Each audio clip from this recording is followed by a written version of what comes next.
probably around 2000, the year 2002 or 1. Yeah, I made the TNT. I'm under the police beat section. What did you do? Oh, it's a long story. I don't want to get into it. Caught some bad guys. Good. 5 of them, all at once. Recently? No, I don't know. It's probably back in, I think I was about 35 years old, so it's been, 31 years ago or so. I gotcha.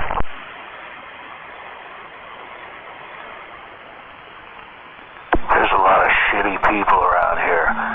You go to places like Parkland or Lakewood, there's fucking 10 times as many. You're going to hear about it now. What are you talking about taking Daffy Duck out? Really. It's getting so crowded out here now. There's a lot of shitheads around here. Yeah, where's Daffy Duck? Hey, 54, let me put it this way. They were smiling and happy when the cops showed up. That's the good kind. For some reason, they called us vigilantes. I can never get over how they came up with that. Did you get in trouble? Hell no, we got praised. That's right. How come these guys smell like gas? Shit. I don't know, maybe they should have stayed in Tacoma.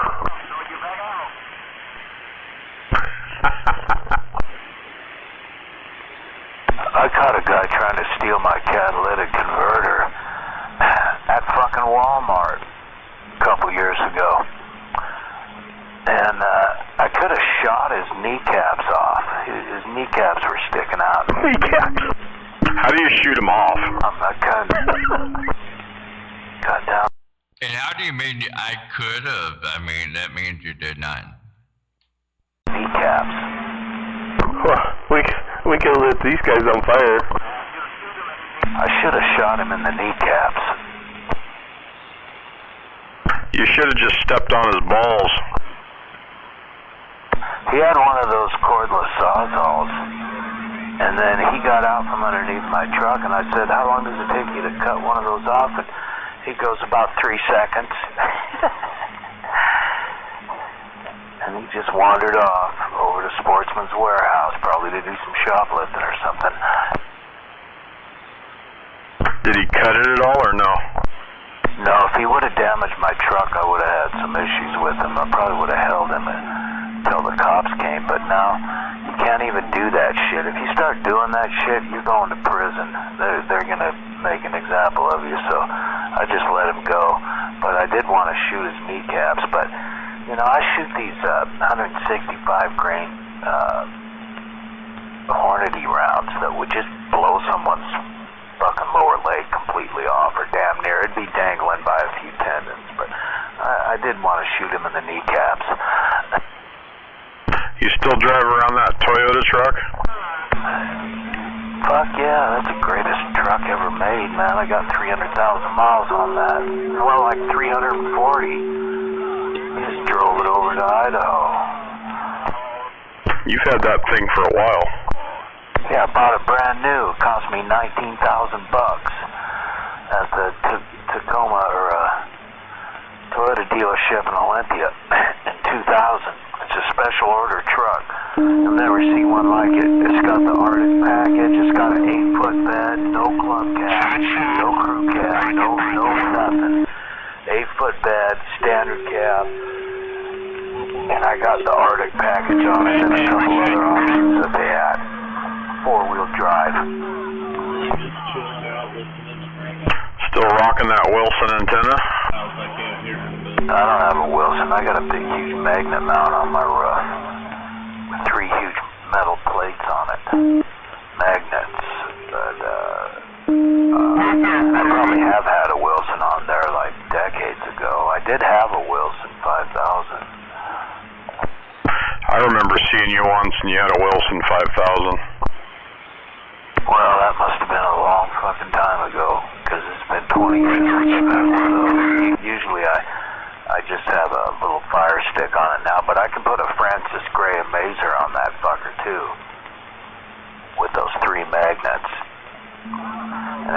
up real good. Unless it gets real windy. If it gets real windy and I'm going about 80, a real strong gust of wind. You asked for that.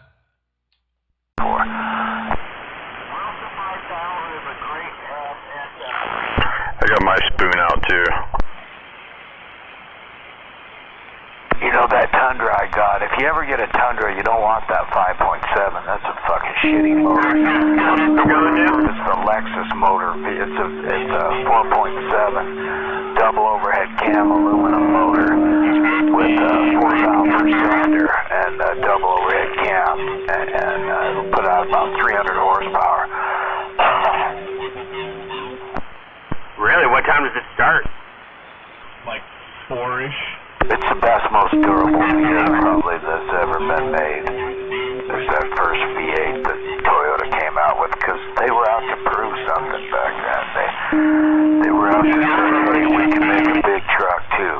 You know, and they still don't really make a 1-ton truck or anything, but my truck, even though it's only a half-ton, it'll pull as much as a 3/4 ton. Like a 250 or something. My truck will pull more weight than a F-250. It's in the dirt, so the people would really... Old school F-250, not one of these new ones. I like that kind of... Yeah, something like equal year. And, put it all up, ready to go. I gotta go. Man, if I can talk my buddy into it, I'm going to hang out with him in Port Orchard tomorrow. So I'll talk him into it. Just go across the Narrows and roll down there and check it out. Oh, they got more than that now. Mine's got 920 or something foot-pounds and 600 horse. Out there one time, I was out there till... What is it? The 11. It's a 24 dually Duramax. Yeah, my cousin's got one of those white ones with a dually. And it'll pull, you know, a big camper. It'll pull a horse trailer with a couple horses in it. Fucking cruise right up over the pass at 60, hauling all that shit, or 70, or probably even... Yeah, my car trailer, my enclosed with my car, and it's like 13,000 pounds, and I can do 80 over the pass if I want. But if I could get over to Port Orchard and pick him up around 4 or 5 and then blow over there for a couple hours, that'd be fun. The big thing is the transmission. It's got that 10-speed Allison. At 5 when you take it. Oh, yeah. Yeah, those are nice trucks. Port Orchard, and then I would just go across the Narrows Bridge. Yeah, they come with a pretty nice price tag, too. I'm sure you can imagine. Get over to him by around 4 o'clock, you know. He's just right off the boat, so I can literally just grab him and burn rubber across the Narrows. 9-year-old. No, it'd be more than that. It'd be a Bighorn 3/4 ton. What year is that fucker? I swear to God, that's like a strong motor in those fuckers, because you hardly have to ever rev it over 2,000 RPM. It's just chonking along. Diesel. Yeah, but not a super noisy one like the earlier Dodges. You know, those early Dodge, fuck, they were noisy. And this one's not that noisy, but it's got a fierce amount of torque in it. And you just don't have to rev it at all, hardly.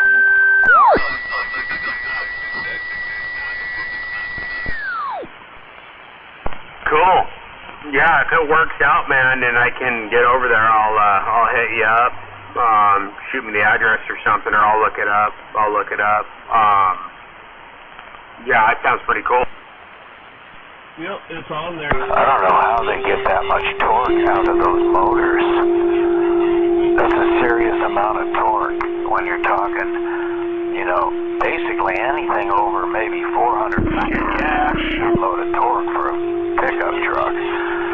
You know, and if you're going up nearly doubling that or something, then you wonder how the fuck did they do that? You know, is it electronic trickery, compression ratio, bore and stroke? how the fuck can they make twice as much torque? They got like food and shit too? As those old motors. Couple of little stands selling food and stuff. What they're going to come up with next for almost every car is going to be pneumatic valves. So they don't have to rely on valve springs, because a pneumatic valve is way more efficient. Well, so, you know, we grab my truck, so I won't truck it, but probably grab some grub or something. Yeah, hopefully I can talk them into it. That'd be fucking fun, man. Especially gas motors with way over square, like big, huge, fat pistons that do not travel very far up and down. And then you pair that with pneumatic valves, that's going to be the future of internal combustion motors. Bring a fucking chair to sit in. I got a tailgate, man. And there you go.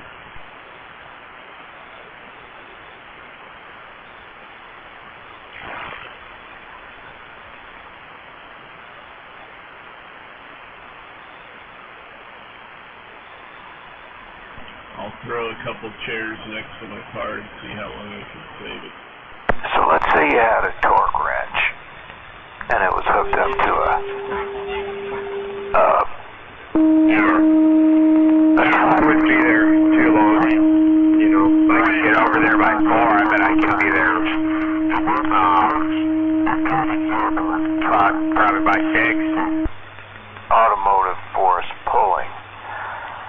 Now, if you spin that real fast, since you already have the torque is already there, then you start generating horsepower.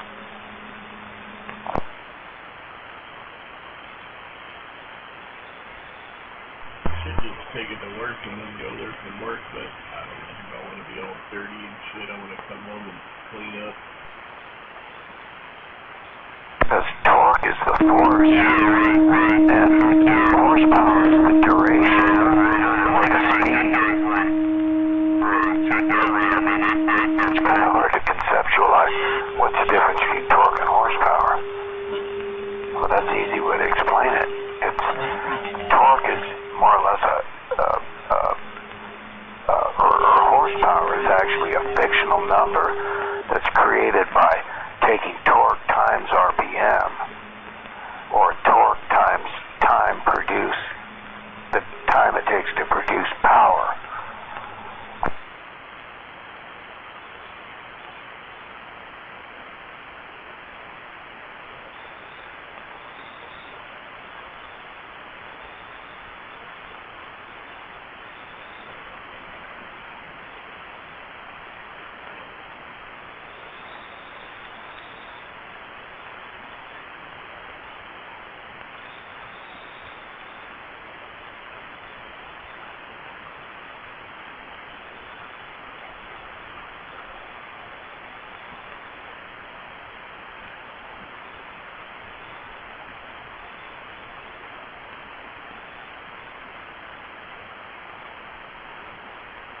I think these new vehicles are too fucking complicated, though, and they're almost impossible to work on without a set of specialty fucking tools. Hey, see what you did? You have to have a Yeah, sorry. Sorry, not sorry. the motor.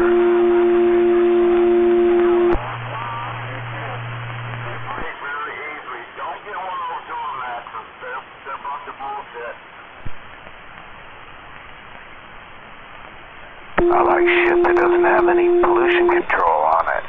I don't want no catalytic converter or any of that shit. It's causes problems. Gotta have oxygen sensors, and then you gotta have mask for the air. It's just bullshit. Sounds like a mess out there. I've got a motorcycle that doesn't have any pollution control shit on it. Not one thing. And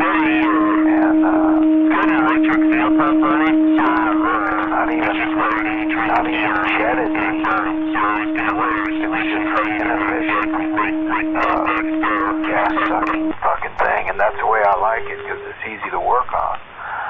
Doesn't have a fucking oxygen sensors and shit. You wouldn't believe all the trouble those oxygen sensors cause in vehicles because they're constantly getting superheated, almost to the point of melting, and then they're cooling down.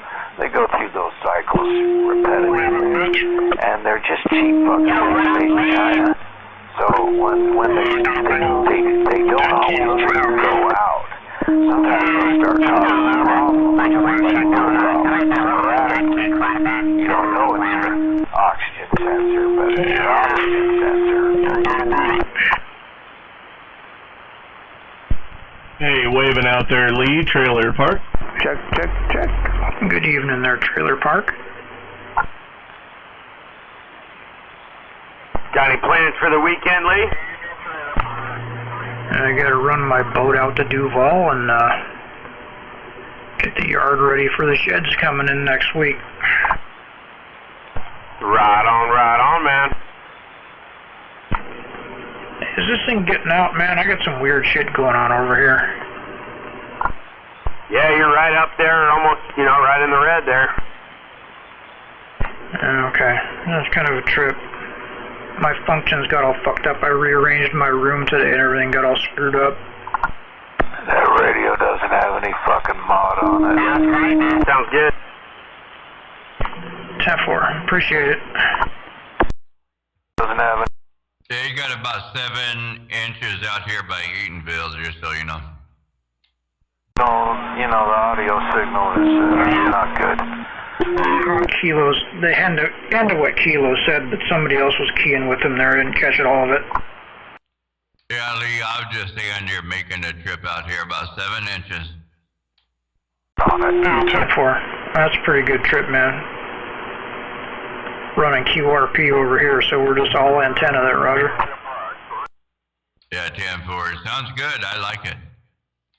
That radio's on. Roger, Roger. Appreciate that, man. Alright, well, I guess I got things dialed back in then.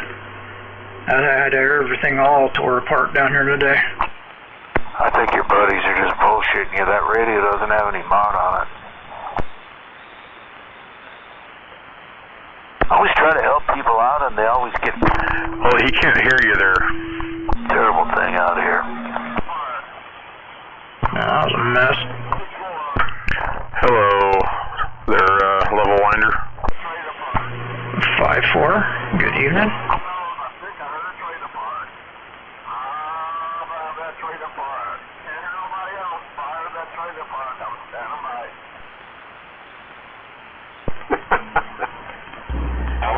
Hey, waving 54, Vashon Island, waving a hand. Who's that out there? Bisquick, Vashon Island. Hello, Bisquick. Good evening.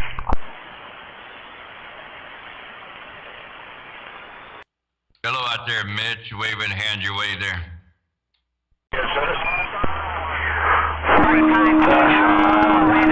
Cool.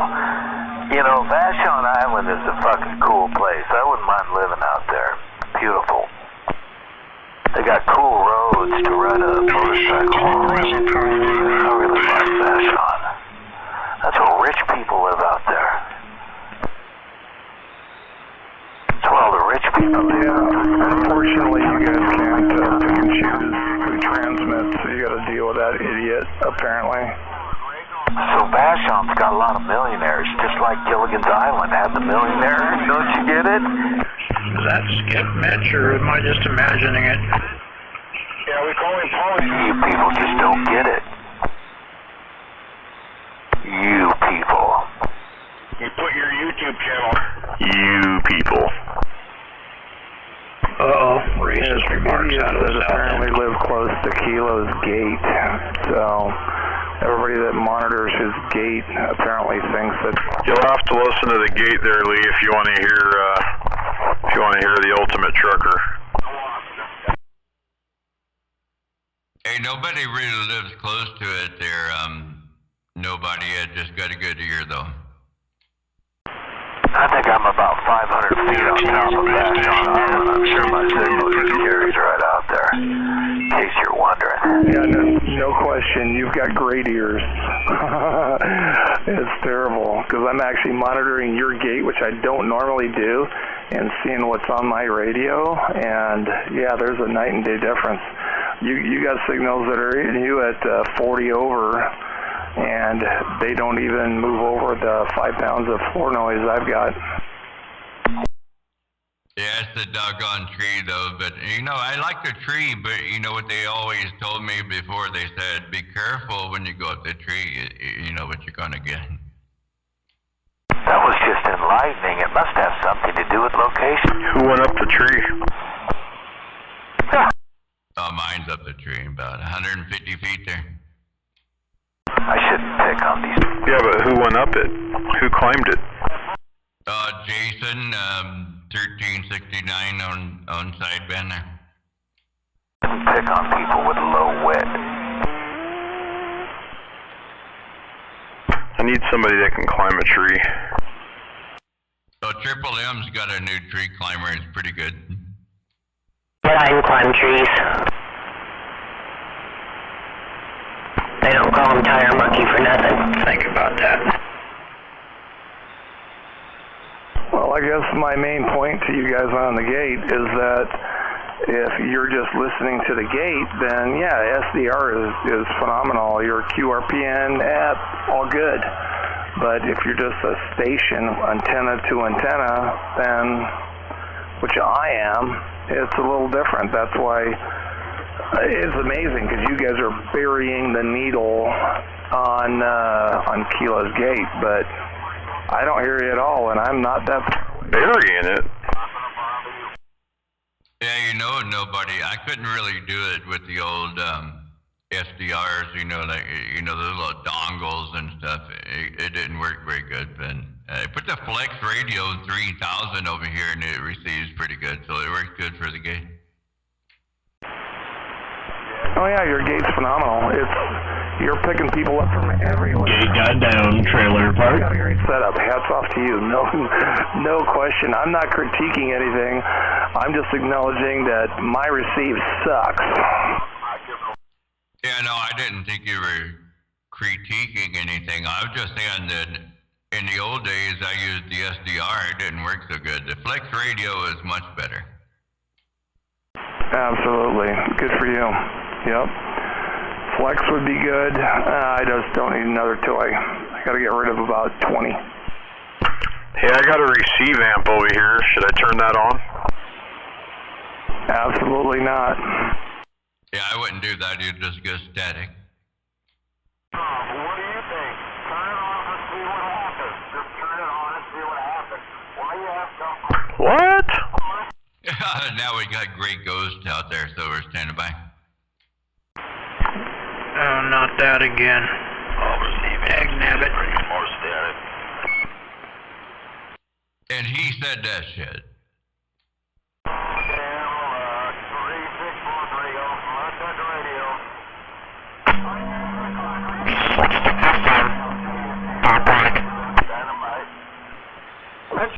Go ahead, 10-9.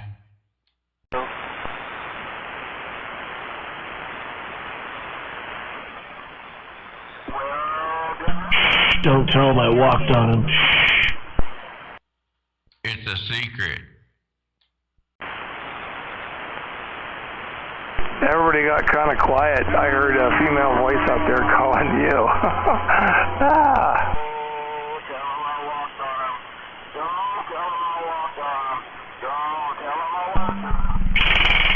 Don't tell him. Don't tell him. Yo, hey, trailer park.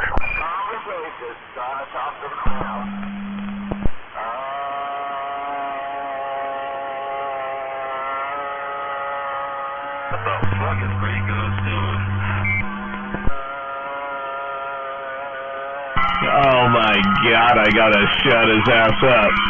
I gotta key it up. Yeah, I hear him over there going, nah, you know, whatever, but waving trailer park.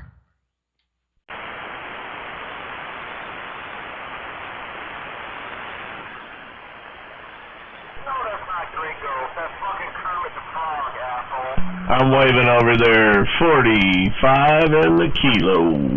Got down.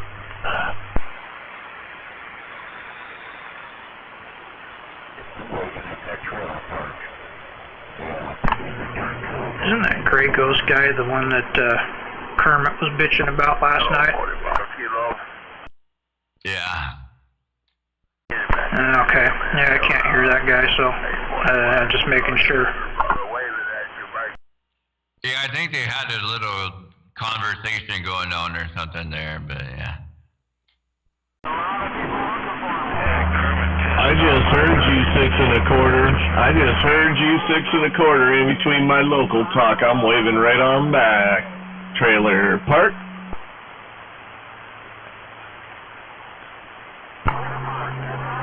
Once a mud duck, always a mud duck. Hey, heard you too out there, 6 1/4, when you were waving over here to us. Hello, 6 1/4, 45 kilo, waving right back to you.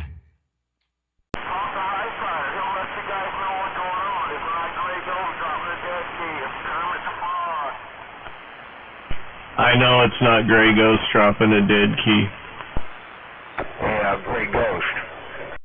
Yeah, I don't even work over here, you know, for him.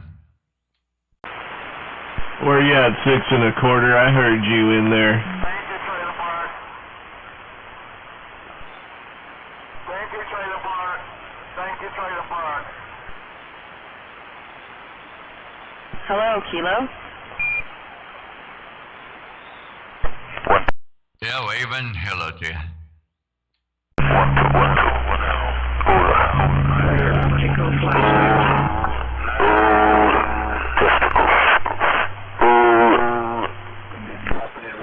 Hey, Gray Ghost, talk to Potato Head. That's Lady Talk.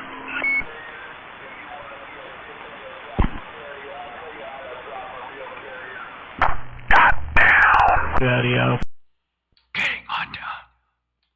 there is happening.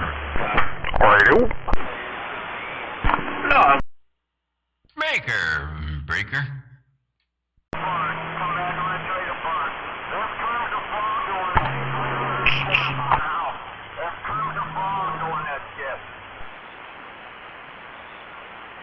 I don't have no dead key anyway. I'm not sure what we're talking about.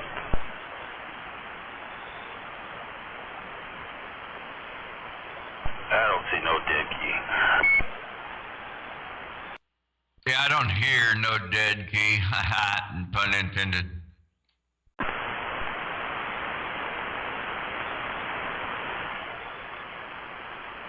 I had to turn my receive amp off. I was hearing too much. We told you don't do that.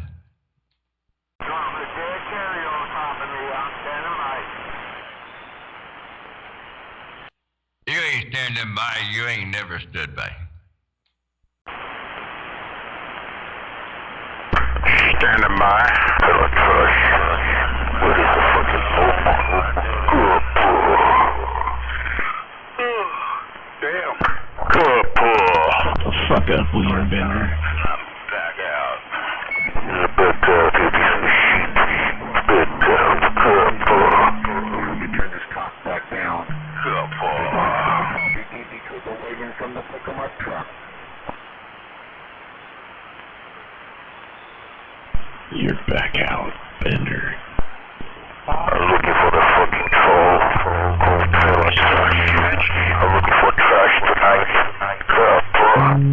Your savior, your boss. That's right. Trailer Park just got down. I'm looking for entertainment. I'm looking for a troll. I think he just likes to hear your radio, Kia. Why doesn't his new handle be Lumper? Oh yeah, you're right. Oompa Loompa. I forgot about that. No, I'm not saying you're an Oompa Loompa. No, you're a Lumper. Hello. Well, he looked like a Oompa Loompa. You said Lumper, you dumbass foreigner. Yeah, the lumper is like the only job you can get there in the factory. Street, I know what that is. Goddamn Trailer Park, I heard that. Called by dumbass foreigner. I get you for to see what you're doing tonight. It's too late for the troll to be out in this hour. Go. Yeah, there's too much sheet. There's too much sheet. I think 45 kilo sheep is okay. That trailer park, calling my dumbass foreigner. You're a fucking idiot when you've been there. Hey, you fucking tell there, trailer park. Cause you never gonna be like me.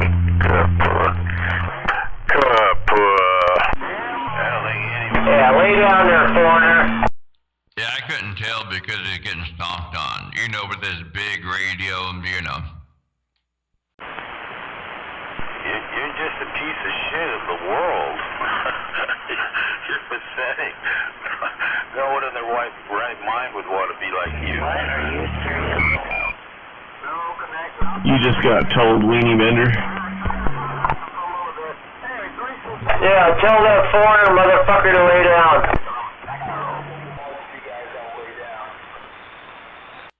Damn the violence on this channel. But it's a desktop, so you can't. You have yourself a great evening. The hell was that rocket out there? And there the herd rocket. Up a notch.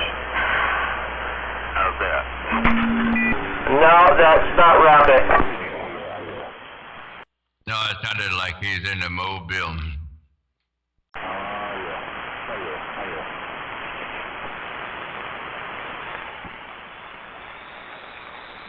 I got a little bit of static level in there tonight, I would say.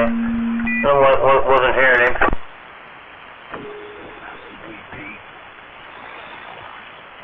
Waving, Sweet Pea. Waving, Sweet Pea. Waving, Sweet Pea.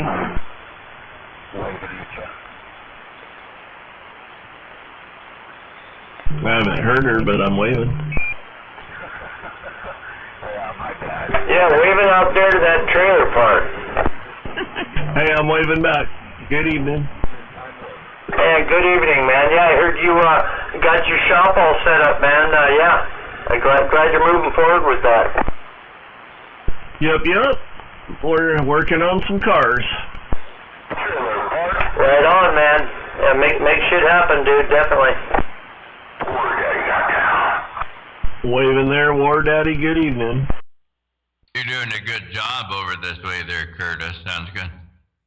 Oh, yeah. I got a little something turned on there, but, yeah, waving there, 45 kilo, and also, I was just barely hearing him out there. Yeah, I got about half a meter of static here, but also waving to, War Daddy out there.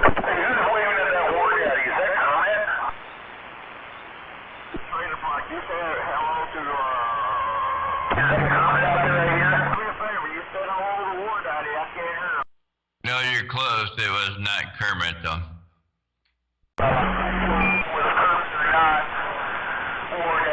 I've been at War Daddy.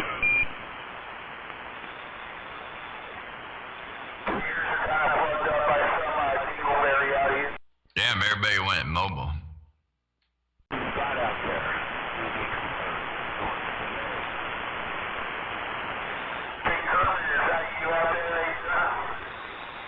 Waving at War Daddy.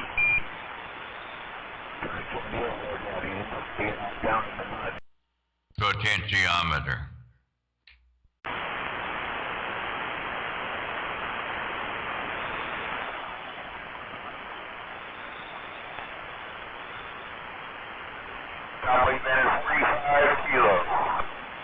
I'm waiting. Yeah, I know. I hear you too on there. You know, as long as nobody keys up.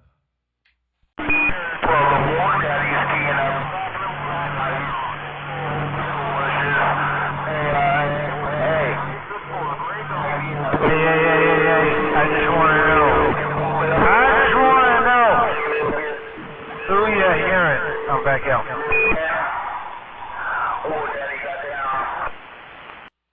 Yeah, I know. I was just saying, you know, it's not always what you think, right? So, like right now, you were talking, and then Jedi keyed up and said, "I just want to know." So we heard that too over here.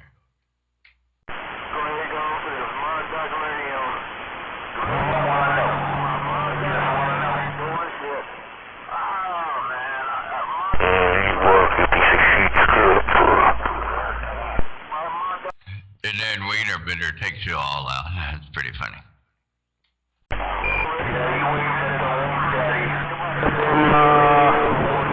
Shame on him, man.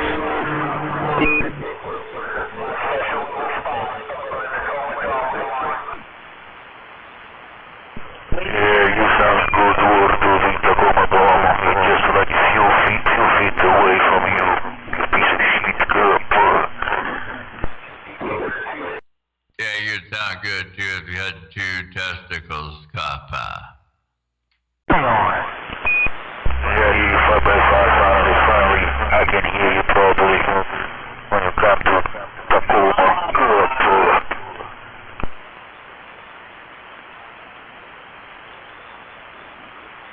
I hear you 5x5 wood doodle. I can smell the doodle now. Good.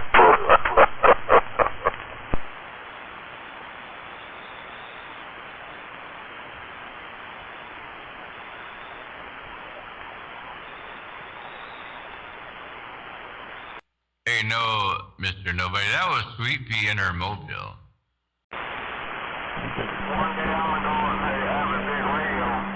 Nope.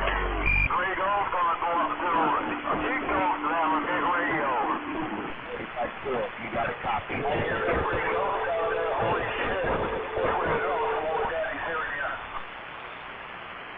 I am not Sweet Pea. I told you what to do. Hear you by 5x5 right now, you piece of shit. Good.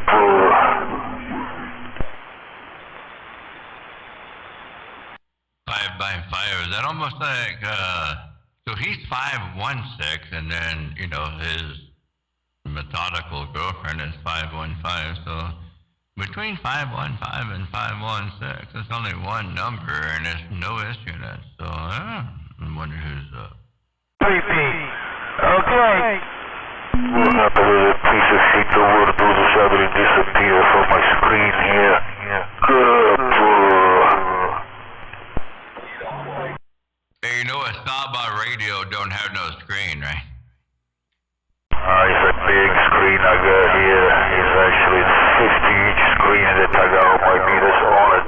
LCD on my super mega station here. My mega station, Tacoma.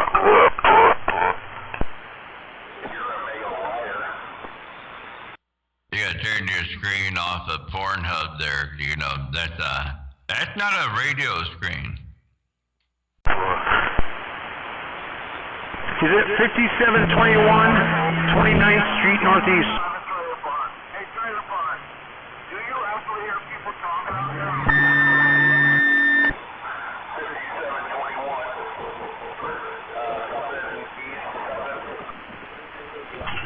5721 29th Street East.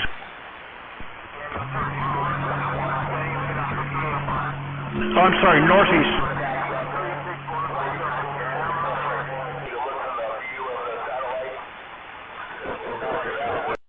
Yeah, we ain't going there, though.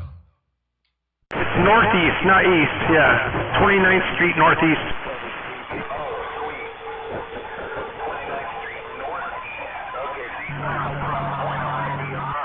Yeah, if you come up the hill from the tire flats, and you take a left on 29th Street Northeast, yeah, you'll come up to like 58th, and you'll see a church on the left. He's like straight north of it across the street. And his address is stamped in the concrete. You can see it on Google Street View.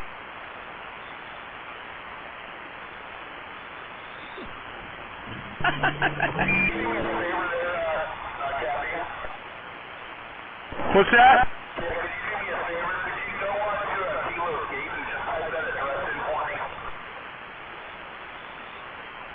I'm eating dinner, man. Yeah, I mean...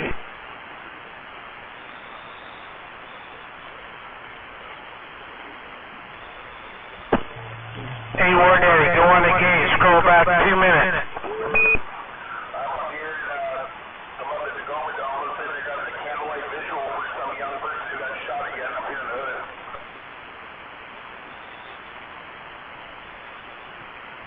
Hey, Ward Daddy, just go on the gate. Scroll back 2 minutes. Come on now.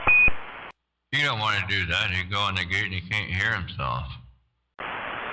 Oh, wait, he's a duck. He can't hear me. My bad.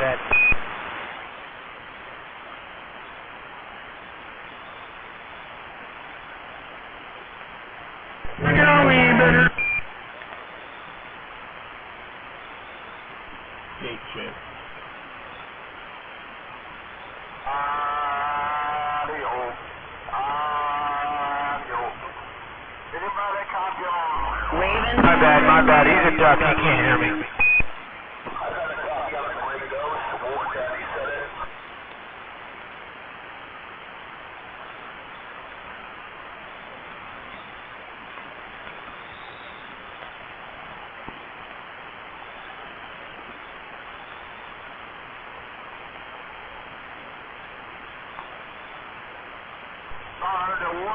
Will someone may let me know if I can wave at more than one person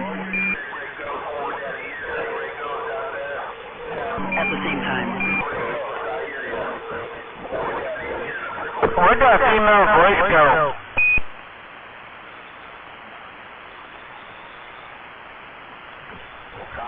I'm not allowed to have a break. Still here. Yeah, where'd that female voice go out there? What's going on? Who is that? Who is that female duck out there, Breaker?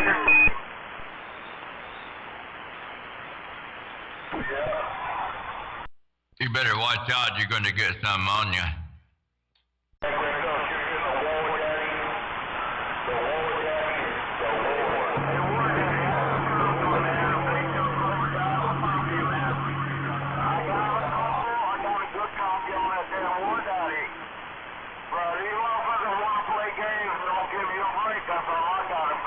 I know you're right. Oh, yeah.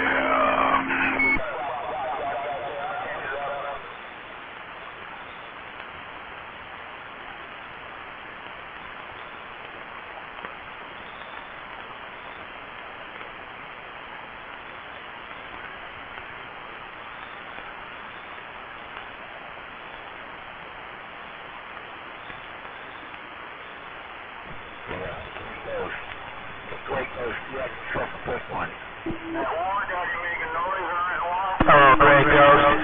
Hey, Grey Ghost. White trash. Mobile. Parkland Town getting up.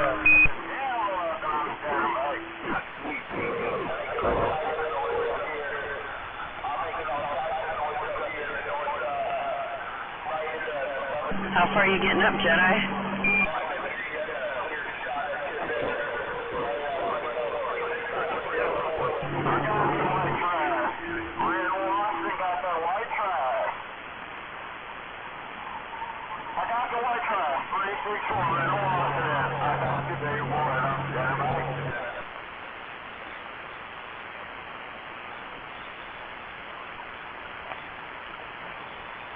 How far are you getting up? Come on, let me know.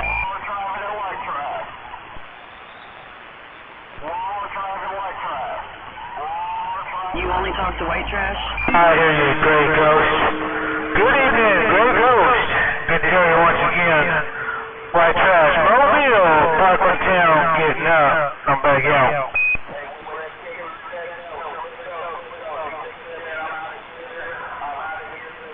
How far are you getting up?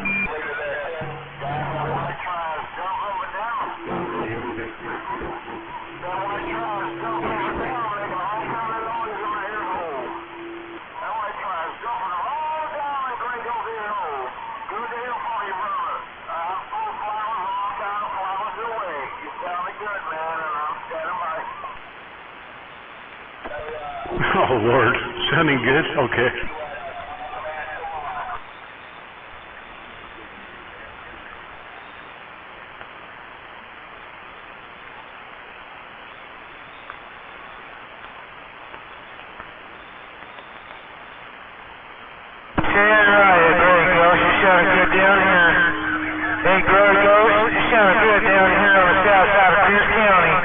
White trash, Mobile getting up.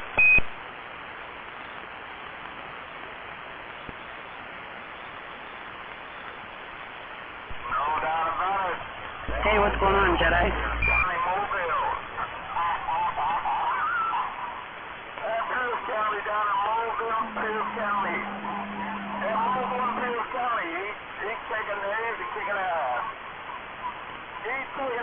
kick and ass. I got a bunch of flowers and all the sort of that because you're doing a great job, and I'm standing by you.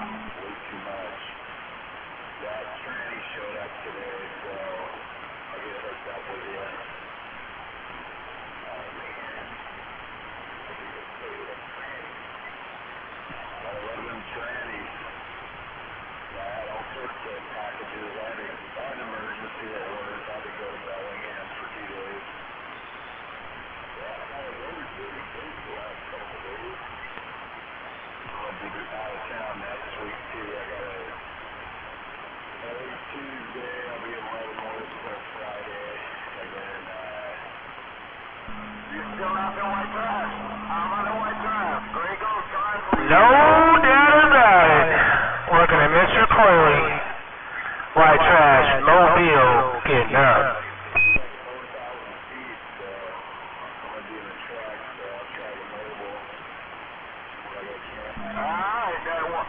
Wow, everybody disappeared. It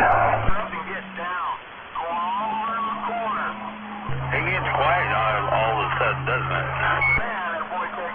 No, exactly. It's kind of crazy. I stepped away, only like 10 feet away, but I was texting my guys down in, friends down in Oregon about everything I'm going to bring up. So you and I will either talk or chat about opportunities.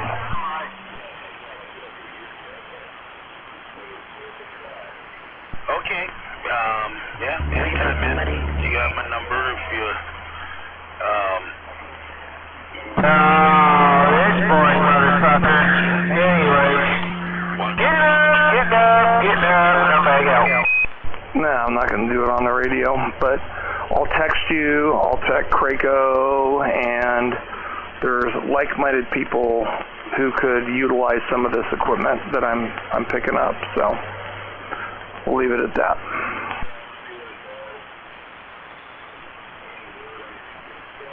Did you pick up that unit in Grant yet? Yeah, actually, it's here. And yes, so I will tell you flat out, you know what I paid for it, and it's got Bullet Bob's business card on it. Waving kilo. In a week or so. But yeah, I'll send you a pic of what it has. So yeah, I've got it. That thing is fucking amazing. Yeah, I'm not sure what you text me what you paid for, because I'm not sure what you did. But, send me a photo. Yeah, will do. And this was one of his personal radios. And granted, he has, honestly, over 100. He has bins that are segregated to like each radio and what mods it has or what it did and everything. He was meticulous about all this stuff. So yeah, I'll send you text messages like shortly. Oh, that'd be great.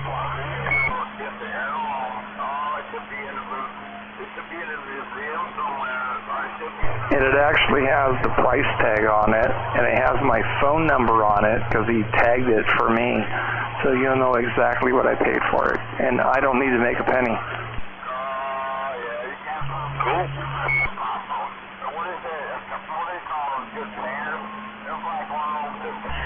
Why do you use your phone number on that? My phone number was on the sticky note that he had to make sure it went to the right person. And if I can text Blacktop, he already has my number. So, I'm back out. I guess that's proof that Bullet Bob knew who the hell I was and was sending me something personally. If I'm going to meet up with him in Oregon in a few days. Oh.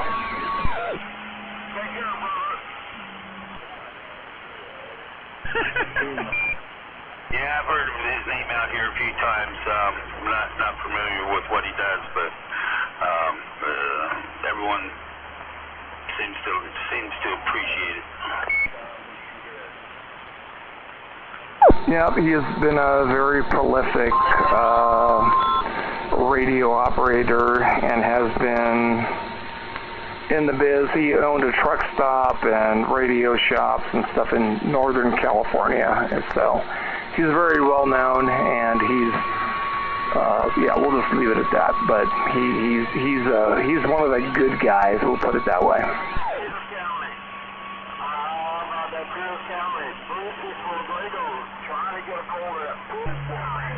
Copy that. Well, I hope it has some good modulation and everything. I'm sure it probably does.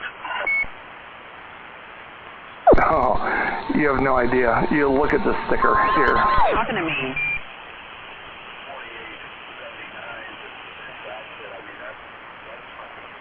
I'm waving. Hey, waving. Rocket sitting back here, eavesdropping on the chicken band. Waving there, Rocket. So RF gain so it's got variable RF gain on it. And power is 0 to 5 3/4 watts. 35 watts. Waving, Rocket. There, man. Sorry about that. Oh, hey, my bad. I was just waving at that not sweet pea out there. I'll get back on the quiet side. You have yourself a good one out there, Blacktop. You too, Rocket. Good to hear you out here. Hey, I gotta get my wave into that rocket out there. How about it, Rocket? You know who it is. Breaker. Blacktop, I'll text you. Copy that. Back up on the side. Hey, evening time, Mitch, over there on Vashon Island. While you're easing back, sipping on wine and eating cheese, I'm going to get my wave in there. I hope everything's going well and swell on your end there. Hey, Bisquick, you know who it is. Sure good to hear you out there. It's been a while, man. Hope you're doing good, and we'll catch you around there, Bisquick. We're waving. We're on the side here. Hey, check. You're a little down low on my radio. There's a couple other people out there doing a QSO, so I'm gonna step out of here. Rocket, just eavesdropping on the chicken band. What up, 068? You got it straight. Hey, I don't have any pills going right now. Hello, out there, Triple M. Yeah, man, I'll catch you on the other one. Let's roll up there. It'll be a little quieter. We won't be interrupting anybody down here. All right. Hello, Triple M. Waving there, Jedi. Yes, no. Evening time.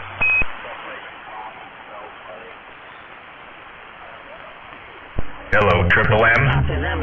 Yeah, Triple M. If you can hear my little 4-pill, I'm waving at you. Oh, I hear you, Rocket. Your little 4-pill's just booming in over here. Oh, appreciate you letting me know. Sounding good, looking good on my end as well. Hey, Triple M, you have yourself a good one. I'm just sitting back here doing a little bit of work, eavesdropping on the chicken band. 410? Yeah, 10-4. I'm glad I got to hear you out there, that's for sure. I haven't heard you in a while. You take her easy, my friend. Check.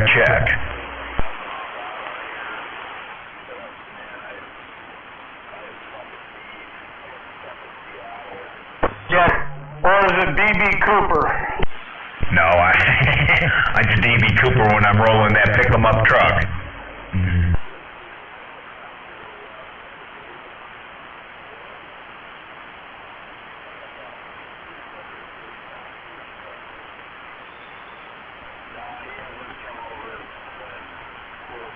D.B. Cooper? Close, but no cigar. Evening time. Will you talk to me some more? One more time?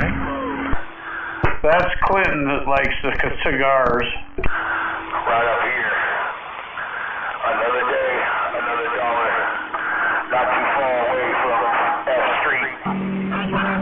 East, ladies and gentlemen. F Street East. Too bad.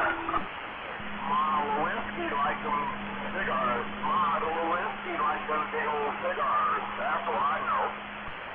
I know you're right. Hey, Grey Ghost, if you got a copy, Rocket. Heard your radio. I'm waving at you.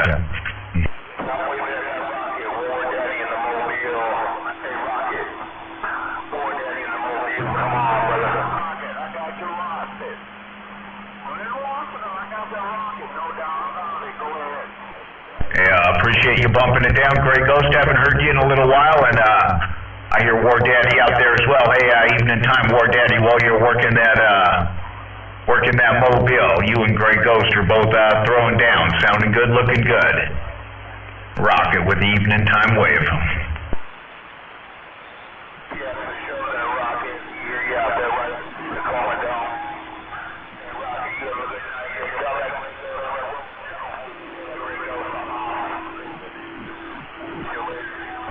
Hey, 10 Roger on that, War Daddy. I'm surprised you can hear this little 4-pill.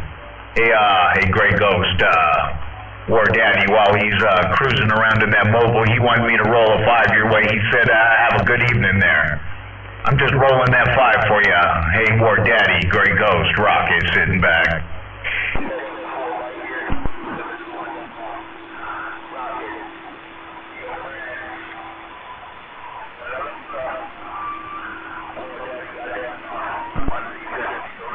Waving at that Mr. Nobody out there.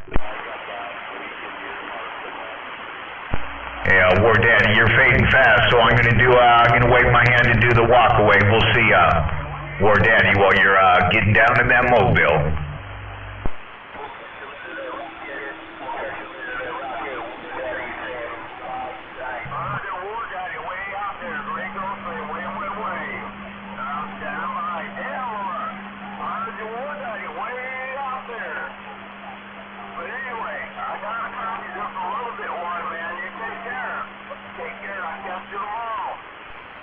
Grey Ghost, you must have hit the afterburners. You must have clicked on those afterburners. You came up a couple dBs there. 10 Roger?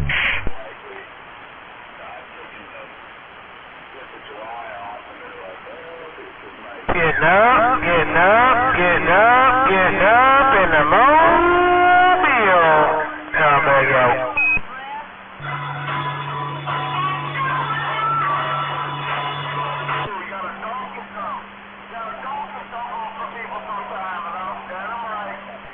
Yeah, you got that right. You got that right. Every now and then, someone's got to get on the donkey stopper there. Hey, sounding good, looking good. Hey, Grey Ghost, keep on with the keeping on.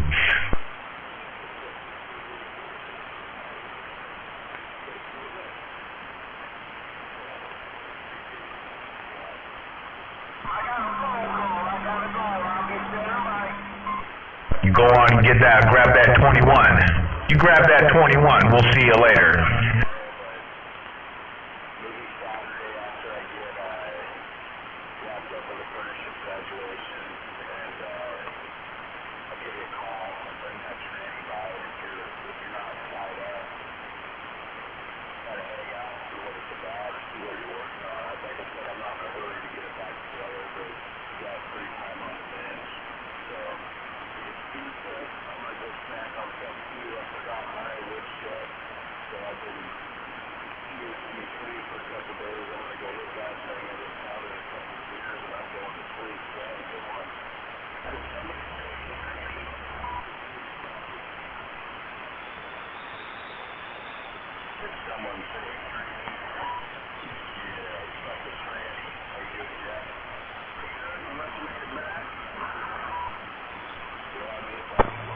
And the channel goes quiet.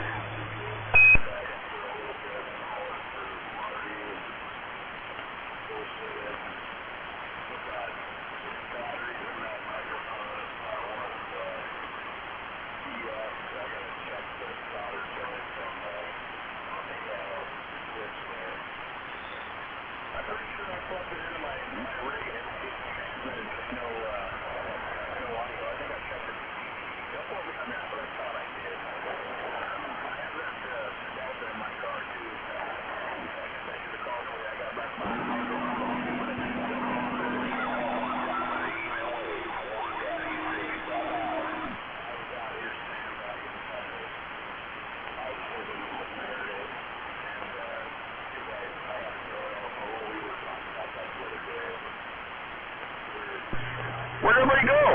What the fuck's going on out here?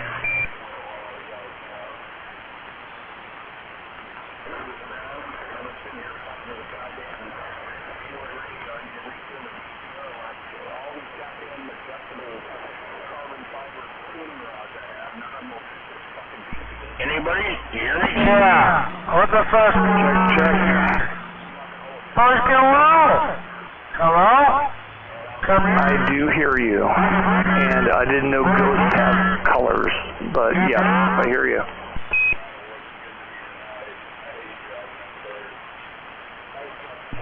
Yeah, something like that. Oh my God.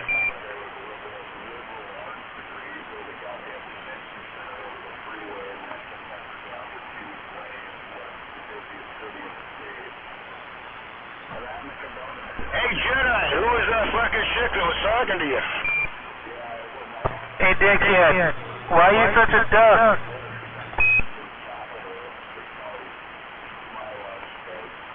Ground control to Major Tom.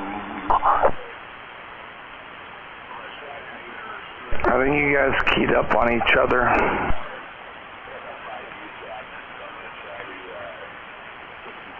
Hey Jedi, I want to know who that new chick was talking to you.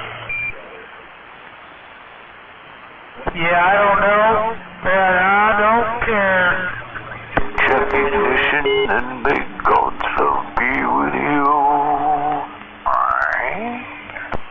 Waving at that number 10 in the swamp. There ain't no fucking swamps around here, dude. This ain't Louisiana. I never seen a real swamp in Western Washington. It's cold.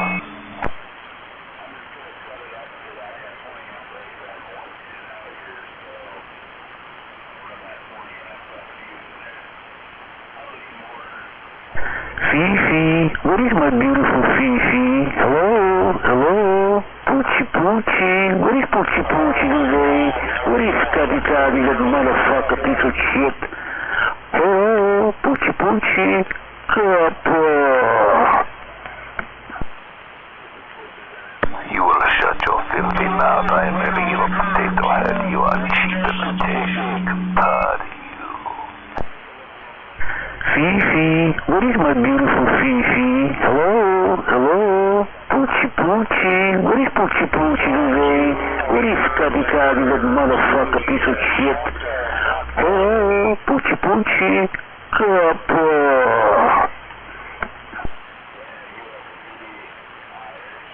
Fucking towelhead piece of shit. I am the real potato head. Towelhead? That sounded kind of racist. You are the fucking Fifi, what is my beautiful Fifi? Hello, hello, Poochie Poochie, what is Poochie Poochie today? What is Scotty Toddy, that motherfucker piece of shit? Hello, Poochie Poochie, Kappa. A little bit racist. I prefer raghead better. I want to talk to you. She back the fuck out. She ain't talking to you. Where are you at, dickhead? You're way out there.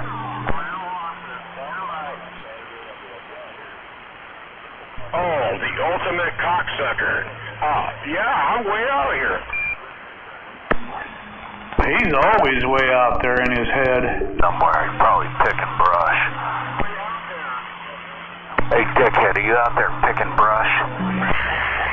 Yeah, that's right. You know me. Mr. fucking Dickhead. Out there picking brush on some Mexican's claim. Are you claim jumping? Hey, dickhead, are you claim jumping brush on some Mexican's claim? A gay motherfucking idiot like you there, ultimate truck driver. You gotta hate it when you're stuck in La La Land. Shame on them, man. Dickhead's out there picking salal on some Mexican's fucking plot. There's Jedi. There you go, Jedi. You're another piece of fucking shit out here on the radio. Dickhead's out there claim jumping.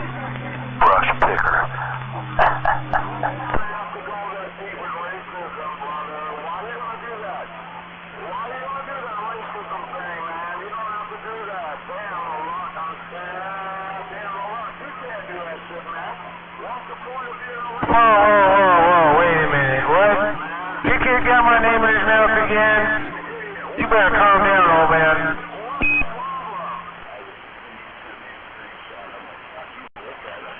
You call me old man? Fuck you, Jedi.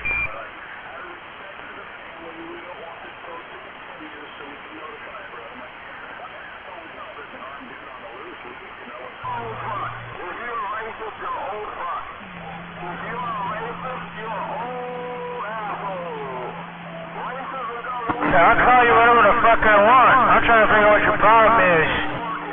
I'm just sitting here talking on the radio, listening on the radio. You got my name in your mouth for some reason.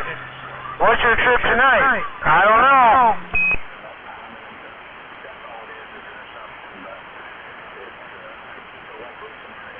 You're the one that contacted me. Well, hello. You do, man. I don't give a fuck who you are.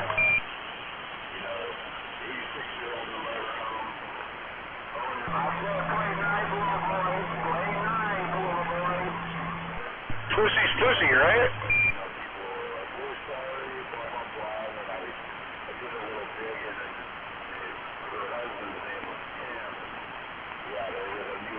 Wait a minute there, Mick. Yeah, wait. Is that Mickey T I hear out there? That's me. Man, you're sounding good tonight. Well, thank you much. Sounding pretty good here. Mickey T, I want my... Hey, Mickey T, dickhead wants to know where a spare tire is.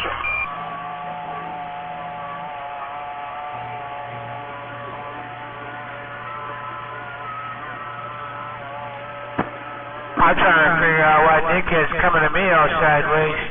I don't know what his problem is, but he better straighten it out and figure it out real quick.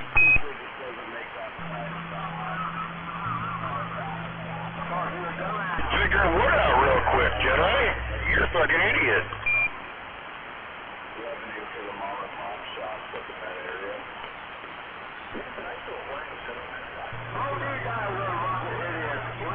Maybe he's coming out of the closet, Jedi.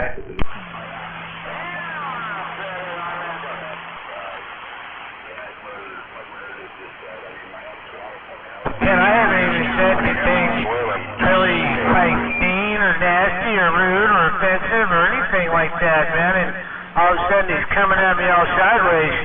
I don't know what his problem is, but he better figure it out and straighten it out real quick.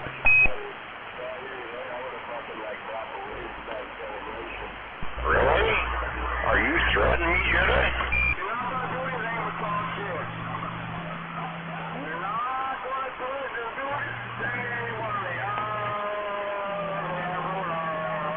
You don't want to go down that road with me, Jedi.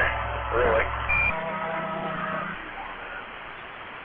I'm just trying to figure out why you're coming at me and talking to me like the way you are. I ain't said up one fucking thing really to you or any of that shit. I haven't paid any mind or attention to you all fucking night. Now all of a sudden you got my name in your mouth like I'm like, fuck, I don't know what your problem is.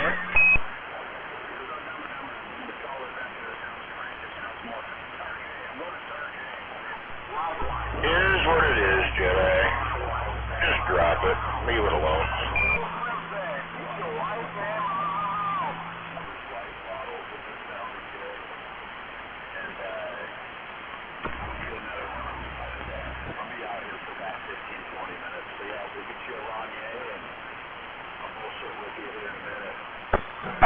There ain't nothing to drop, there ain't nothing to leave it alone. I don't want to give two fucks.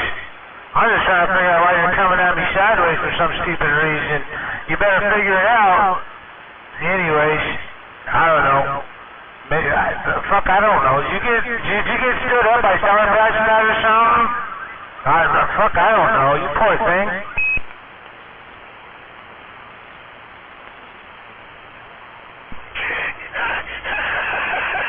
You're fucking funny.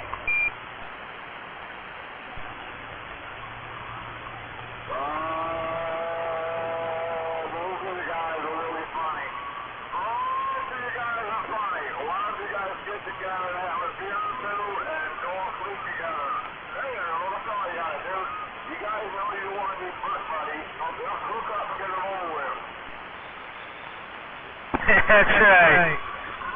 That's right, Mr. Nobody. Shame on the mess.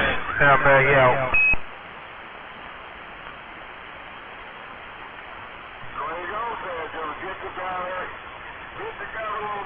You know what, General? If you are such a fucking idiot, you know what? I'm just gonna keep my mouth shut.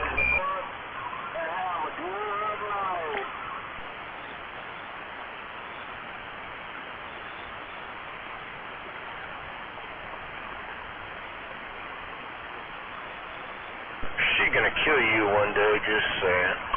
Yeah, see, I don't know why you're coming at me like that saying that shit. I haven't said one thing to you or about you or paid you any mind or attention. And now all of a sudden you're like saying shit to me and about me like, dude, what the fuck? Really?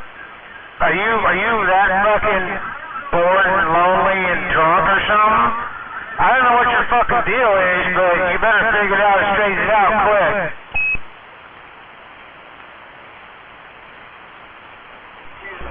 Why do I need to figure it out quick? I don't need to figure it out quick, just saying.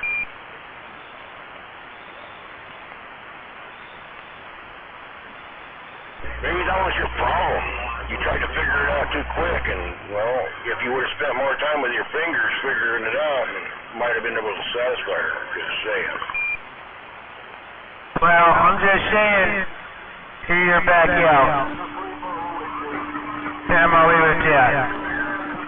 I don't know what your fucking problem is.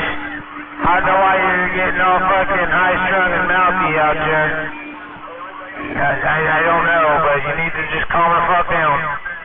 You need to like lay off the alcohol and just calm down.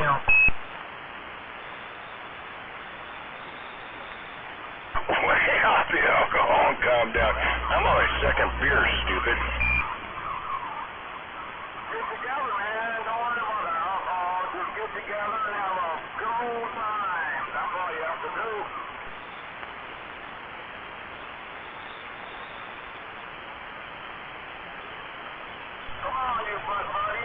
Alright, well, whatever.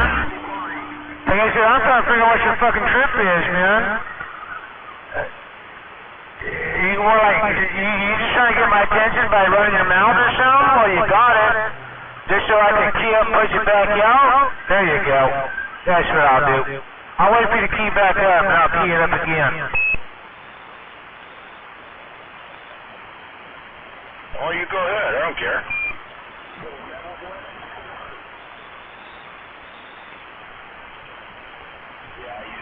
The only way I can fucking hear you is on the gate, anyway.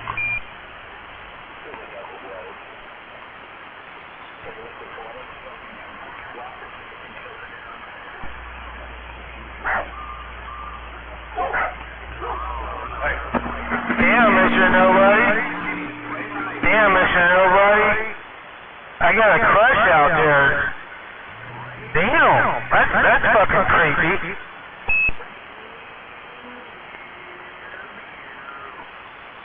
Starting to figure it out. Crazy can be crazy, just saying.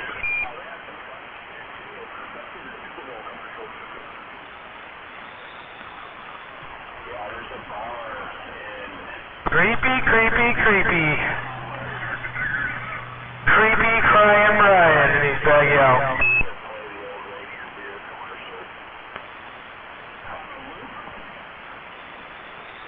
Could be, maybe.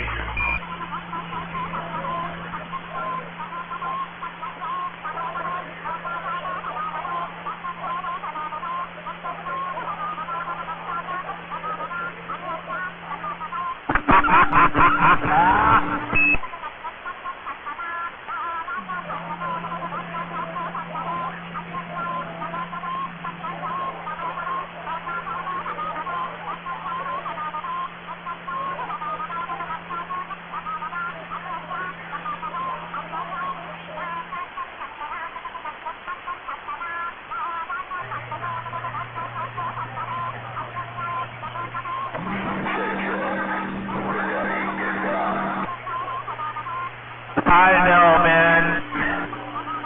maybe you had a bad day or something. Maybe something happened today. It wasn't your day or something. Maybe that's why you're saying the stupid shit you're saying.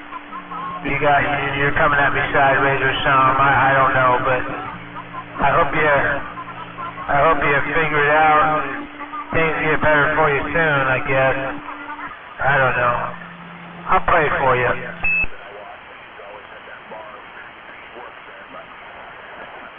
Oh, I've been fingering it out.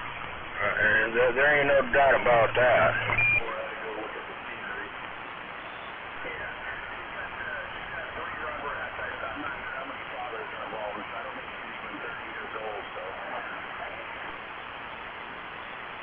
They call that ADD, all different guys. Sort of what the lady with the kids of Roman Jerome on the asteroid, how do you tell the fuck? Yeah, no shit. Well, I apologize for that racist joke. Oh, he doesn't tune in on the AM band. He only listens on the AM band. So, what is it? Did you miss me today and all of a sudden you hear my voice on the radio? Are you getting all fucking excited or something? I mean, that's not fucking creepy. Do you have separation anxiety? Is that what you have? Is that what that is? That sounds like separation anxiety to me.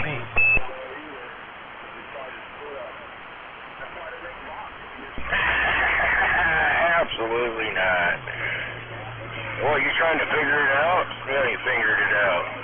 You never figured it out. You're an idiot.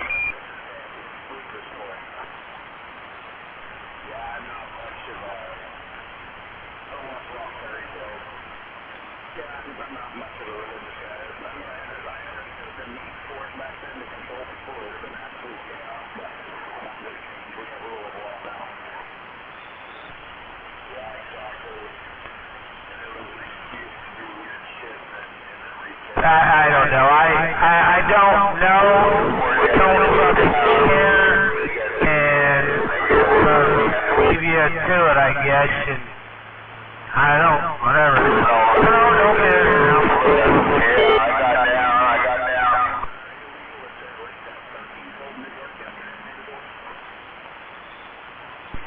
Just saying, Jedi. You know, quit fucking with me and I'll quit fucking with you, man. It's all good.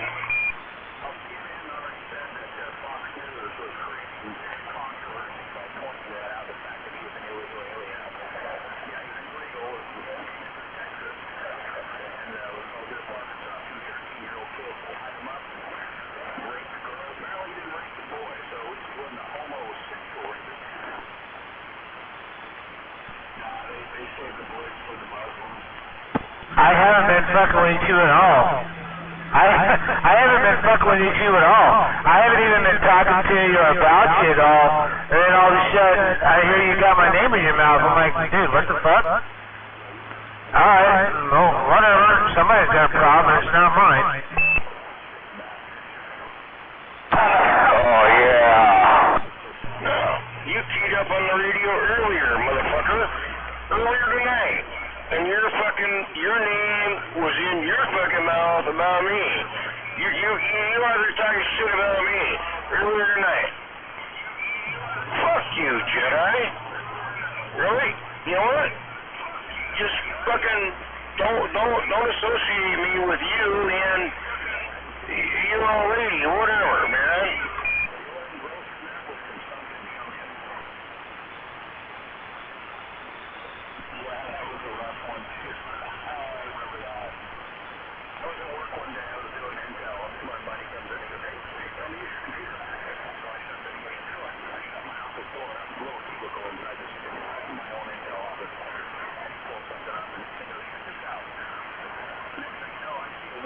I'm not associating you with her or anyone else. I don't really give two fucks about any of that shit. Like, I don't know where you're getting that from, but I don't know. Have a few more beers and drink on it, and I don't know. Hopefully you won't wake up with too bad of a hangover the next morning.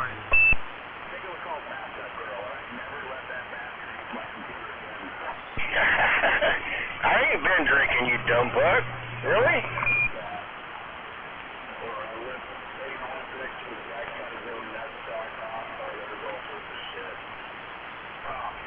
I can't drink for at least another hour. I'm still at work.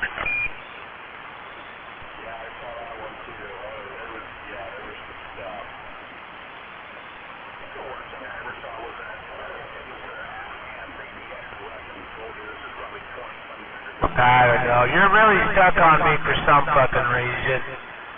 You know, you're really stuck on me for some reason. I don't really know why.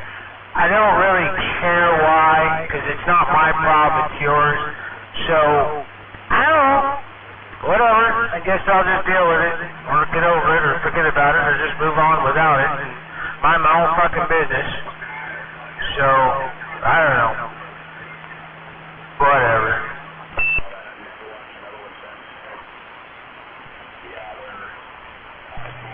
I only got one problem with you, Jedi, and, well, I really shouldn't fucking say this, but you need to quit treating her like shit. That's my opinion. I got nothing to do with her. Absolutely not. And you know, whatever. I think he likes your saber, Jedi.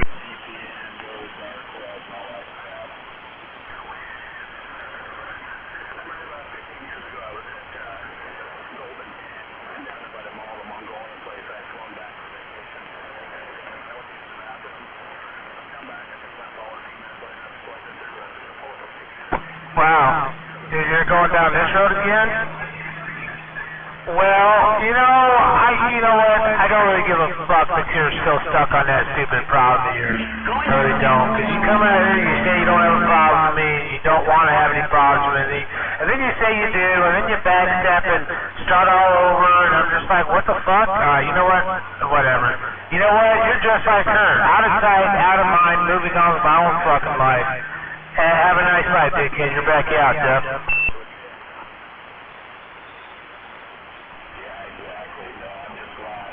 Who are you, Jedi?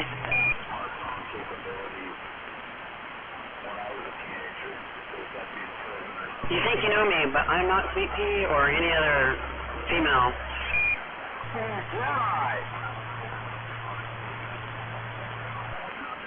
Jedi, who do you think you are? Jedi.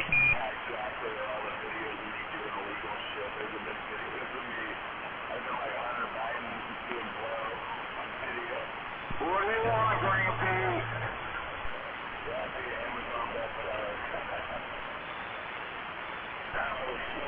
I don't know who that female voice out there is, but I never claimed that I knew who it was. I don't know who it is. I don't care who it is. So, I don't know where you're getting off that. Yeah, I don't know. I don't know who you are. I don't care who you are. I'm not getting off. So, I think maybe you should just get over yourself. I don't know.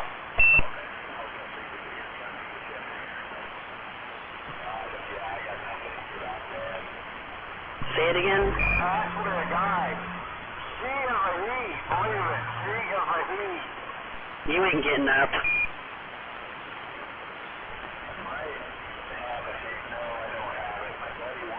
She is a guy. It's not a woman. It's a guy.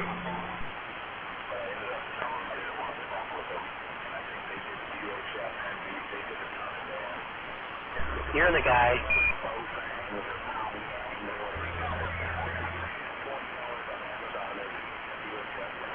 I don't know who that female voice is out there, and I never once claimed that I did know who it was or is. I don't give a fuck who it is, to be honest with you.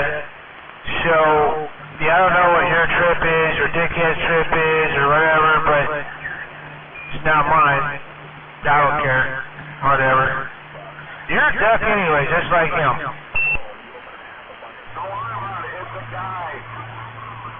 I'm a duck? No. It's a guy, man. It's a guy. Don't talk around yourself around. It's a guy.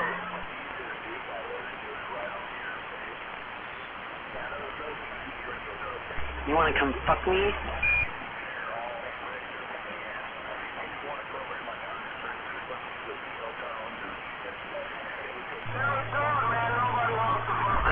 female, and I'm... Oh, God, no underwear on. I'd probably fuck you a lot more like a man than you could fuck me.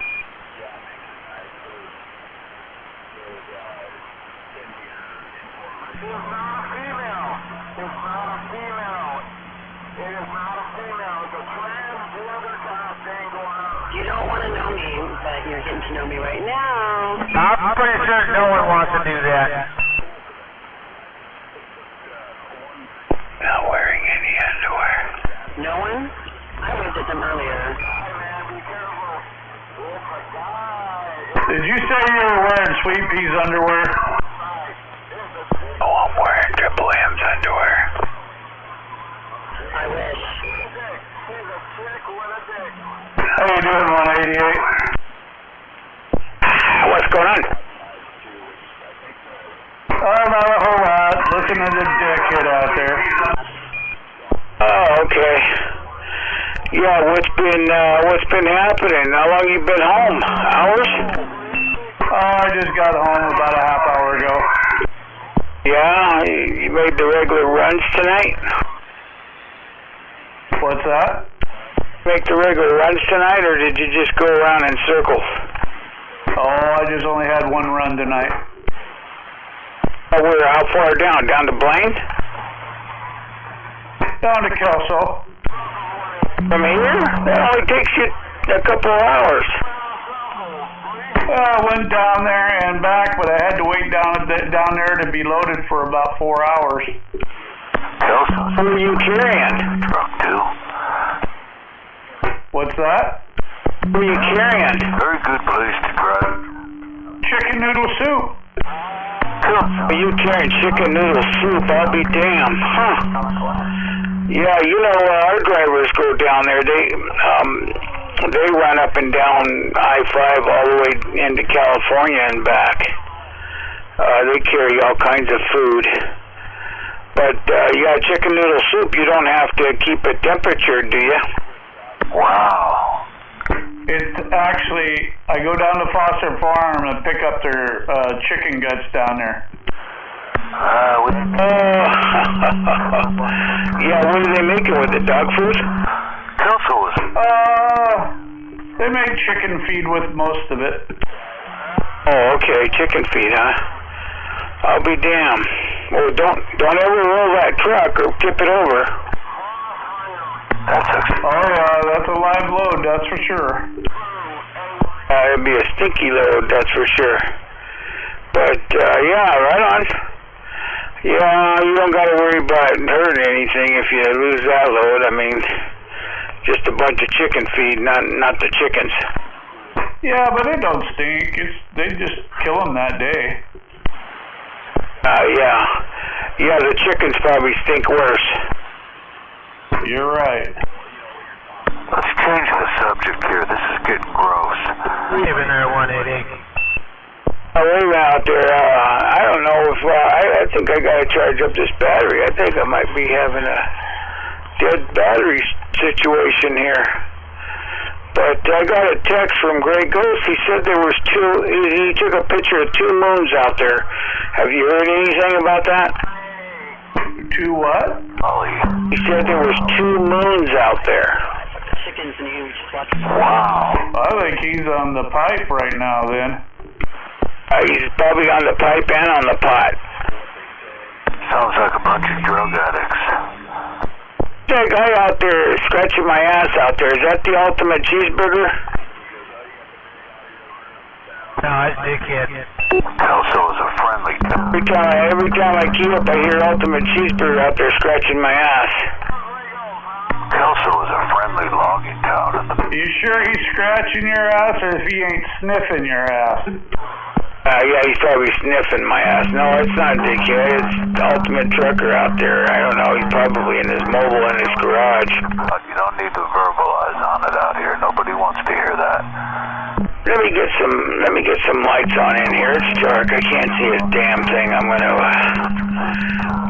make sure my ampere is up to par and it's doing 13.5 amps. We don't need a whole bunch of faggot talk out here, thanks. Well, quit talking. Hey, Triple M.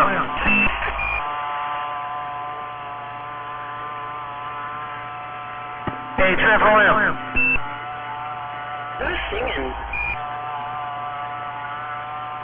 That's why I have a big radio, so I can just talk right on. I was on low power here, or low. I'm on low situation here. Yeah, you just squished the ultimate truck driver there. Oh man, so it squished him into a mini Tonka. Hey, 188, you better hook up your amplifier.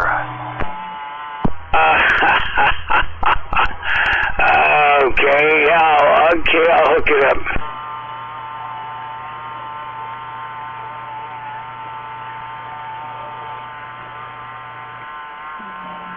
We're gonna have a couple more nice days over here. We were setting up the pool tonight. We got an above ground pool, so we did that tonight, and gonna get ready to do some skinny dipping. You gonna invite Wiener Bender over?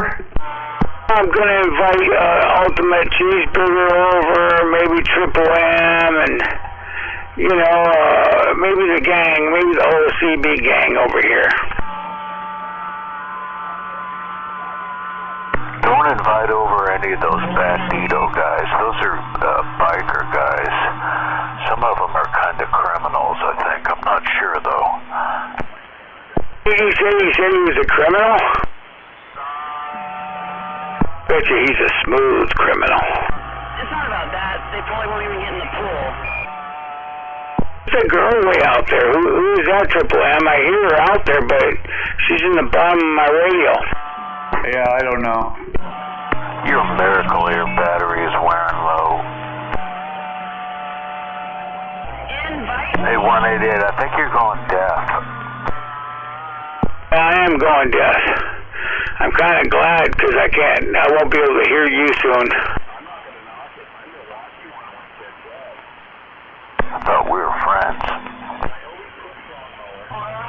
If you keep it up, I'm going to get what's his name? The guy that you had to run into in Fife. I'm going to tell him where you live at, and then you're going to have a bone to pick with him.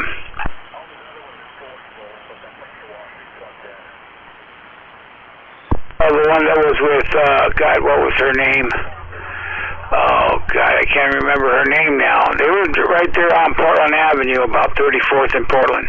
Mary. Yeah, a couple of scumbag drug addicts like you. Like me? I haven't done any drugs yet. Hold on, wait. Call me a drug addict when I do some drugs, will you? What's that guy's name? I'm trying to find out that guy's name you had a run-in with, and he took a bat to you. Cruiser? Cruiser? No, he came up got out of his car with a, what did he have? He had a fucking machete. But I had something better than that. Yeah, that's him, Cruiser. I knew it'd ring a bell. Yeah, that fucking retarded Cruiser. He was probably one of your buddies back then. No, he was my CB neighbor. That's about it. I was up over by Galt School for 30 years. And he was down there on 34th and Portland, so he was one of my neighbors. Yeah, he's lucky. He's lucky that I spared him. Yeah, that's what he said about you. He said that you were lucky that he spared you because he could have hit your head right off your shoulders with that baseball bat. No, he had a machete. He didn't get far with it, though. Cruiser, he was going to give you a beating. He was going to give you a beating. Oh, shit. Who the hell could be calling now? The store's closed over here. Cruiser. Oh, yeah. He was going to try, but lots of people have tried.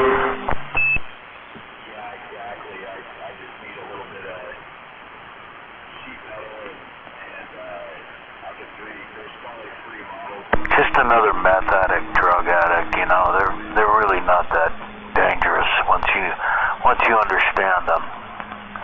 They're pretty easy to neutralize using various tactics that we won't go into details on the CB radio. Mr. called the cops on you. He called the cops on you. What are you talking about? No, yeah, there weren't any cops involved. Yeah, somebody got a DWI that night. I don't know, it was you or Cruiser. It might have been Cruiser. There was another guy there that might have called the cops on Cruiser. I bet those 5 cops busted him probably for DUI. You're probably right about that. And then they found those weapons in his car too, probably. Yeah, I was listening to that go down on my radio at home. I think it happened on a Thursday night or a Friday night, or I can't remember what night it happened to, but I listened to the whole thing go down. I should have recorded it. It would have been you know, I could have sold that CD. Yeah, who was that other guy that got involved? It was some guy that was in the Army. I forget what it... Hitman was his handle, if that rings a bell. Anyway, he showed up, and he must have called the cops. I think he did call the cops, come to think of it. But cops never fuck with me, and they probably arrested Cruiser for, you know, drugs or meth or weapons. He probably didn't have any insurance, may not have had a driver's license. So, yeah, that's probably how it went down. But that's a lot better than what he would have got from me if he would have stuck around.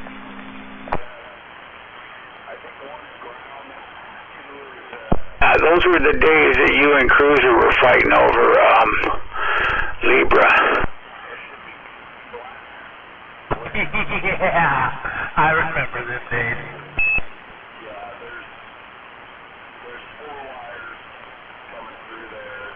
What about these days? Oh, I do love that, though. Those were the days. Yeah, wow. Bring him back. But thanks for telling me that he got arrested. I kind of forgot about that part, but that makes me feel warm all over. I'm sure it wasn't the last time he got arrested. I like handcuffs. Oh, he went to prison for 3 years for beating up, God, what the hell's her name? I got it. What is his girlfriend's name? Pretty Singh or something like that? Something like the Pretty Lady, wasn't it? Yep. I never met any of those scumbags. I talked to him a few times on the radio, and he got all pissed off at me. I don't even know those people. I never met them. Her name was Trudy. Well, Pretty Lady ended up moving in with Metallica, and up there next door to Purple.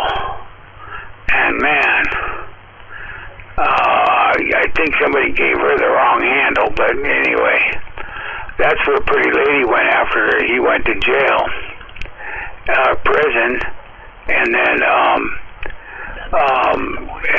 her and Metallica,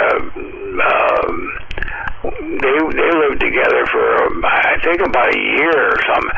And I don't know what happened to Metallica or what happened to Pretty Lady. I don't know. Yeah, I didn't keep in real close contact, but they were my CB neighbor.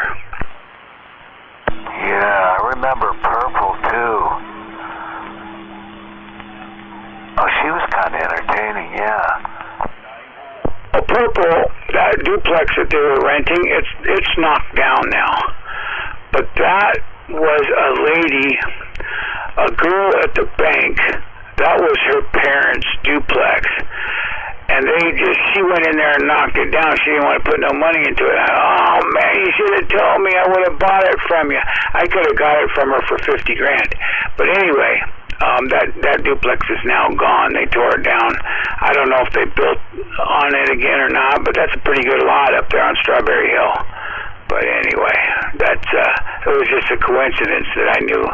And the girl that worked at the bank, she lives in Ording now. I don't know where her parents live at, but her parents are the ones that own that place. Huh.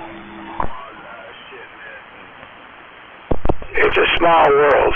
It's a small world after all. Yeah, I know a lot of people through little instances like that. How about Kingpin? Is he still alive? No, Kingpin lived at the bottom of the hill there in Fairbanks, and no, he passed. And I think, what's her name did too. Well, God, what's her handle? She used to go down to the truck stop and run the drivers to Walmart and stuff. Oh, Gypsy Rose, yeah. I think she might have passed too, but I don't know, but I heard Kingpin did. Yeah, I haven't heard Kingpin out here in a long time. And that poor girl was living homeless at that stupid truck stop. My God, it's lucky she didn't get murdered. I ran into her over there a couple of times. She got in trouble for parking all those trucks at Goodyear, and Goodyear finally said, "Now you're done, out of here." But anyway, I used to go down and eat. They used to have those one foot German, God, what are they called? They're wrapped in bread, and they were a foot long. Well, my son loved them. And so I'd run down there and pick up dinner at least once a week, twice a week, and stuff out of that gut restaurant there that fed the. I mean, everything they had down there was huge because they were freedom truckers, you know. So it was. I think they were $3, but they were big. You know, you got a couple of them. One of them would fill you up.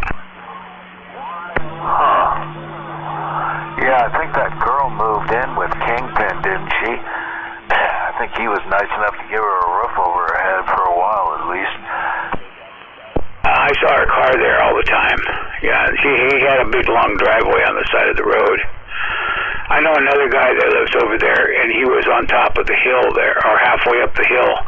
And he has a shop over here on Pacific. He runs an antique store, or he has a little space in that antique shop up there.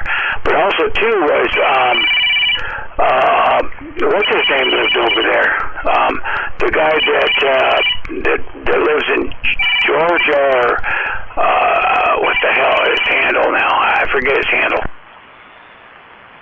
I used to like DT too. I think DT lived around where you live somewhere, didn't he? DT lived on 64th, right off of Portland. No, I'm talking about MAD said he just talked to him the other day through Skip. What the hell was his name? He's the one that got into it with Slam Dunk. Slam Dunk said he stole something from him, or stole a radio and a liner from him, you know, before he took off to the down there, Alabama, I think. Oh, okay. Oh, I kind of know about this little drama thing here. Now, didn't Slam Dunk go over after some CBer passed away, and then him and some other guy looted all their CB equipment? Wasn't that what happened? That started all that shit?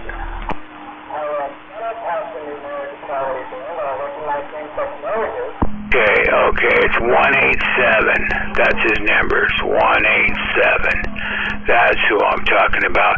He used to live on the other side of Portland. Is that Portland? Yeah, the other side of Portland Avenue from Kingpin. About 1 block in on the left, he had a beam in there. Flat-sided 3-element beam over there. And when he moved, he left it there. Now, didn't he accuse Slam Dunk of stealing a bunch of radio equipment off of some widow of some operator, CB operator guy? I don't know, but I know that Slam Dunk got on the radio and was looking for him because he stole some shit from Slam Dunk. I don't know the full story. This is just what I heard on the radio. And, he was after him for a while. And he took off to Alabama, I think it was. Yeah, I kind of remember what you're talking about, but I know there was something going on with, it was that, what the fuck was that guy's name? He came out on the CB and nobody'd ever heard of him. He was a truck driver, and then all of a sudden he got real popular. Like, he was like a star, and then he died, he was a truck driver. I forget his fucking handle. You know what I'm talking about. They had a big funeral for him and everything. I gotta get out of here. These guys over here throwing a carrier and stuff, and he's covering you up. And all right, well, take it easy out there. And yeah, there's a whole lot of mischief going on out here throughout the years. You know, you kind of learn a lot when you sandbag. All right, later on, 188 downtown Medley. We're clear. All right, you have a good one. I'm gonna remember that guy's name though. And when he died, this is how fucking low some people are out here. When that fucker died, he had a whole bunch of radio equipment. And these other CB radio guys, and I'm not gonna mention any names, but I got an idea who it was. They went over and either bought or fleeced this expensive radio equipment off this widow of that guy, but I can't remember his fucking name. But he was a goofy fucker, but he had charisma or something, because he was only out on the CB for a year or two, and he was like real popular. What the fuck was his name? And then he died prematurely or something. Well, that was just completely made up. A lot of people asked me to report on the Russian warship pulling drills off the coast of Cuba, and I told them I reported that something interesting happened. So nothing did. They finished up the drill, and now they're headed back to Russia. Israeli Prime Minister Benjamin Netanyahu has decided to dissolve his war cabinet, which was only Benny Gantz who resigned last week, and Defense Minister Yoav Gallant anyway. Unless their air refund vows continue, Israel announced it would begin daily pauses from 8 a.m. to 7 p.m. every day along a designated route to provide safe passage for humanitarian aid. They made it clear that this would not affect their continued assault on Rafah, where they claim to have killed more than 500 Hamas militants and identified more than 230 tunnel shafts, and a total of 12.5 miles of tunnels that stretch to the Philadelphia corridor.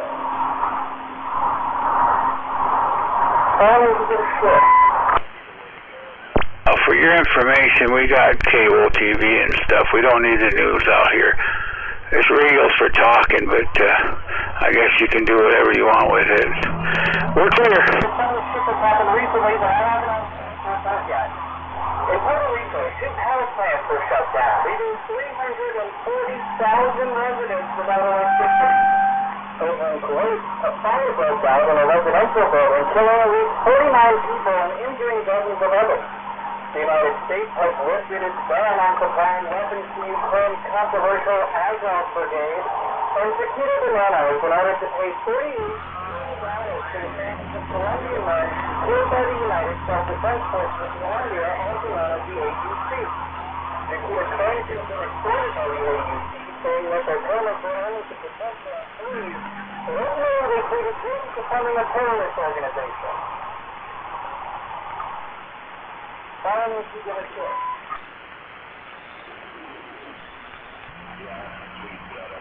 I'm your host, Colin, and this is our work today. On the G7 summit, U.S. President Joe Biden and Ukraine President Volodymyr Zelensky signed a 10-year security agreement with all 7 countries pledging to give a $50 billion loan to help Ukraine buy weapons and rebuild infrastructure. In Italy, a fucking drone popped off in the lower house of Parliament when Leonardo Zano interrupted Roberto Calderoli to give him an Italian flag during discussions of a proposal that some say will further impoverish southern Italy. In Argentina, thousands of protesters took to the streets in protest of a new reform bill that could deepen the country's economic recession. The protesters lit cars on fire and slashed with police. At least 20 officers were injured and dozens of people were arrested. And the two protests here, so 2 days ago, an Israeli strike killed a senior Hezbollah commander in southern Lebanon. This isn't footage of it, but yesterday Hezbollah retaliated by launching over 100 missiles and drones into northern Israel, posting 9 military sites. Then today, video footage from Israel videos using a trebuchet to launch fire into Lebanon. Follow me to good shit. Fucking news. I heard some of the shit going on in the world today. After what seemed like a relatively short trial, Hunter Biden has been found guilty of all 3 counts of illegal purchase and possession of a firearm. He faces up to 25 years, and I find it just a little interesting, but I'm not too mad because it's not very clean no trial. The U.S. Immigration and Customs Enforcement arrested 8 suspected ISIS terrorists in New York, Los Angeles, and Philadelphia.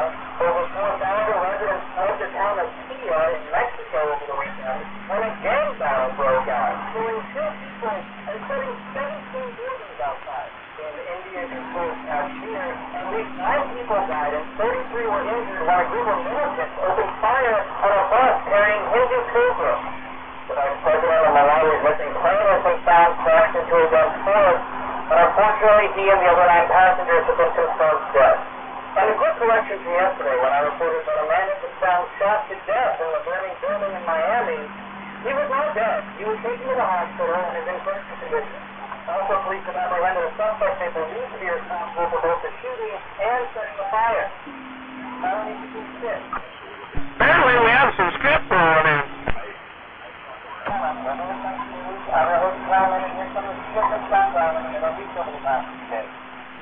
On Saturday, Israel's military rescued 4 hostages taken by Hamas on October 7th in a harrowing rescue operation from the eastern central Gaza. Soon after, Hamas's military released information that as many as 274 Palestinians were killed during the rescue operation. As usual, they were not clear on how many of those were Hamas members versus civilians. They also said that 3 of the captives were killed by the Israeli army during the operation, including U.S. citizens. There was also a part that Israel used a temporary pier built specifically for humanitarian aid during the rescue operation, but the Pentagon in the United States released a statement saying a Saudi occupation area near the pier and not the pier itself. The Human Rights Watch released a report showing that Israel has been using light phosphorus munitions on South Lebanon, and though there are those magnitude of death toll, it did seem that at least 173 people have been injured and more than 92 What do you say? in October. And after weeks of threatening to do it, Israeli war weapons matter. Hey! What do you say? For Gaza. What do you say?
around for really bad? I mean, R&B's been around. I would say it's you know, after soul music, R&B came. Rhythm and beat, you know. Are you gonna be at the break Saturday? The next one, which is next month, second Saturday, if that's what you mean. No, everybody's meeting up Saturday morning, I guess, down there at that restaurant, and then they're going to go to the break at Milton in 5 Mile Lake. 5 Mile Lake, they're doing a break. Oh, CSI, yeah, no, there's no way I can do it this weekend. Me and the wife lost our son, her son, my stepson, but I've been his stepdad since he was 4. We lost him a while back. We're having a memorial for him this weekend. Oh, I'm sorry to hear that, man. Yeah, that really sucks. I'm assuming he wasn't still a kid, correct? He was our kid. He was 32 years old, but... Oh, man. Yeah, I'm sorry to hear that, man. Yeah, I just drove by a memorial tonight for a 15-year-old who was shot and killed over here on above the Tacoma Dome. It seems like a hot spot every year. Last year, same spot, some other kid got shot and killed. But it's like one of those hot spots in Tacoma, I don't know. But yeah, hopefully nothing like that happened to him. But yeah, I'm sorry to hear that. No, it was violence, but it was internal violence. He died from an overdose. He got on drugs, and there was literally no saving him. It's sad as hell. I did my share of stuff when I was young, but, there's time to grow up. Yeah, man. Sometimes it just takes over you, man. Yeah, that's horrible, man. Sorry to hear. Yeah, unfortunately, it's just make this shit stronger and stronger, I guess, and it's just killing people, taking people out. I lost a couple of my buddies last year from it, so it's some bad stuff. Yeah, well, I don't know. My daughter, she smoked weed a few times. She drank a couple times, but she really don't like it. She's 23 now. The oldest one, the actual blood brother of the one, I can't say he's totally successful, but he's got a job and he's supporting a wife and kids. In this day and age, they're a big fan, man. I don't think anybody who's between the ages of, 20 to 40 are successful. Really, man, everybody's struggling, man. And, yeah, that's just my what I see from it, man. I mean, working any blue-collar job now does not pay the bills, and it's not worth it.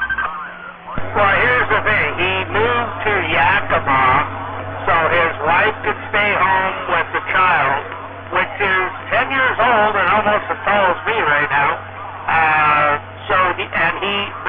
They're buying a house. He's been doing stuff to it, so he's not doing real bad, but he had to move to Yakima. Luckily, he did all this before Bidenomics kicked in, kid. Oh, man, that's terrible, that's good that he went out there to Yakima, but, man, Yakima's like the armpit of Washington. You go out there, you just get sucked up, man. It's, I don't like going out there unless I have to. Don't feel so, but I don't know, he's got some issues with some things, but, I'll be honest, I've had to loan him some money.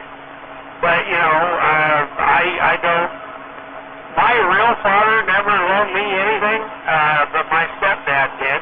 I asked for $100 and he sent me 12. Oh, wow. That's crazy.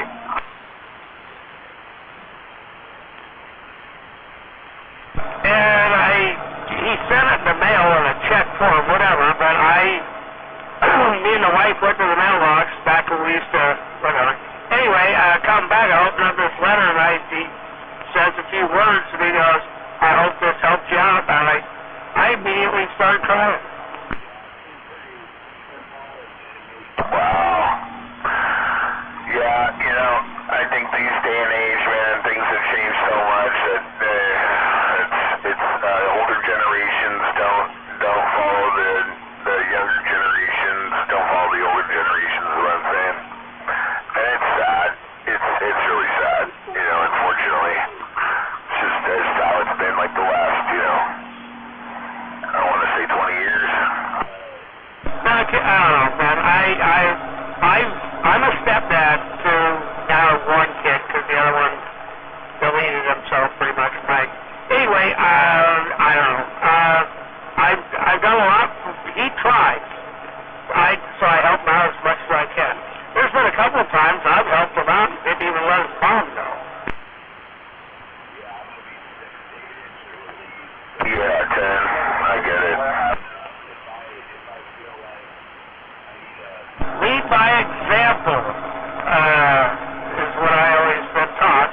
And I was also taught, you know, I've done some bad things. I've broken a few laws, and I've done some community service. And I work just as hard at the community service as I would if I was at a real job. Because I was brought up and raised that if you're going to do anything, you're going to do it the best you can. Even if that isn't perfect, as long as you try to do it the best you can, you will succeed.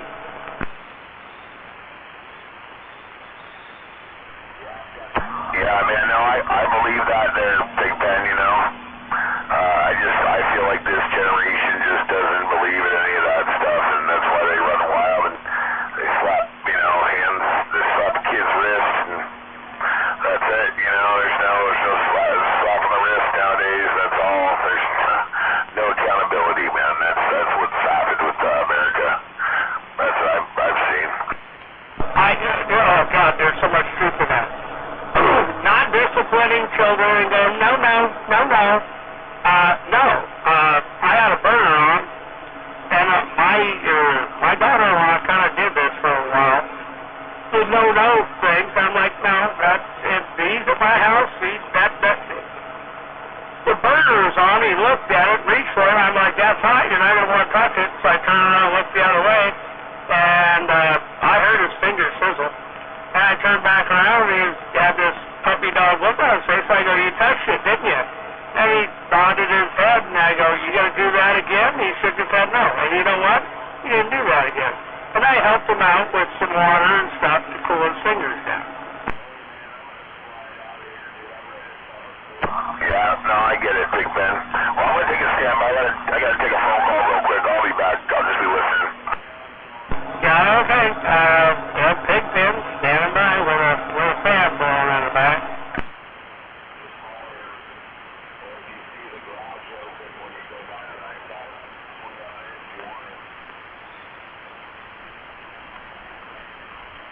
Wonder where Blacktop is.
Beep. Boy, it's so pleasantly quiet. It was until you showed up. I was listening to that fucking beat. Good job. Nobody, you run everything. You were listening to the static? No, I was hearing beats too. You weren't hearing the beats? No, actually, I was standing next to the radio, but I was on the phone for the last hour, so apparently I missed all the fun. Oh, you didn't miss it. It was still pretty quiet. Check, check. All right. Well, if there's no other, I mean, like, is it just like you and me being the fun out here? I was talking to somebody earlier, and he said he had to make a phone call. Other than that, yeah, no, just you and me. Laptop. Oh, and that Brian Dickhead guy. He's usually out here. That's what I heard. Yeah, Mr. Dickhead is out quite a bit, and Blacktop, yep, I know them both. Yeah, it's a rather eclectic group out here on the frequency. Now, I'll give you the benefit of the doubt. I'm not out here very much. Now, you sound like Pigpen? Oh, no, I sound more like him. I look like him, too. Yeah, I apologize, or maybe, I don't know, this is a prop, I don't know. No, you're good.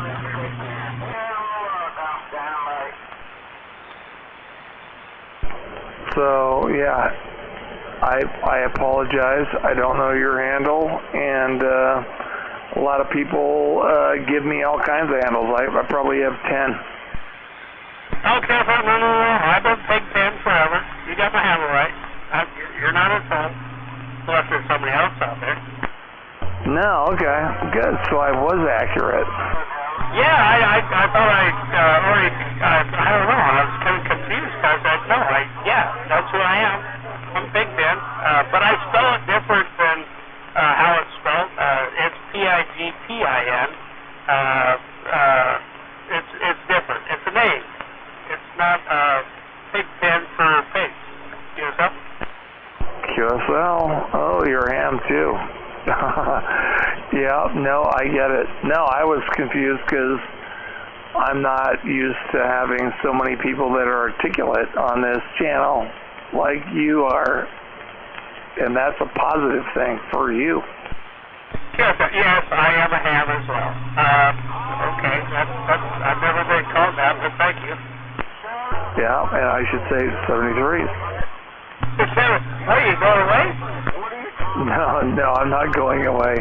But yeah, there's a lot of us hams, and yeah, but you know what? Sitting here is more fun. But then there's all a bunch of turds at times that pop up out of the woodwork. Oh, I know. You know, I've been trying to talk cordially to Mr. Dickhead Brian and try to explain him, you know, you need to change your persona before people perceive you differently. Because apparently you have been the Mr. Dickhead for so long, anytime you come out and speak, everybody already oh God, he's going to be awful, he's going to be horrible, whatever. You're putting that persona out there, and then you say everybody's against you when you're self-suiciding your own I don't know. No, I totally get what you're saying. I personally know Brian, and yes, his radio persona is his handle, and he is not that person in person because I interact with him on a weekly basis. So, yes, your assessment is 100% correct.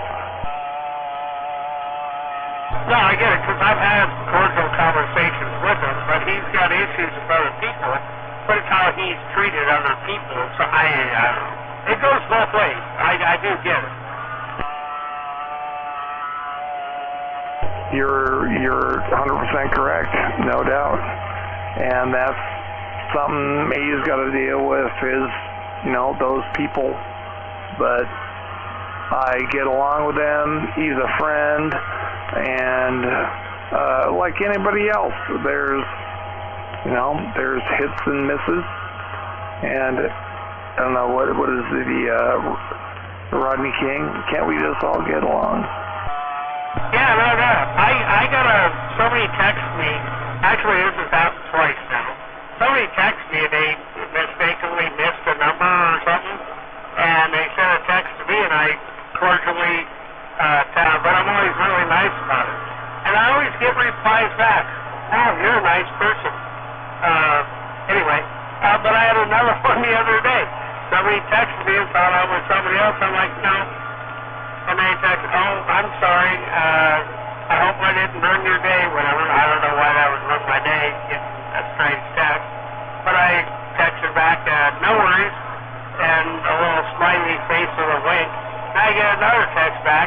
I don't know if this person's young, but I don't know. I don't know if I want to text back. But I'm an old guy. I'm nice to everybody. Everybody deserves a mistake, right? Absolutely.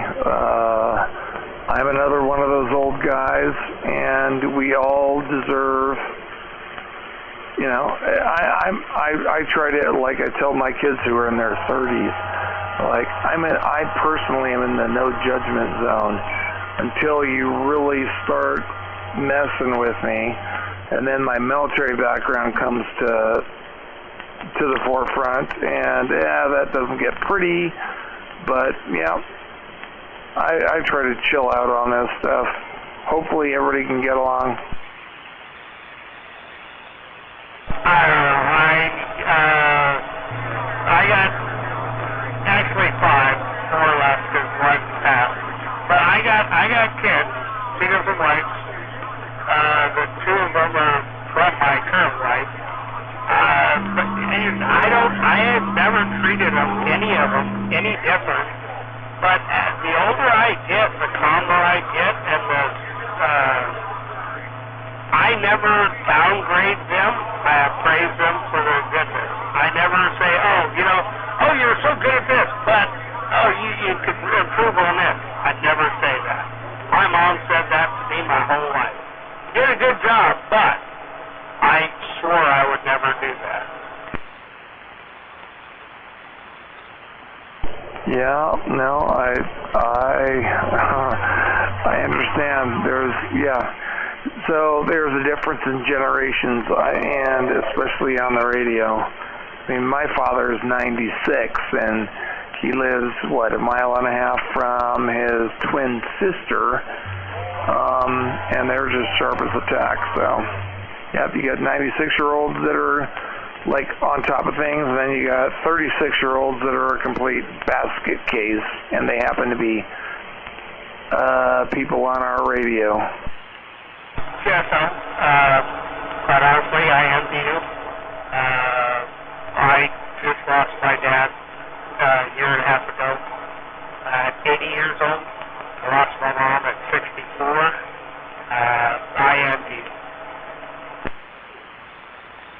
No, and I just lost my oldest son, his father-in-law, who's local here, even though they're originally from Mexico. He passed away on Memorial Day. Just heart attack, fell over a railing and went down a floor or 2 and didn't survive. So, it's kind of a shit show out there. Oh, God, thank God. I'm not trying to one-up you at all, but I lost my middle brother, 32, when I was 29, 3 days before my birthday. My parents divorced right after I turned 18, but my mom filed for divorce. My grandmother got up out of bed to yell at my mom, fell down, broke her shoulder, had a heart attack and died. My dog died, my cat died. I'm the only one left of my personal family. I had 2 brothers, and of course my other father. They're all gone.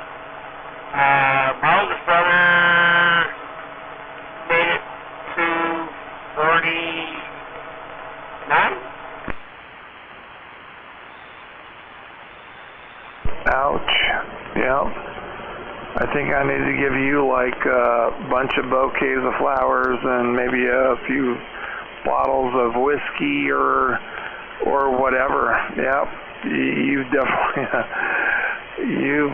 you've been through more of a shit show than I ever will.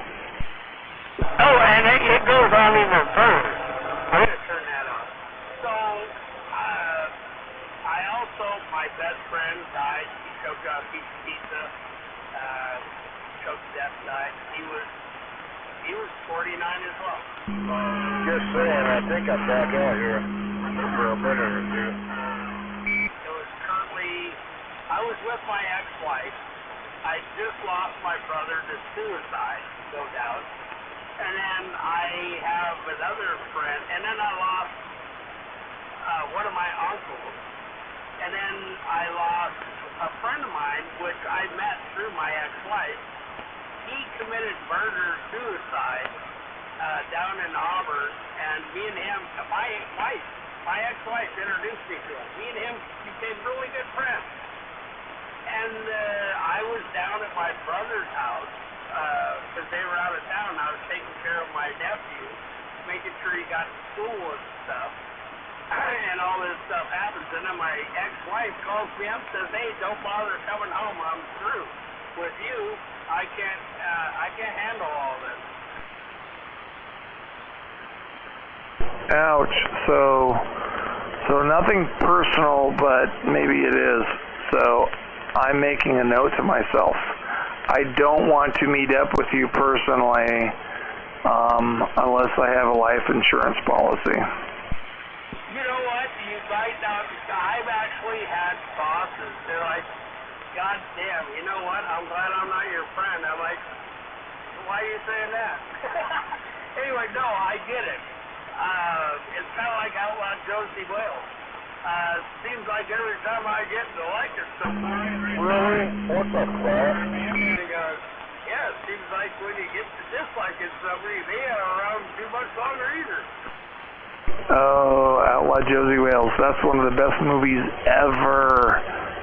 I actually have that thing permanently sitting on my DVR at the house.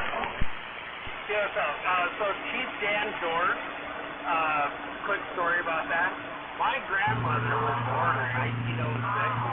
She actually, and one of my uncles, her son, was an MGM, whatever, but she actually met and was friends with Chief Dan George.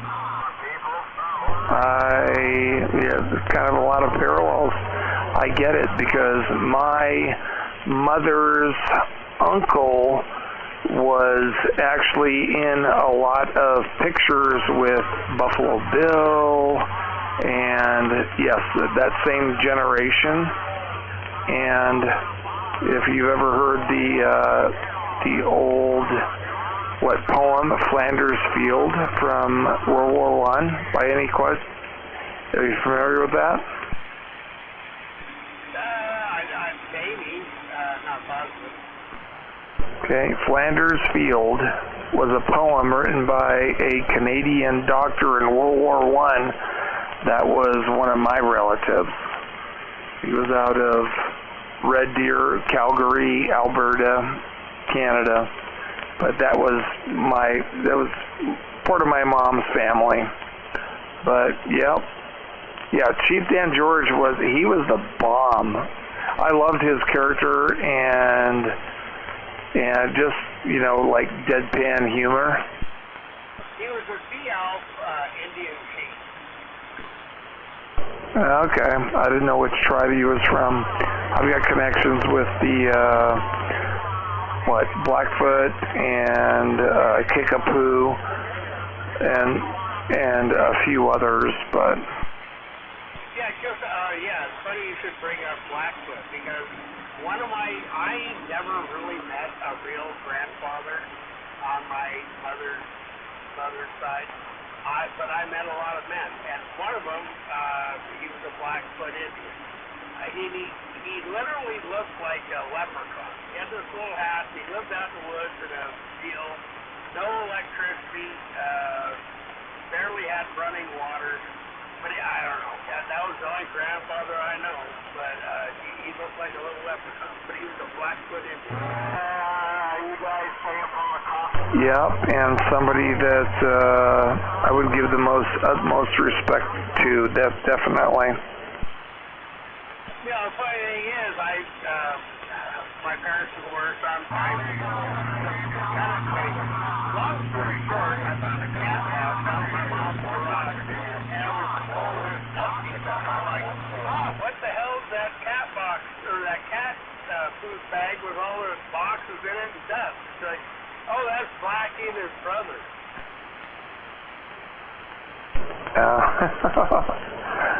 Yeah.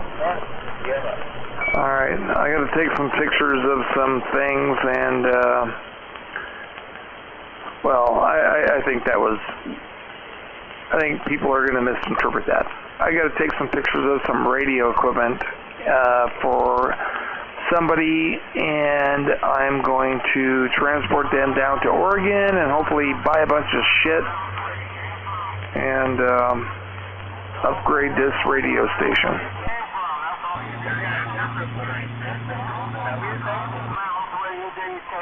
No, I was trying not to, I was trying to have somebody not misinterpret what I was saying, because I was not being politically correct. Because it's kind of hard holding a microphone, talking to you, and taking a picture at the same time.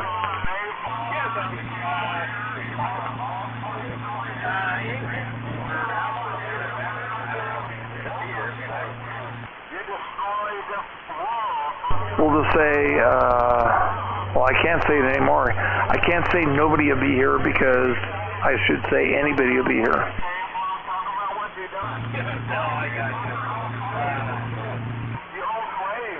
Yeah, anybody / old nobody. I'm on the side. Nature's trying to take you out. That's why you get all these skin cancers and shit. Mother Nature's taking you out. There you go.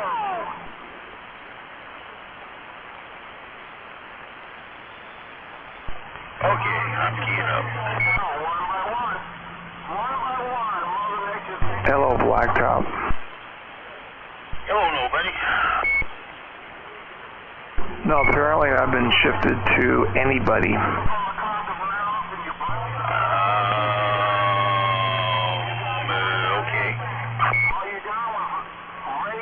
Yeah. No, it is what it is. No, nobody is just fine. I'm gonna call you nobody. Check. Mr. Big Ben, how are you doing this evening? We got heat waves, we got all this shit because of you guys. And now we're going to have a nuclear war again because, you know why? Paleface. Paleface is out there starting shit. Got a lot of Paleface is Paleface. Nature's going to take out the Paleface.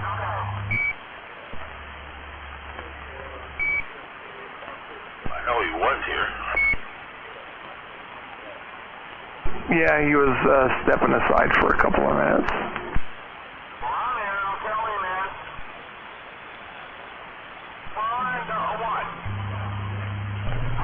Great Doug was upgraded his system, so he's definitely, I can hear him.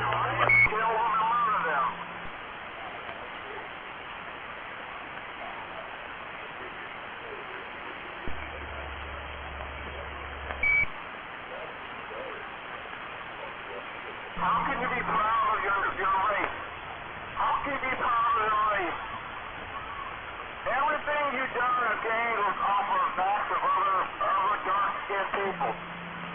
Everything you've done is off the back of dark-skinned people. You haven't done anything of your own. You haven't made anything of your own. The natives taught you how to grow fruits and vegetables and everything to survive on this land. And what did you do? You killed them all on Thanksgiving. You took all the land. Put them on these little reservations and everything. All these beautiful properties up there. All these islands and Washington State. All the East Coast. All these beautiful landscapes belong to the natives. And what did you do? You guys blocked off.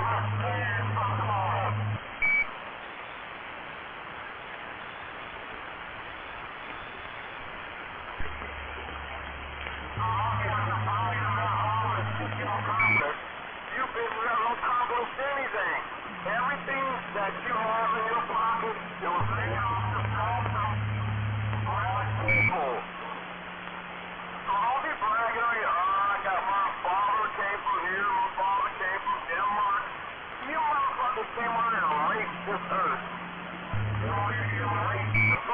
Your so-called United States.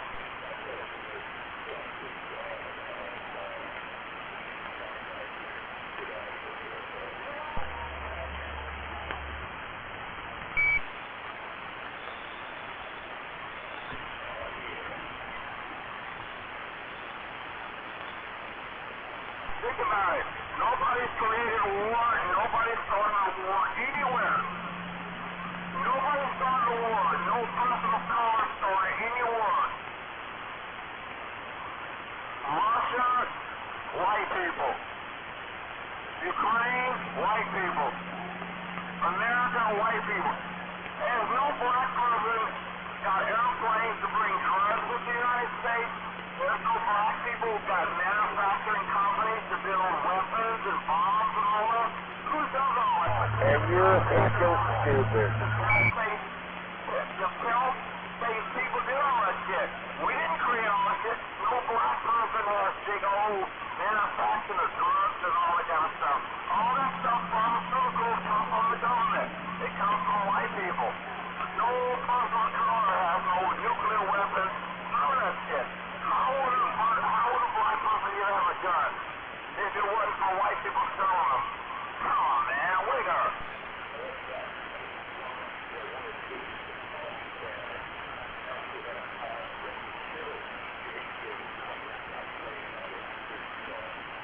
Black people don't own factories to build bombs. Black people don't have no factories to make methamphetamine and all that shit. Blacks don't have no big factories to make crack or none of that. We don't know where all that shit came from.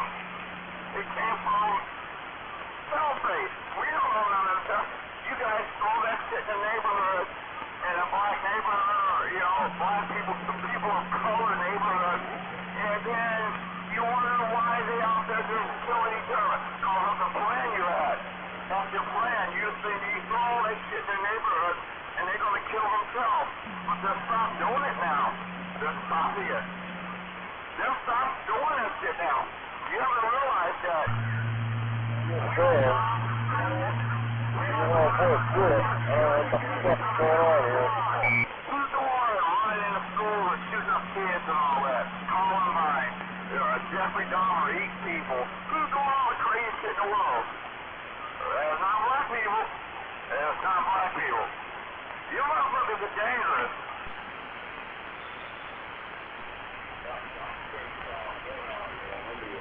No, it's the white fucking niggers. The Uyghurs, man. Just saying.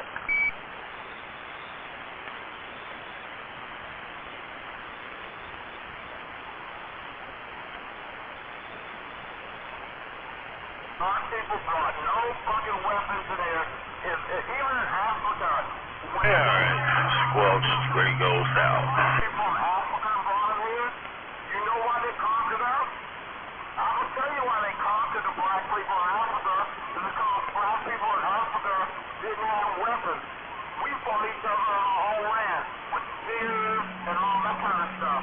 You guys are the one that brought the weapons and everything, like nuclear weapons and bombs and AK-47s. All that shit is American made. Look all around the world. Germany, China, Grenada, Honduras, Afghanistan. Where all these weapons come from? The United States of America. Russia. It all came from white, the pale-face. No person of dark skin created any weapon. Any weapon. All these weapons are running around on the streets. Pale-face put them there. We don't have no manufacturing companies to produce all these weapons and mass destructive materials. We don't. Even crazy. Even 9/11. Even 9/11. When they came up there and these guys kept up there crash the planes in the World Trade Center, who trained them? Who trained them to do that? Who let them get here to do that? You know how they got here? They went to fucking school here in the United States. The United States educated them just how to fly an airplane. The United States trained these terrorists to fly an airplane into the World Trade Center. Then all of a sudden they mad after Afghanistan and all that kind of stuff. Come on, man. You guys started this shit.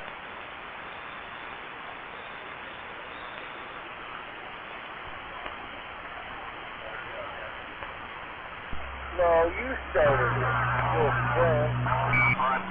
Dynamite.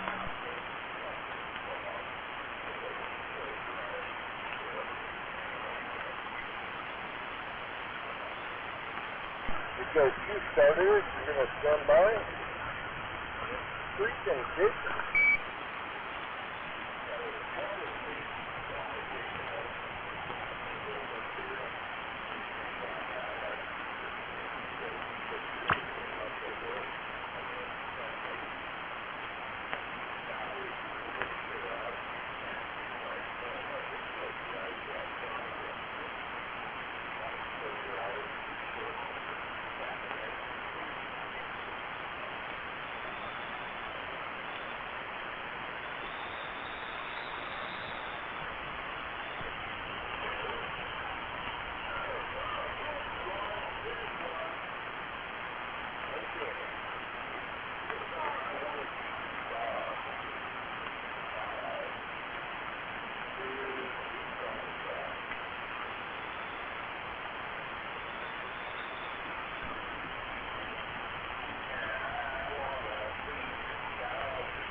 Blacktop, you have a good night.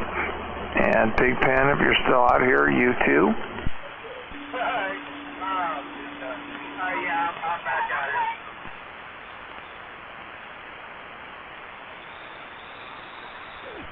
Calling it an evening? Yep, I should have called it in the evening a long time ago, but I'm doing emails and all that other kind of crap while I'm sitting out here by the radio, so I need to step away.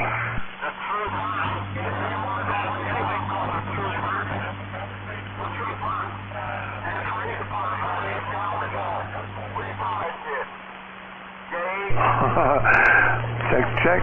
Appreciate the QSO. You have a good night. And Blacktop, you have a good night too. You too, nobody. Hope you get all your pictures taken and sent to the right people. Yeah, exactly. No, I've got a variety of gear that, like a whole shitload of stuff. A variety of ham gear, so Pigpen, if, I don't know who you know that I know, if you've got, I don't know, Highsider's contact data.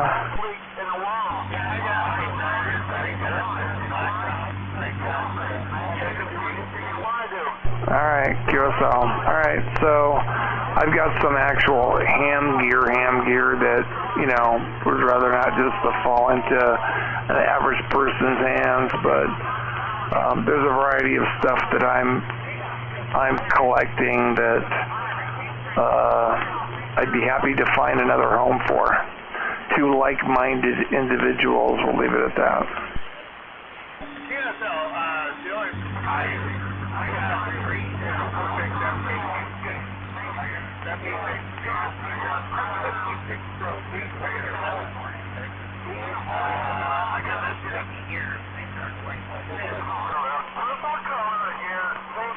Oh yeah, no, QSO. I'm not talking about radios. It's more of, you know, alphas and Tentex and call-ins and things of that nature.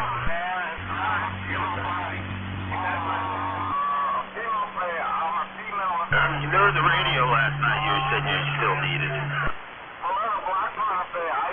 That I what? That was directed at Big Ben.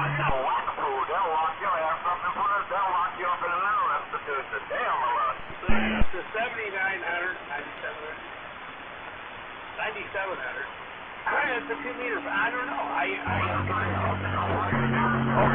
so here it is. You said you get it, and here it is. Let's go. But I'm a woman. Then Copy that. Okay, misunderstood what you said.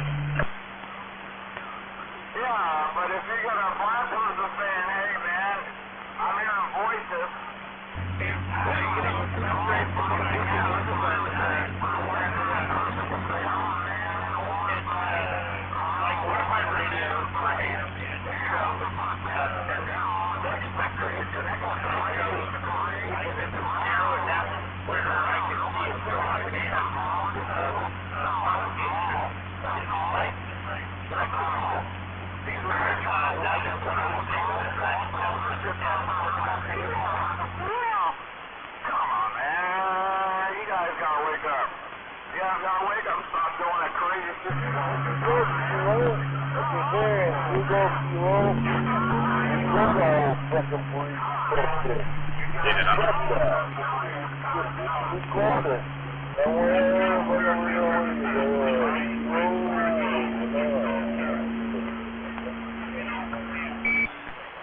Send me forward, I'm gonna kick your ass.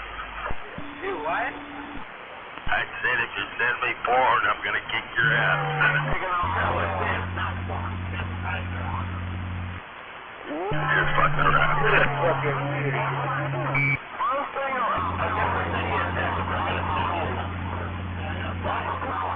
All they want to do is fight, do damage, and hurt somebody. That's what pale-faced want to do.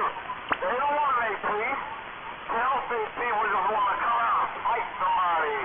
Listen to them. You have no friendship, no love in your heart. All you want to do is beat somebody, nuclear bombs, go fight other countries, rape the natives, rape the fishermen. Look at the land, man. We don't have a salmon on and then you bitch about the natives want to fish a fucking whale. You guys rape the ocean. But you rape the ocean. The fish and everything are all fucking gone. But you complain about the natives taking one whale every fucking 4 or 5, maybe 7 years. They kill one whale for the blubber and meat to feed their nation. And you guys complain about it. But you rape the fucking oceans with these dragnets and all that shit. You just dress the fucking old oceans and shit. But a native person can't kill one whale every 7 years. Damn what? That's that bullshit.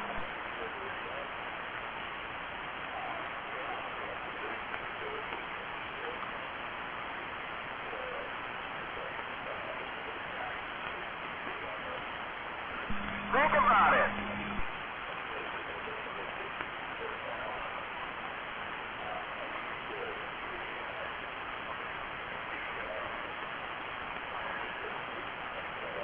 I see you thinking about it too. That's the truth, man. Who's got all the big ships? Who's got all that big machinery out there?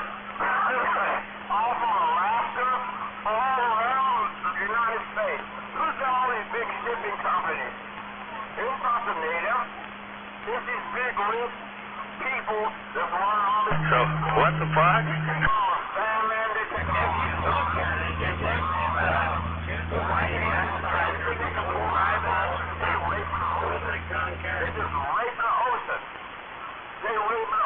Then they complain about every 7 years a native maybe want to kill a whale to speak for, It is trippy looking. I can see the face.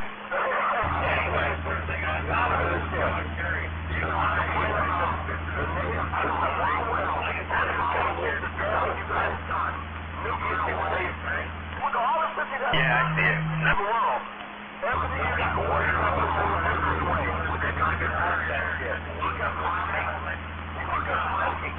Oil and everything you do, you guys deal with. John, you destroy everything. You are a little overmodulated and difficult to... Stepkid and his wife. You are overmodulated and difficult to understand. Service on Saturday.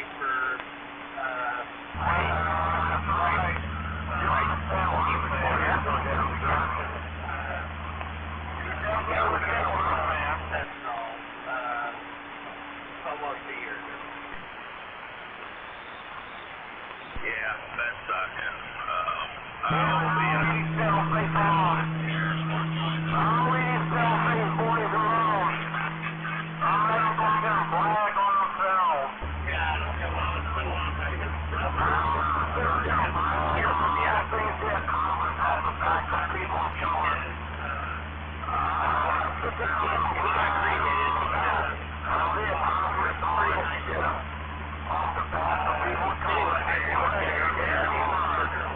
Just looking at it, and I happen to have a video on one of my old phones from when we first moved into this house. And I was kind of trying to drain the battery. So he's walking around the garage and talking and just wasting time. That's like just over 5 minutes of a video. But it's his voice, and occasionally he turns the camera up. So my wife cried the first time I showed it to her. I just found it like 3 months ago.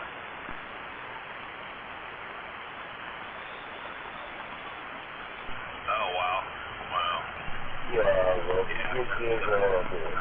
That's crazy.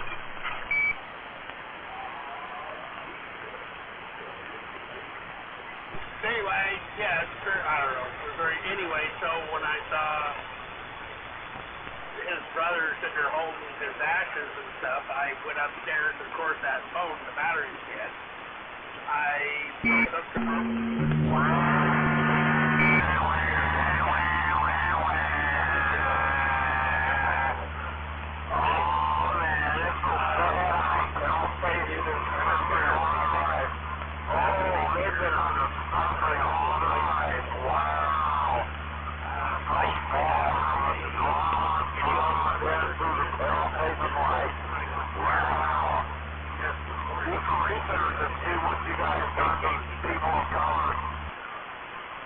Think about what you people done to the people of color. You whine about the almost wah.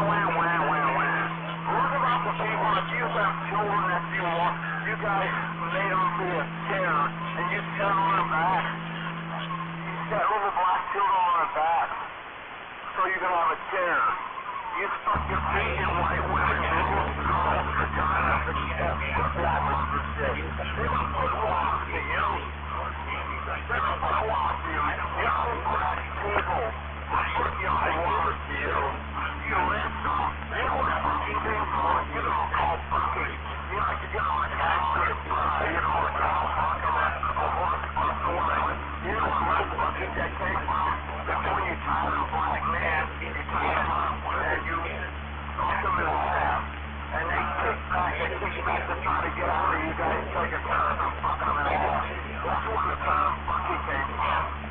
How he felt and about what was going on, and it got played in his memorial, and it was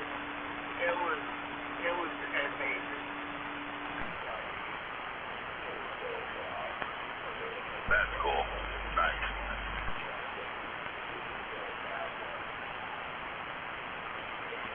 Almost makes me want to make a video and go, hey, you know what? When I die, play this video. And I'll tell everybody how I about that. Make a video of what? Make a video of what?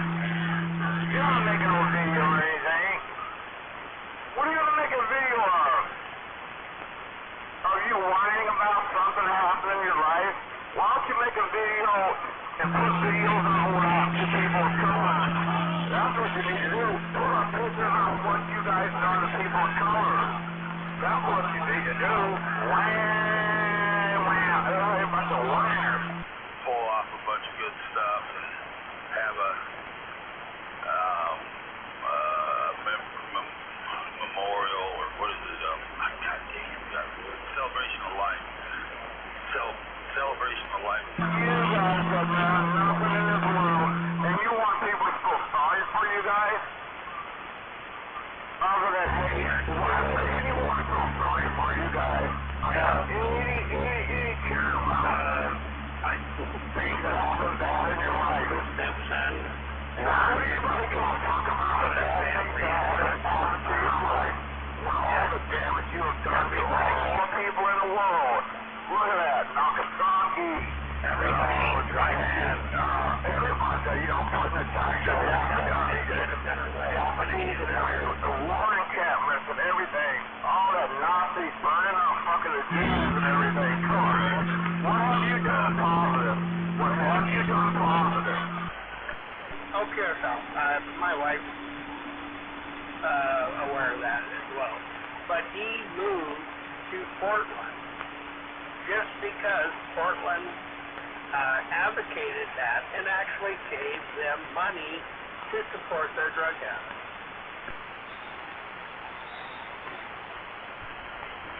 I'm not a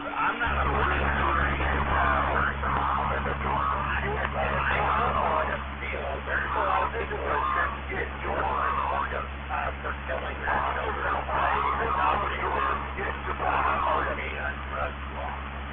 How did the drugs get deployed? I'll tell you how they got there. They were those black people were taught means to bring anything to the United States. If the manufacturing companies didn't like it, they go to make fun. I want to know when they go on track drive. They can make the questions that make their power.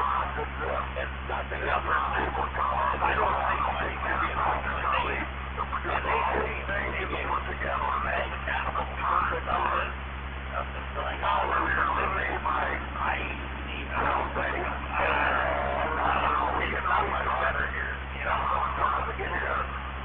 But that's why he went down there, because he knew, you know, in 3 months.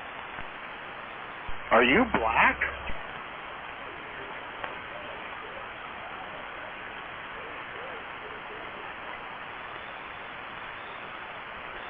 Yeah, I don't know what to say about that.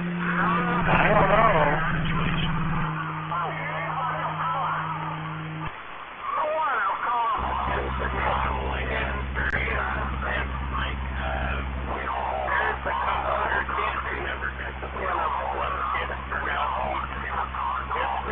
Holy shit.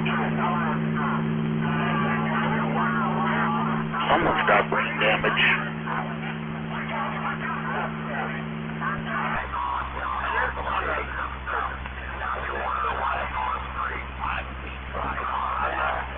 He tried as best he could to turn him on. Well, that's all you can do.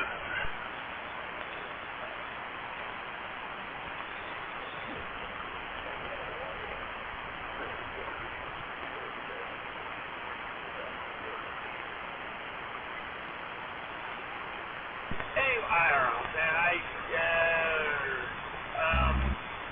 I'm one of 3 kids. We were all the same kids. We were all raised by the same parents, but my morals are way different than my 2 brothers.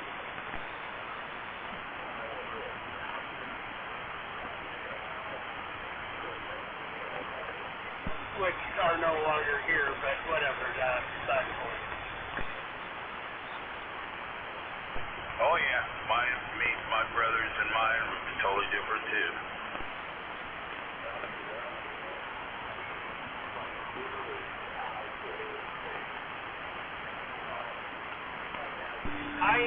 I brought up a little earlier about community service for bad things I've done.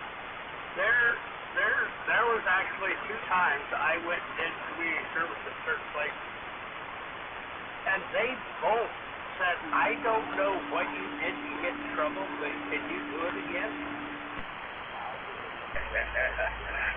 They liked your service. Sir, Car Guy Hunter, Sir, Car Guy Hunter, are you listening over here, Sir, Car Guy Hunter? And towards the end of the day, I did every Sunday, Monday, that's what days I had off. And towards the end, they're like, you work harder than Vincent over there that's paid to work here. I don't know what you did wrong, but can you do it? Then there's another one. March of Dimes was one, and same business. But I was like, I'm sorry. I have a work ethic. And the other thing is, keep busy, your day goes by faster. If you're miserable and you're whatever, oh, poor my ass, oh, goddamn, I got this double, I got to do this shit. Turn it around and try to do something. I don't know. I have a stupid mentality of, I'm not God.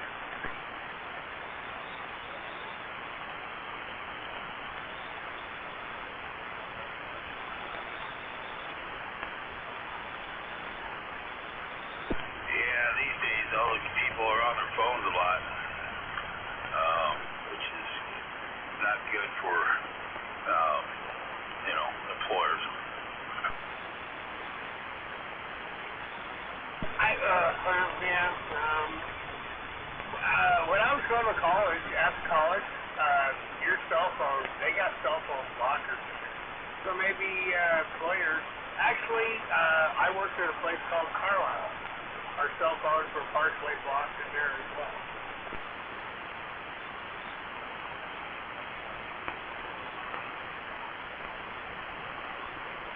Yeah, they can put up jammers on them.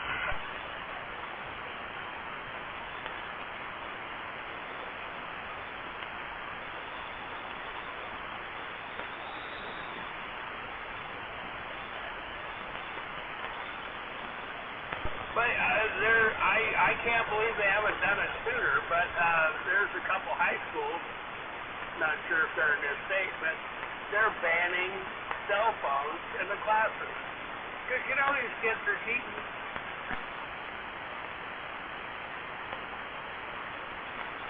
And some of the teachers are like, oh, well, at least they're smart enough to look it up. No, that's not, they're cheating.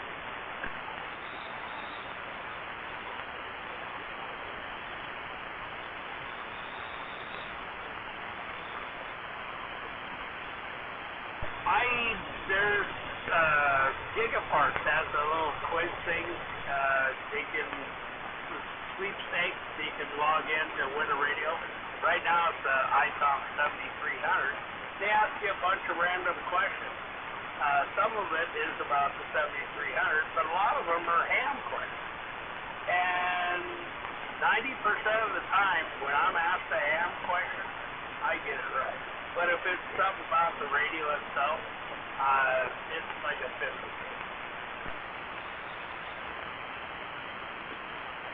Yeah, I hear you. Every radio's different. Good morning. You good old boy, have a good morning out there, man. Come on out there, fuck up the bullshit. Have a good morning. I'm back out. I don't know if I asked or I did ask, and yeah, you don't care as much as I, whatever. Well, hell, that was speedy.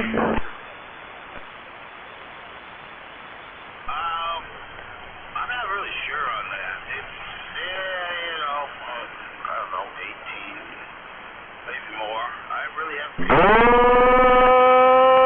Good night. The whole thing, it says average and curve, whatever.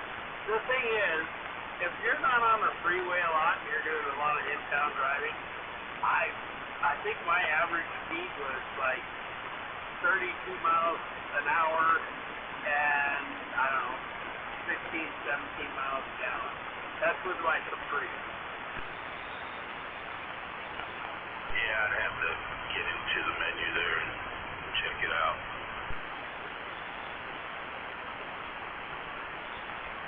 But when I drove that car from Oregon to Washington, I averaged, almost 30 miles gallon, like 28 miles gallon. Average speed was 70 miles an hour. Variable valve timing or whatever it is, you know, that's the variable cylinder. That's what gave you the good mileage, that's for sure. Well, yeah, well, you know, so I think we doubled on the internet, but no, my average speed was like 95 miles an hour. But should have been sucking gas. But you're right, my car does have the cylinders a leak. I don't think your V6 does. Yeah, I don't remember anything about that when I bought it or looked, you know, into the manual.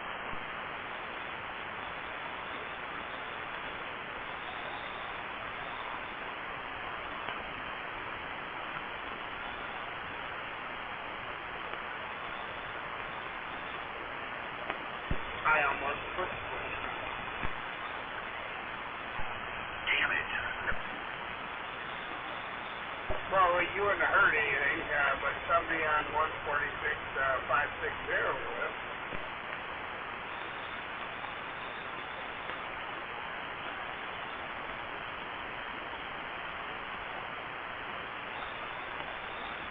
Yeah. Here, I'm going to turn on my little Bofang here. 146.560. 46560. I just turned that radio off.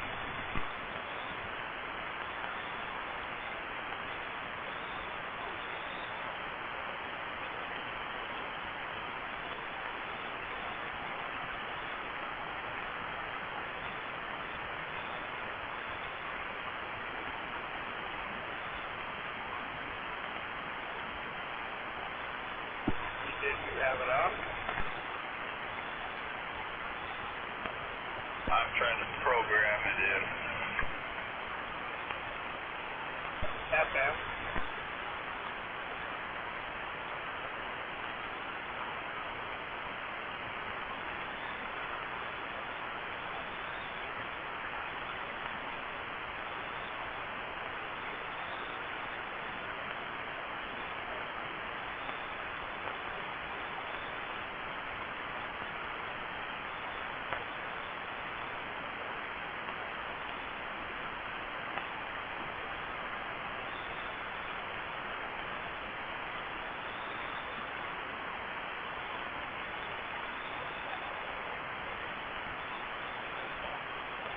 It won't let me put it in for some reason.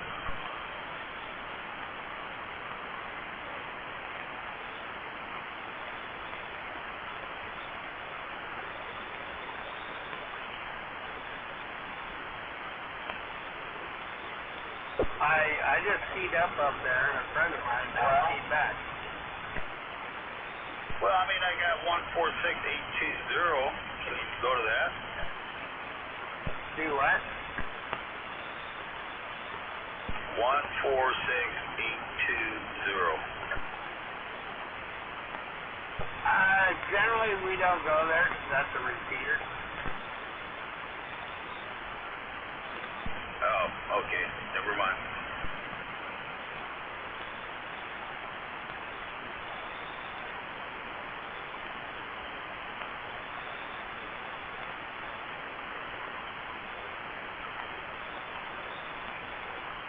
Anyway, yeah, there's this guy Bill lives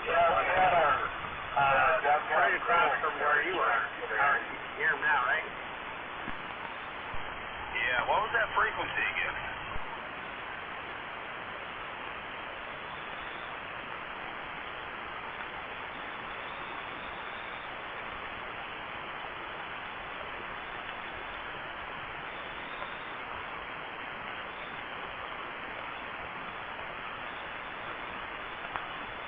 Give me a blank frequency.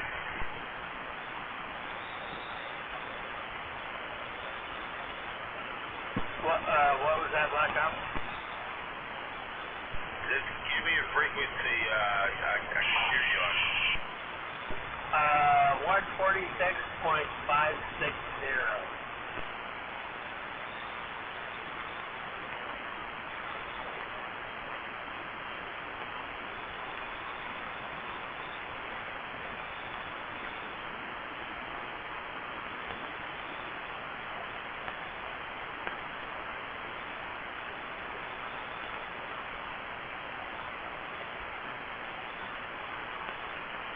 I hear you. Alright, now you got it? I got you. Anyway, it's my friend Bill. He lives up on Lee Hill, up by the college. QSL. QSL.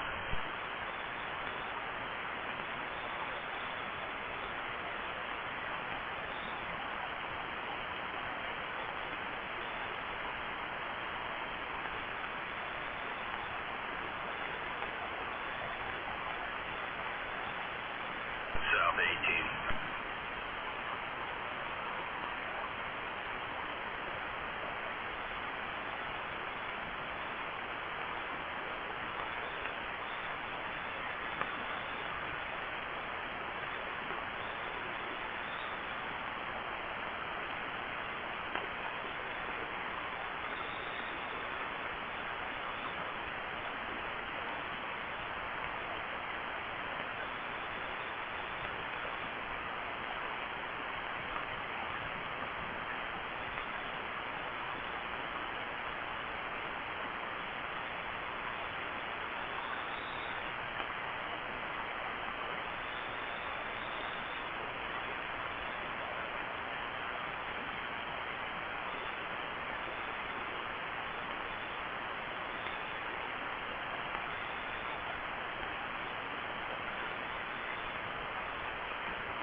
There's a deal you can go on the internet with.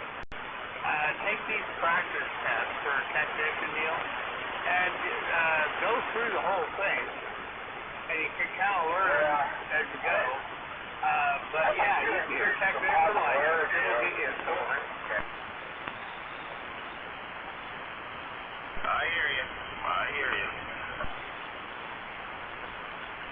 Oh, I want a Kiev so bad, but I know I can't.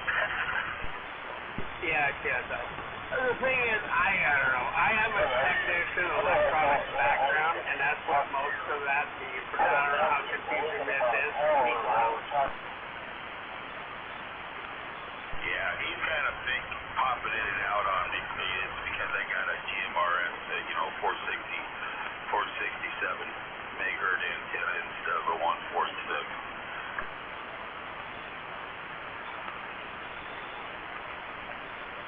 Yeah, so, anyway, no, I kind of had some background in electronics, so that helped me in my technician. But if there's a deal, you could take a free little quiz, and you just keep taking a quiz and go through it, and when you start taking a test and you're passing with a 98 plus average, I think you're golden to go take the test. Yeah, copy that. It's next in line. Put it that way. CV's done, GMRS is done, so Ham's next. Yeah, QSO. I'm going to answer him when he shuts up. But yeah, my general, I studied for like 2 weeks, and I went for the test, and I passed my test. But I hardcore studied 2 hours a night for 2 weeks.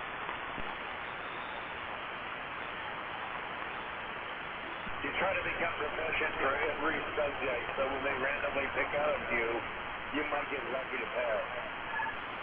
I don't know if it's getting lucky, because, I still get asked these questions all the time, and I still pass them. So that knowledge made it into my brain. Regardless of how it happened, I studied pretty hard for like 2 weeks, and I retained that knowledge. So, say what you will. Oh yeah, good point. Yeah, when I passed my test, I passed it with a fever too. Of course, that was 25 years ago. Nobody cared when you had a fever. I passed it, and I only missed 2 questions on the general.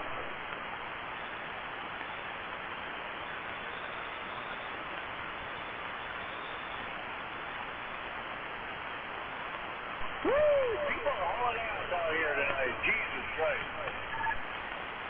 Top evening there, 369. Waving there, Blacktop. How's it going this good, wonderful evening for me? It is a beautiful evening, man. And tomorrow's supposed to be like 84. Glad I got the pool up and running. Oh, yeah. And one of the pool swimming. Oh, God. Luckily, I work indoors, so I don't care too much. So it's nice. And it's a lot better because they got these big massive fans that blow the air around, right? Yeah, that's one thing I liked working at the stadium. It was always a, graveyard shift. No hot weather, So, yeah, it was, warm t-shirt weather during the summertime. But, yeah, it has the advantage of working in the hot daytime weather. I lived in Nevada for 27 years. I'm tired of the heat. Please give me air conditioned. 369 Mobile. I don't mean to take over everything. I just want to butt in a little bit. I still use my license, and probably this weekend, if it's cool enough and if there's clouds, I'm probably going to put up my 80 through 10 meter dipole next. Right on. That sounds good. I'm waiting on my winch. And she'll be good. Copy that. 369 Mobile on the Moby Dick. Big ass white truck. God, I love this thing too much. Then again, I love the one who bought it for me, and she's listening. I know she is. She's always listening. You gotta watch out, Well, you know, I'll help you out there. All I hear is good things from 369 about you. She's actually on the phone, so that was very appreciative. Thank you. She's laughing. She's giggling. She appreciates that. Anytime. She was on the radio earlier today talking up a little bit. She likes the panic attack radio. It sounds good, especially when she talks on it. Well, absolutely. Can't get any better than that, right?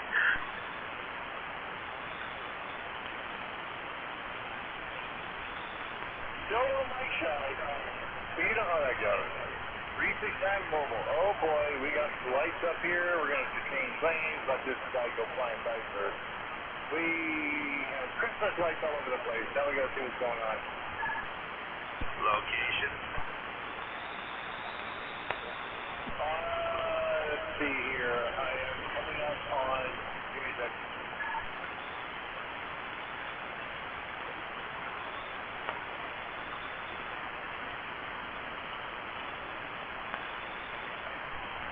Road, half mile. Okay, it's just 2 cars. And I don't know what's going on. Maybe they're having a cocky break. What the fuck is that? Holy shit. The guy's trying to ride around with a car with a motorcycle mounted on the back, and it doesn't look right.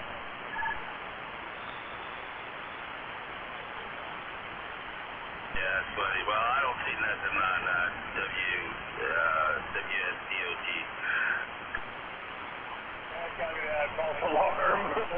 All I saw were lights everywhere, and I realized there was a couple of cops because the guy's like, that car, that bike's way too big for it. It's an old school bike, and it's like leaning back hard.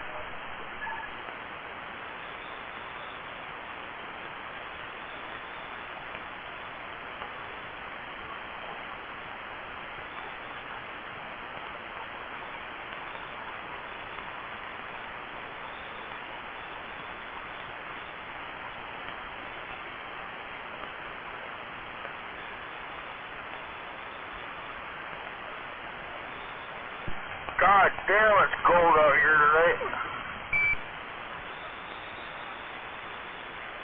Did he really say it was cold? Excuse me. Knowing him.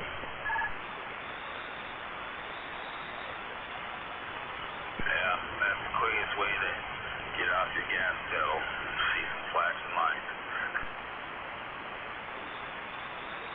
Oh, copy that. Wait, back up. Wait a second.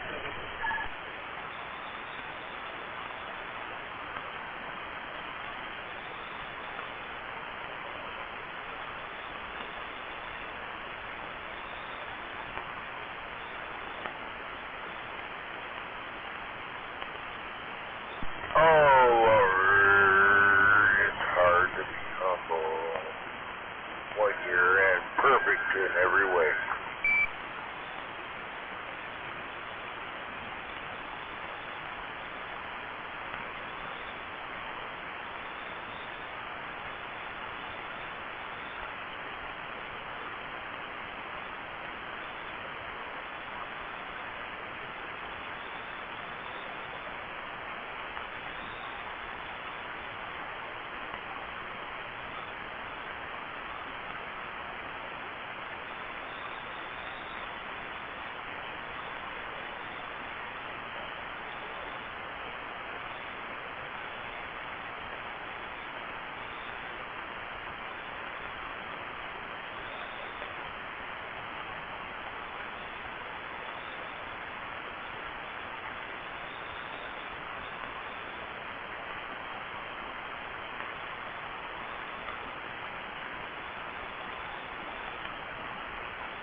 go to bed, Drew.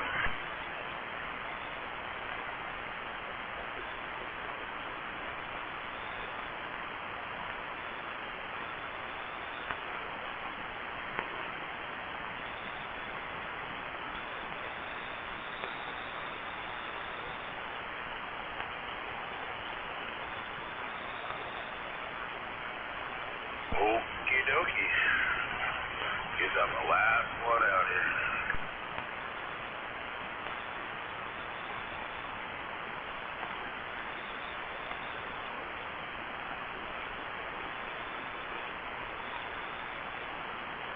Oh, yeah.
Okay, 147, I'm standing by.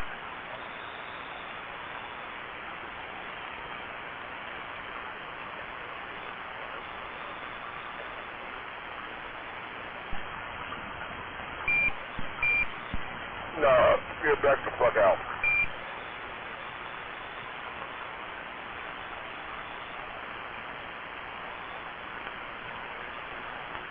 I'm standing by.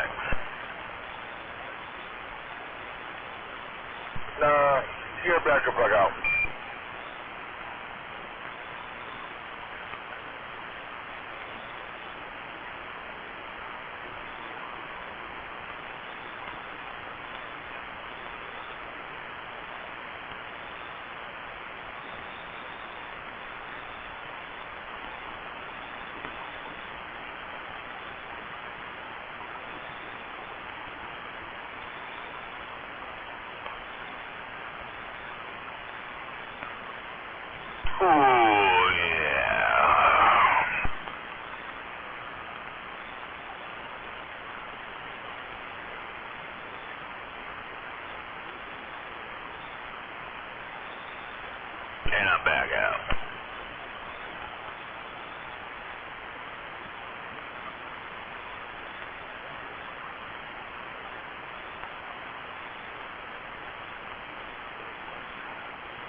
146, and I'm back out.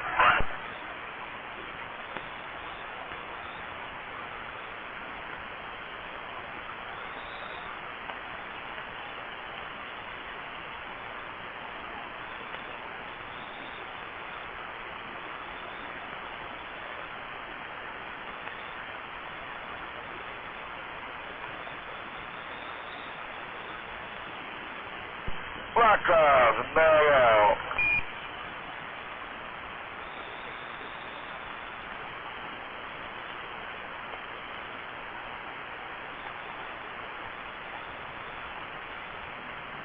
Mr. Dickens, back out.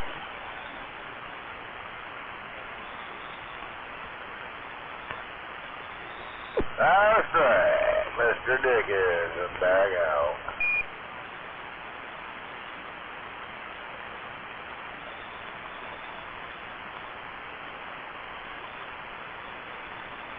There's only 2 souls left.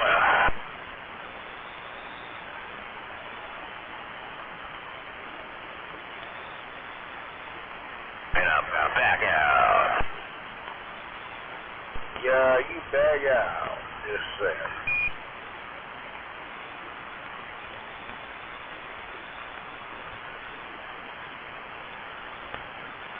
Are you going to be at the meet on Sunday, Saturday?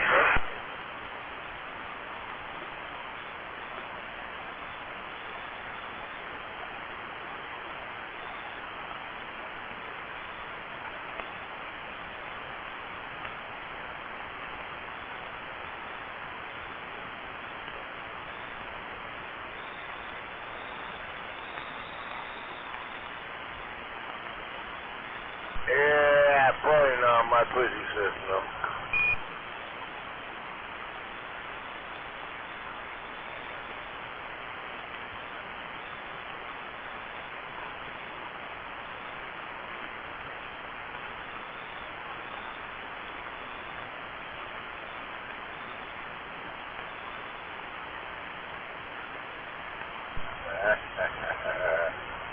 Sure, maybe. I might. Yeah.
Oh, yeah?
Yeah.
and more mod. Mod. That's my line, dude. Come on. Mod man getting on down. Man, what's cracking? Crack-a-lackin'! I'm just sitting here relaxing. Dinner's almost ready. Sunflower's relaxing. We're having a good night. Yeah, I went to bed really early, man. It's like, oh man, the night before was so crazy. Stayed up till like 4 or 5 in the morning, couldn't sleep, and then I crashed at like 9:30 last night. I figured you couldn't sleep still. They call it post-traumatic stress. I know. Probably a really good flashback too. Yeah, you were talking about that. I see duck people. I see duck people.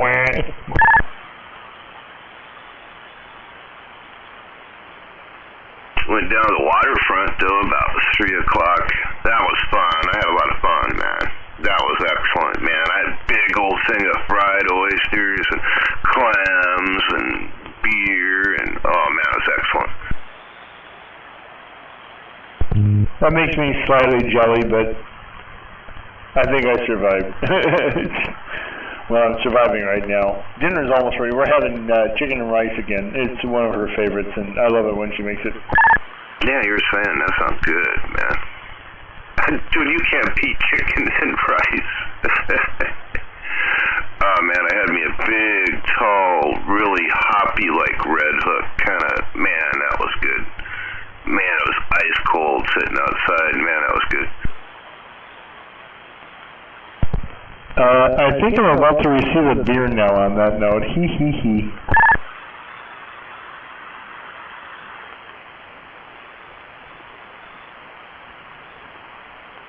Yeah. Get up tomorrow. I need one more Anderson connector. And then I can actually make it like a little adapter where I can run different shit in the house, so that'll be cool. And then I absolutely destroyed and blew up my power supply. It actually caught flames and smoked. What the fuck? Oh, she's bringing me my, okay, my meter's here. I'm going to open my box up now. Later. Enjoy yourself. Hello, Sunflower. Good morning. Morning. God, that sounds good, man. Right about now, some nice home-cooked. Man, that sounds grubbing.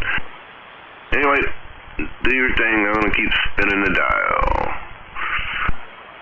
Check. I'm sitting right here. I'm going to be opening up my latest Christmas present because after the meter quit on the MFG, I needed something. So I'll be right back. I'm going to wire this thing in so it works. I actually have to order a fucking power supply. Mine went poof. I had to take it outside. It was smoking so bad. What is it with you guys and turn that shit up until it goes pop, literally, and then you're like, it's smoking. I'm like, oh my god!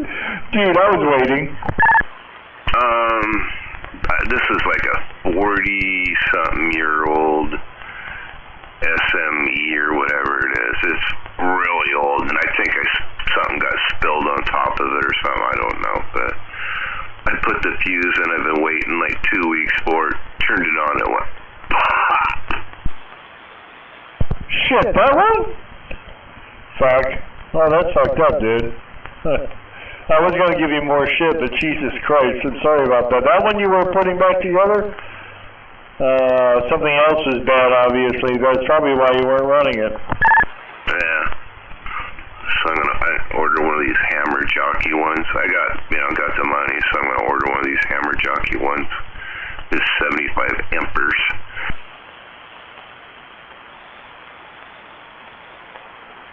Fucking Hammer Jockey makes some bulletproof shit, dude.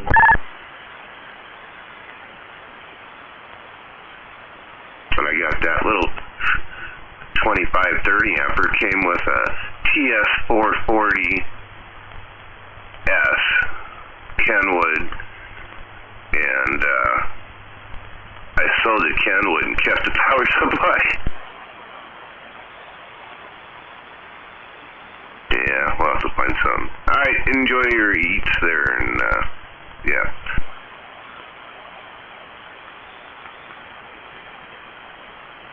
I'm gonna inhale, watch some porn, and go back to bed. Just kidding. I don't know, that sounds like a pretty decent process to me.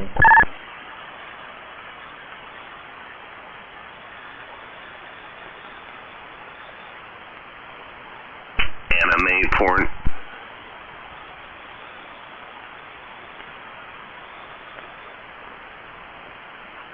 Oh shit, this meter actually comes with a wire, so you can plug in the monitor and you can have the reflection and the light and everything on it. This is pretty badass. Getting done.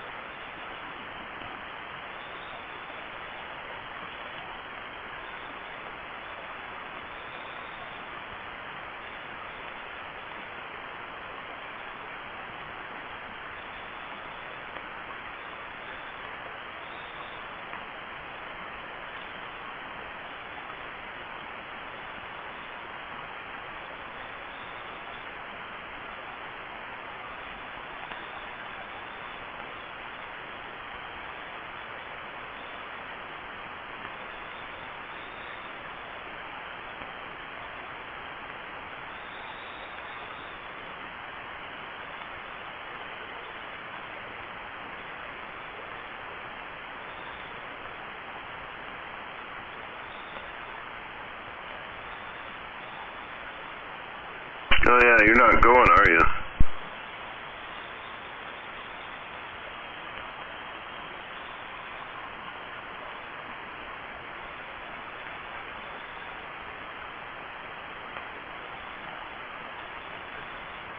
If a duck eats chicken, is that like being a cannibal?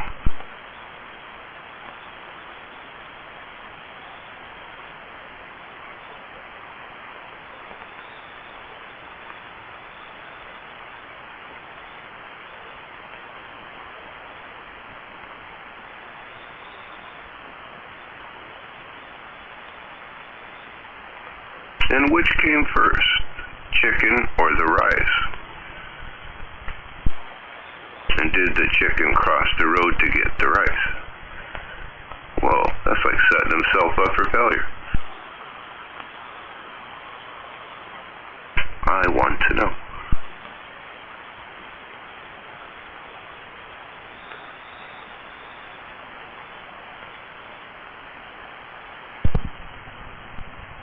Oh, what do you know? What came first, the chicken or the rice? The chicken. Because she made the chicken and then she made the rice. Well, did the chicken cross the road to get the rice? Basically. Wait, what? Damn it. Then I'm back out.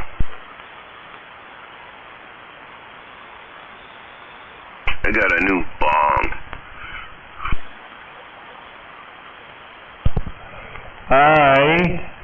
Oh. Well, the meter's kind of working now, but...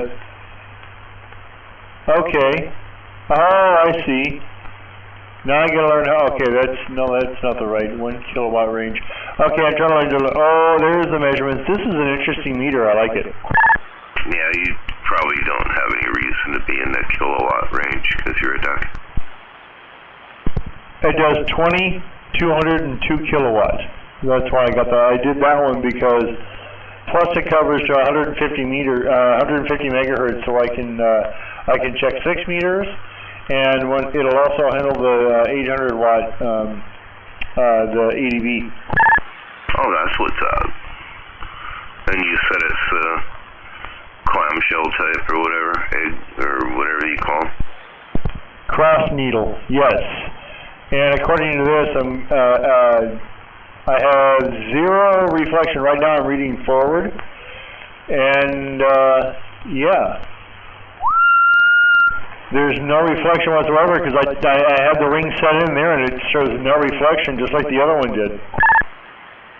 Yeah, I've got that giant MFJ, which I kind of like, and then the Ameritron, and they both, of course, being MFJ products, they both match up perfect for output. It's like, oh, that one says 5, that one says 5. But I love it when you got that zero reflect, man. That's what's up. Yeah, copy that. Okay, so I'm looking at peak and average. I need to connect this little piece here to my power supply, which is easy because I got one of those little boards with a pin where you can put in the little wires and you can insert them right. My second power supply runs all these little things, and I have backups for backups now. And I have a little plug, and it's going to go on the back of the meter. It's going to turn the light on too, so I can see what I'm doing.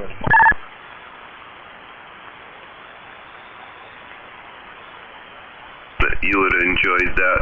It was something like out of a movie where I flip the switch and it goes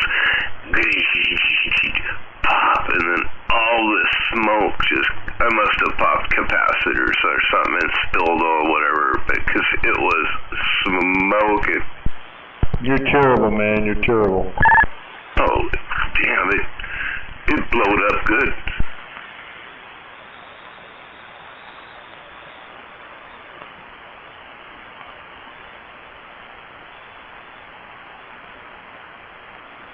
You know, I was watching this thing about, how they do all these films, and in real life, when a bridge comes down, it takes like 20 seconds, but in the screen, you got to make it last 8 minutes. So they show how theatrics, but in real life. No, in real life, when your power supply blows up, it really does fill your room with smoke, and it does smell like crap. Oh, boy. Oh, God. When all those go down, man, I won't even... Fuck. I better get something coming.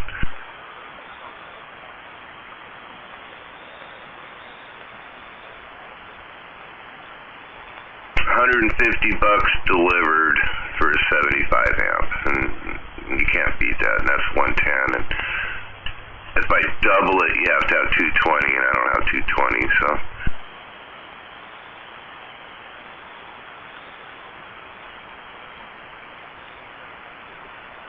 I wonder if you get 100 amper.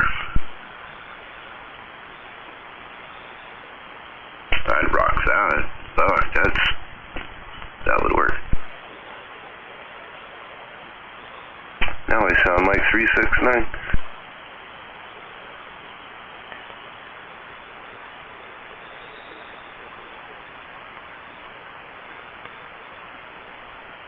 Oh yeah, you're not going Saturday, are you?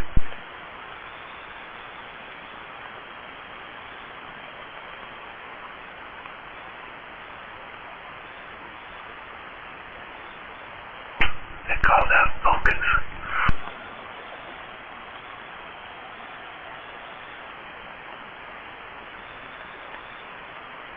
And back to the bench.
1. No, that's stud. Nope.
Okay.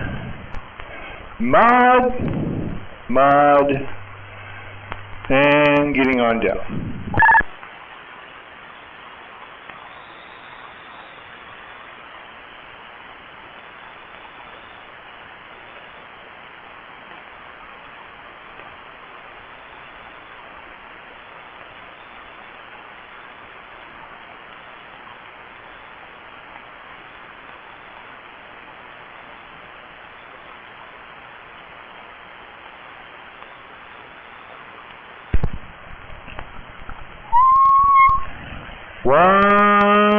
Okay, 70. 2.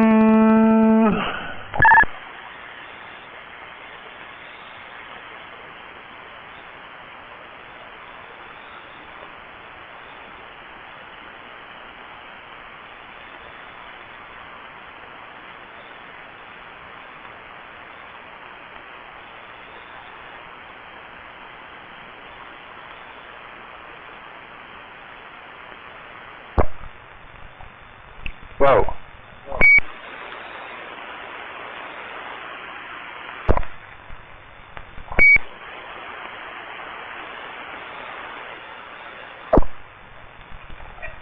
One, two. Okay, why does it do that? 1. That is so weird.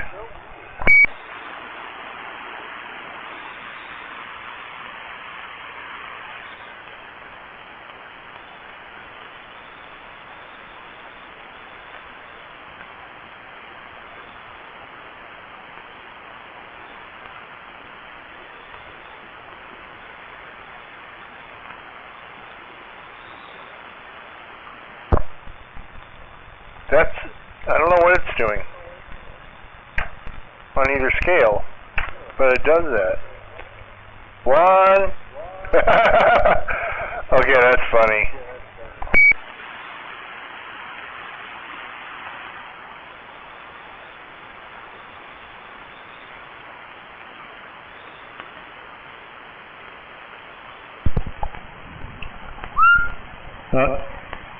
Turn the Ranger off.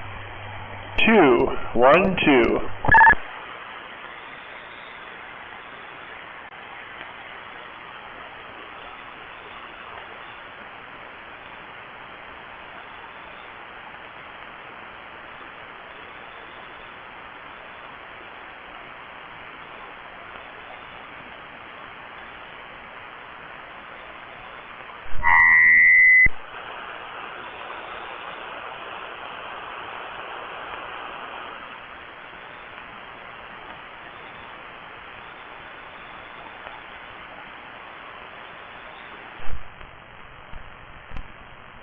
Alright. Well, at least that one works. There's no mod to it.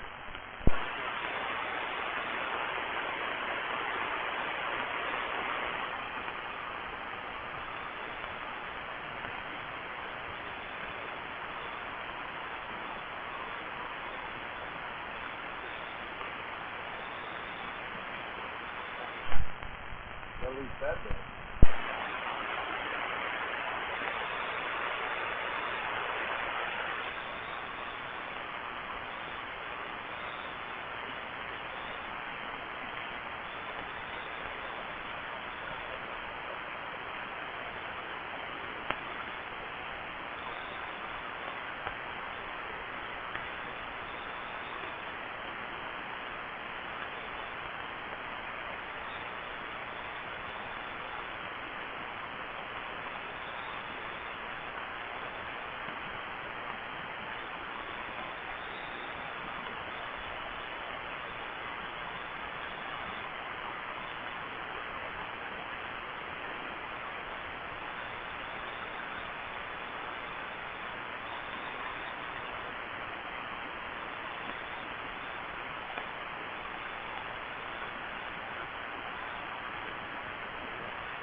Big Bird, if you guys are out there. Have a good day. BS.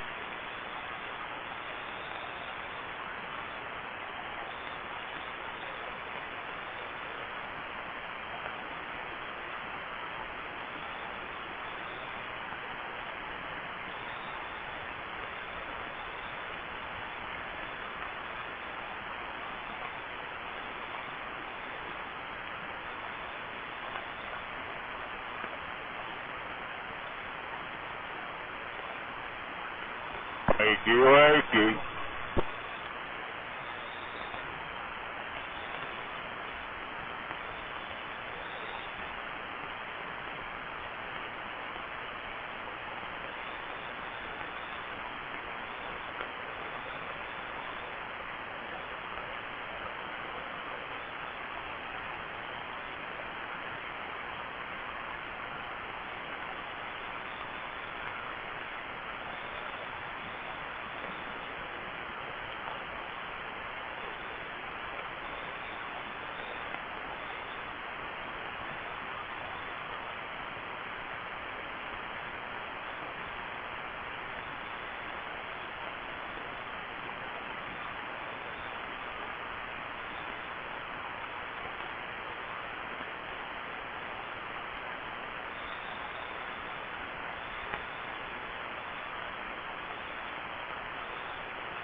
What are you gonna do today, Gunner? Getting shit ready. Wife's going camping for the weekend, taking all the grandkids.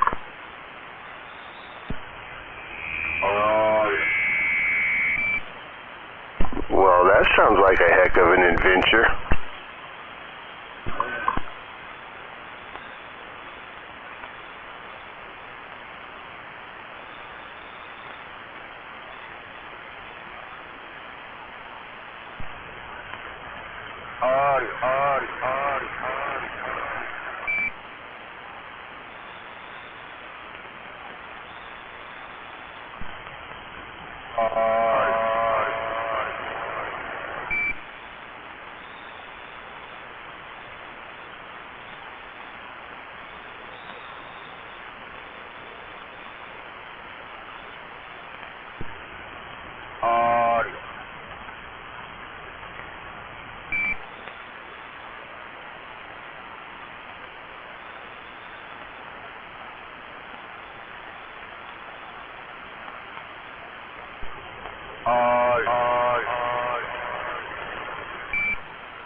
What the fuck?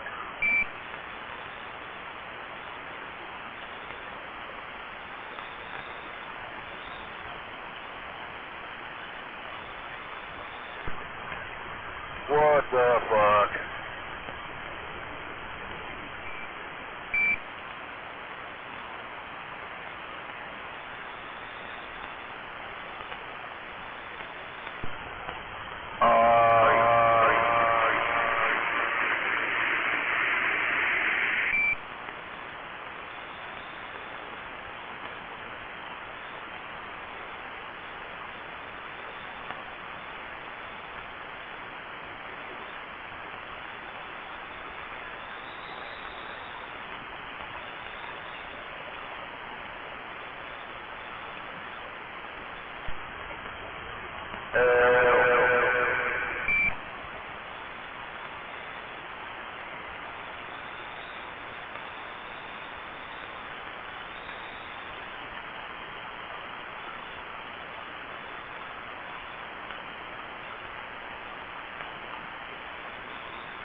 white light, FedEx.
everybody's laying low, but good morning, Red.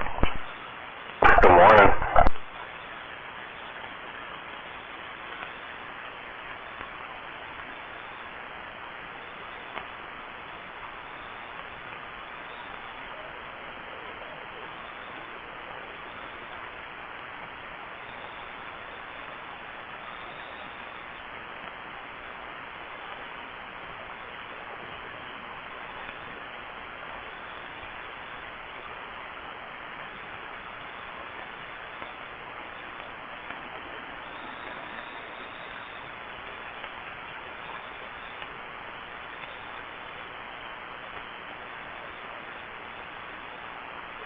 Red, I got a question for you. What?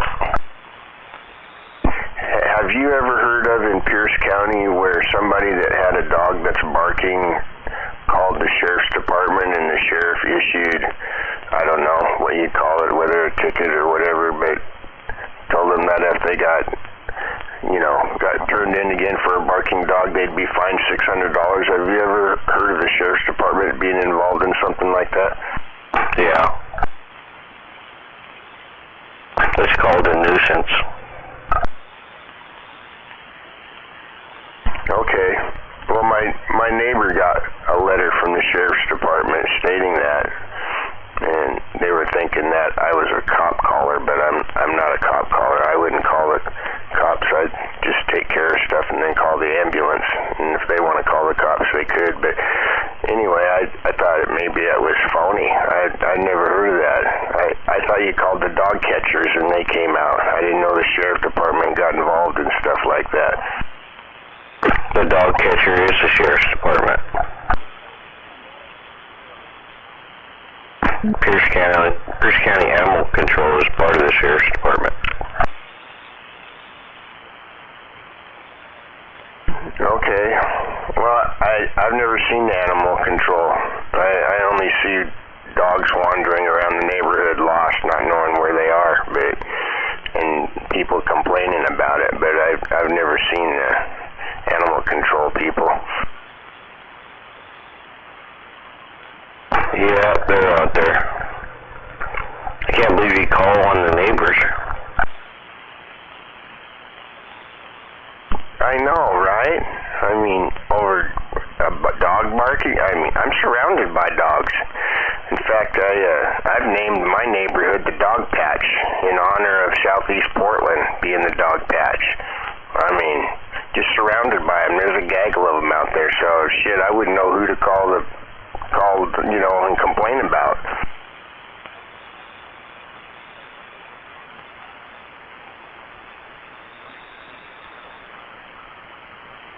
What did you tell your neighbors? I kind of laughed. I'm like, what? They gave you a letter telling you they're going to fine you? I'd never heard of such thing. I said, dude, I don't call the cops. Fuck that. I wouldn't expect them to show up anyways. That's why I wouldn't waste my time calling them.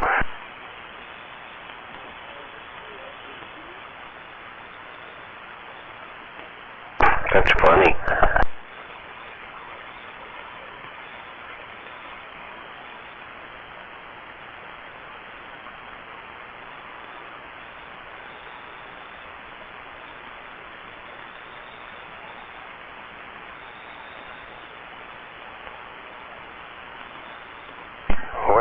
I guess it's true. I thought it was a phony letter and that somebody in the neighborhood didn't like the fact that they took down their American flag and put up their rainbow flag, and so they were just fucking with them is what I thought might be happening. It wasn't me, though.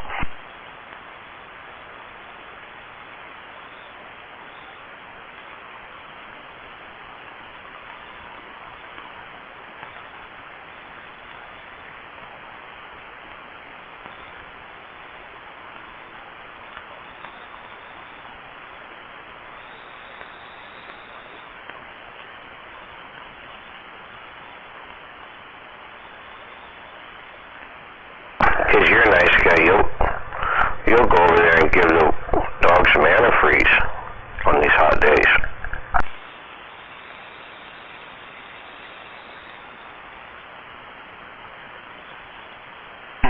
Nah, I probably wouldn't do that because for some reason my conscience still tortures me whenever, you know, I think of doing cruel things like that. So I would say something like that, but I could never do it. Well, at least you're honest.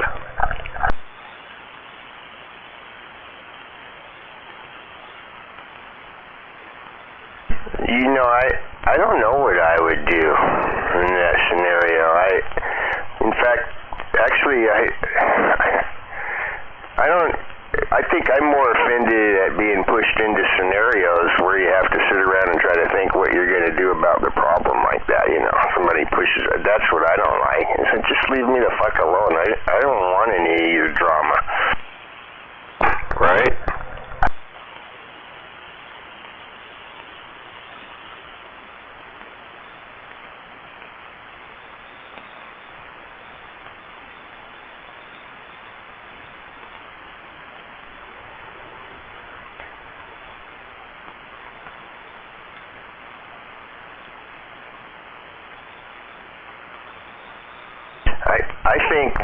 I bet you don't ever have this happen at your house, so you probably don't even know this happens, right? But sometimes you can go out in your front yard, or maybe if you're excited like I can get hardly ever, is, you know, I walk all the way down the driveway to the mailbox and back, you know, and I'll find where there's a card laying on the ground. It's either in a Ziploc baggie with a rock, or like the other day I found a painting card, and it was like carefully placed underneath the garden hose on the front porch so the wind wouldn't blow it away.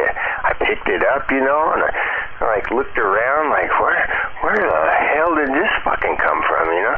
And then I looked around and I thought, somebody walked by and they thought my house needs to be painted. I mean, I was offended by that. I mean, I painted my house 5 years ago. It doesn't need to be painted red. What the hell? Maybe they didn't like that pink color you picked.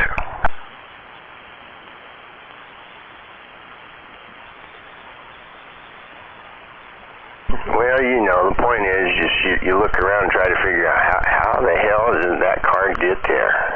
How did they walked up here? I didn't even know they did that. They could have stolen my watering wand, and I wouldn't even have known who took it. Or worse yet, my hummingbird feeders. Anyway, that's my talk for the day. If you ever do get a card in your driveway or on your front porch, I want you to remember this story. First, you're going to have to make it past the dogs.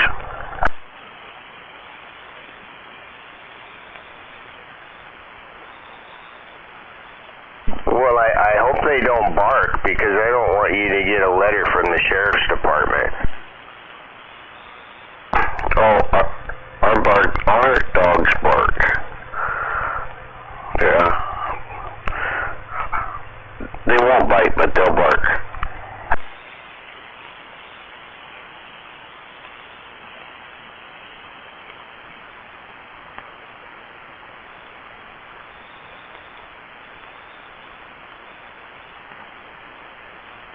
Did I ever tell you the story about one of the last walks my daughter took with it? You know, she used to do this when she was in school, part-time work, you know, online. People would, you know, have her come and take care of their animal, babysit them, or whatever the fuck you call it, right? So she's walking this dog down the sidewalk in Portland, and they're walking, and all of a sudden the dog just lurches to the left and over into the bushes and snatches a cat out of the fucking bushes, you know, a feral cat, and rips that fucker in half right in front of my daughter, you know, and whoever else was walking around on the road. It's like, I'm like, holy shit, what did you do?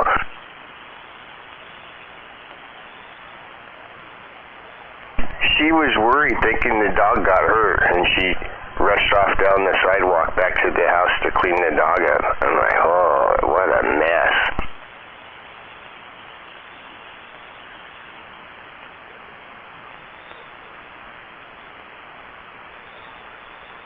Anyway, I've never seen such a thing ever happen before in real life, so I would personally be traumatized by such a horrific event like that, but I just wanted to share that with you because I know you got them kind of dogs that like to do stuff like that.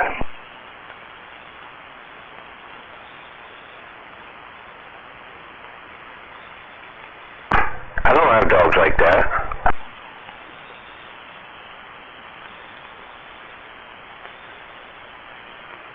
My dogs are nice. They don't do stuff like that. They'll bark at you. That's it.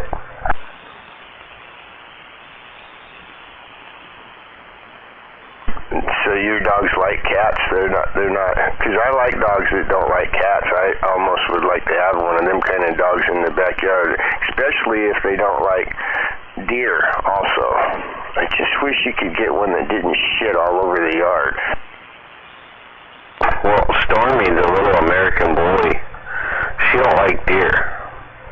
So she'll sit there and chase all the deer off. And then she don't like cats, she'll go and chase them off. Asshole. She don't mind. In her younger days, they always just chase the cat away.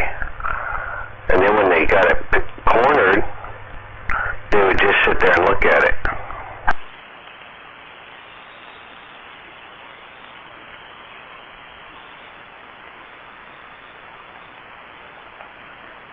I got this one deer that is growing some balls against Stormy, and Stormy will run out there and go to chase that deer. The deer will run away, and then it only runs like 30 feet out of Stormy's boundary, and then she'll turn around and start stomping her feet, and then the deer will start walking closer and closer to Stormy, and she'll pound her foot, stomp her foot, and then Stormy just lunges at it and it takes off again.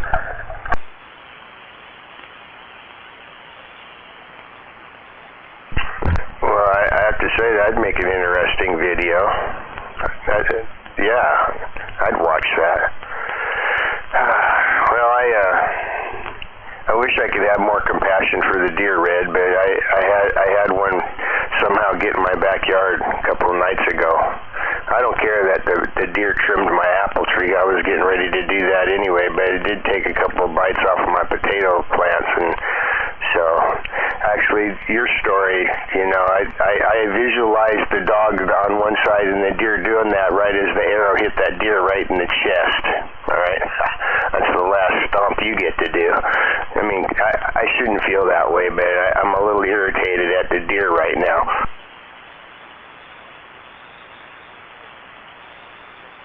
Yeah, but you gotta realize, Stormy is only 14 inches tall. So the deer is way bigger than she is, but she thinks she's 7 foot tall.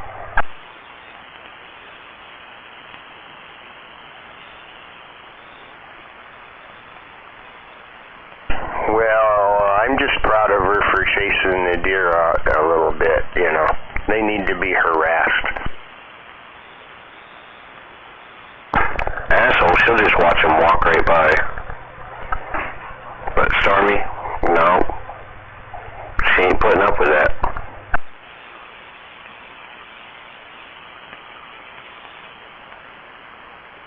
So I guess the end of that is does Stormy do a good job at keeping them away from eating on things that you don't want the deer to eat in your yard? Yeah. Stormy keeps them away from the apple tree too, but I want them to eat the apples. So at nighttime, Stormy will go out there and lay underneath the apple tree and just wait for them to come by down the road. Really? Has it been this boring out here all morning? Yep. Damn. Well, you never come out in the morning no more. Just this week, I had a little spill on the scooter. Uh-oh. I didn't hear about that. Yeah, I wasn't going to tell you, but everybody's been waiting to hear Smuggler key up again.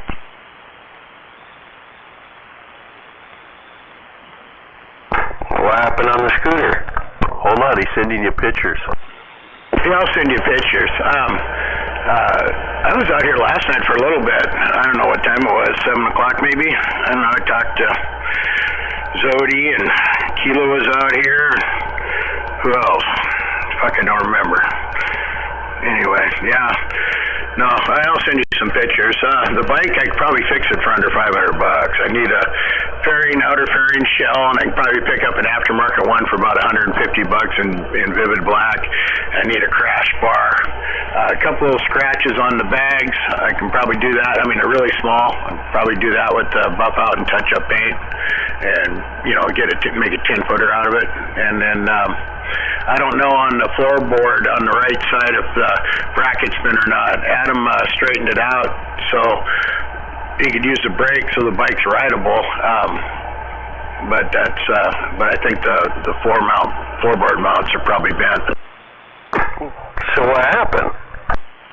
So, I was sitting in the left-hand turn lane on First Avenue and Yelm Avenue over at Timberland Bank. I was going to make a left-hand turn and head to Rainier, head down that way for a ride on Sunday. It's about the third vehicle back. The light cycled like 3 times. It's like, what the fuck? So I fucking angled my bike, at an angle so I could nose it out, so I could see I was nosing out. So when the light turned green, somebody let me out and I could go. So light turned green, 2 cars went, big space. I looked, lady was stopped. I didn't make eye contact with her. I go to pull out, wham, she hits me. It's like, what the fuck? And she pulls up, why'd you pull out in front of me? I said, I thought you were letting me out. I mean, there's a big gap. And she goes, I wasn't paying attention. I was looking down. So I figured what happened, that's what she told the cop too. So I figured what happened was she was probably fucking around in there.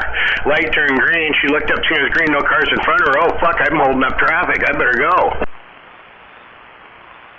Oh, jeez. So it was less than 5-mile-an-hour crash, but I think my body took the brunt of the car impact because there's no scratches on the bike except where it laid over. The crash part took the brunt of it, and my leg. But my whole leg's black and blue from above the knee down. My foot's swollen clear up to my toes. I got to go back to the doctor today. Actually, Ed's wife Tammy's taking me in today at 9.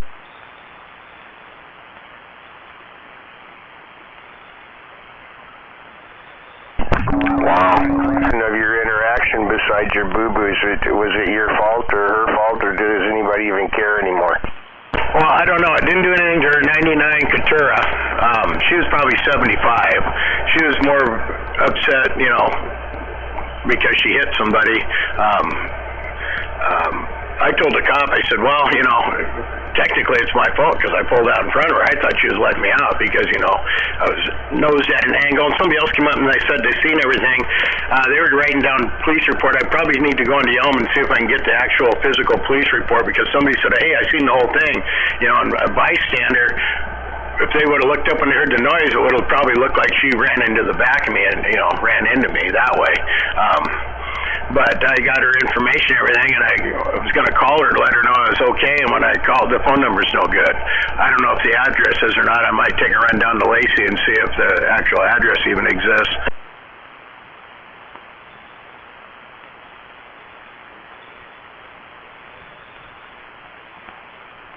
So one of those pictures, was it your arm? Was one of those a picture of your arm? No, my arm's, elbow's not too black and blue anymore. My elbow got scraped up pretty good and it jammed my shoulder. I can actually move my right arm pretty good now. It's pretty much on my right side. No, that's on my leg. Becky took a good one of me yesterday.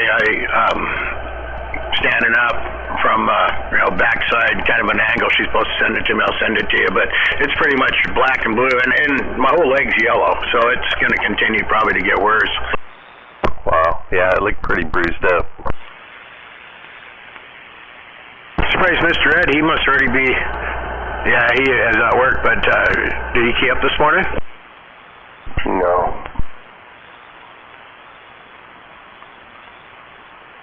I think we were talking yesterday or the day before, and we both got sad about you. I don't know where he's been at since.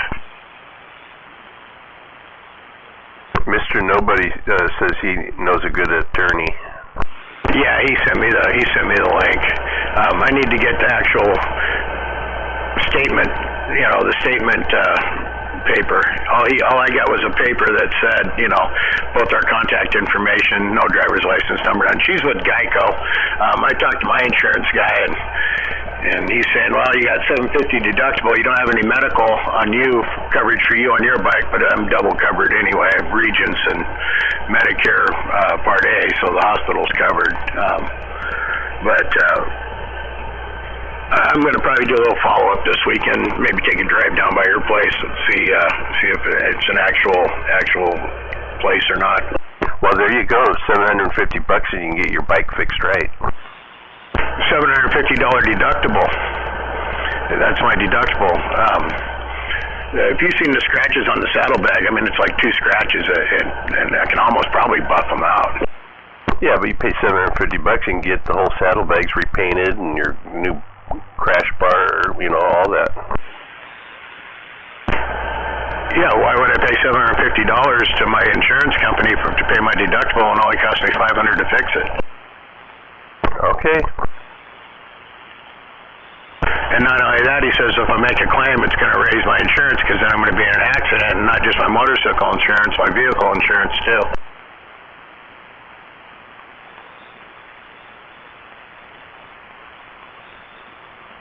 Well, I like the idea of you driving down and checking out the address and then going up there and letting her know that she's paying cash for everything and you want it right now, or you're going to beat the shit out of her because you're really fucking pissed. No, I was just going down there because she was pretty upset. You know, she thought she really hurt me, and I mean, you never know. It still could be. I could have a blood clot in her and end up having a stroke. Who knows? But I was just going to go down there and let her know I was all right and make sure she was doing okay. And just kind of settle it that way. Unless the cops wrote it up different and there's witness statements that say that, you know, she ran into the back of me, but by the look of the bike, she hit me broadside right in the leg. That's when my leg's all fucked up. Are you sure you don't have accident forgiveness? No, not with the farmers. Okay, I got Geico and they informed me that I have accident forgiveness. The Jesus of insurance companies. That's actually who Progressive's my auto insurance. Good morning. I just kind of woke up and been hearing the conversation a few minutes here.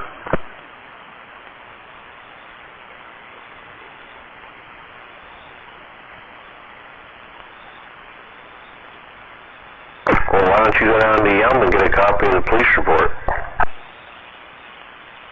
Well, I probably will now that I'm up and moving around a little bit more, but I've been pretty much in bed, you know, just going to the bathroom and back because the leg's pretty sore.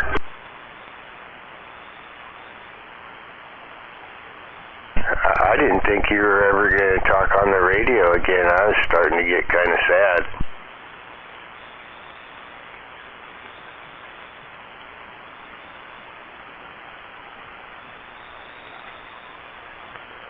Also, I felt bad because I was joking with Mr. Ed about how you probably should just sit on your bike, you know, and on the kickstand in the garage and just pretend, you know, and all that stuff. And then I found out you actually fell over on it. I felt really bad for joking around like that. I needed to confess this to you so that I could feel good about today. Oh, okay. Yeah, I actually came down with the cane today, but pretty much in the house, right, I've been using the walker because it's, you know, sometimes I'll put some weight on it and my knee wants to buckle kind of thing, so instead of going down, I just use a walker. You know what I would have said, Brother Sledge? I would have said just sit in your CB chair right there and talk on the radio and turn your lamp on.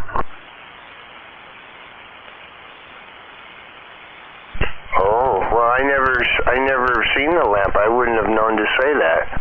Oh, smuggler, you didn't share your lamp.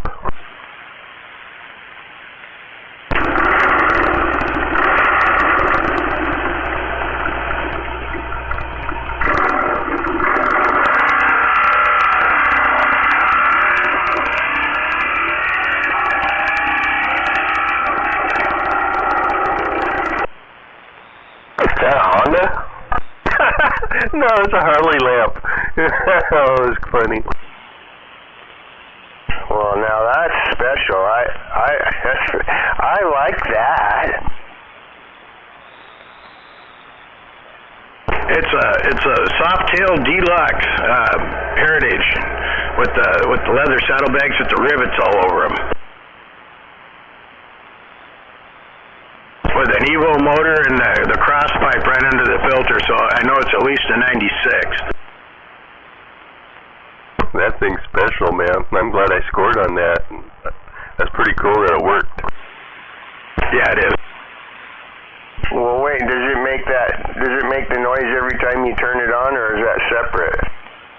Well, I can turn it on to where it's got a switch, so I can turn it on and off, kind of like my Corvette clock, where you can turn, every top of the hour it makes a different Corvette engine noise or driving, where you can turn it off. You can turn it off. I had it off, so it's got a switch on the back where you can leave it on all the time too, and then every time you turn the lamp on, that's what it does.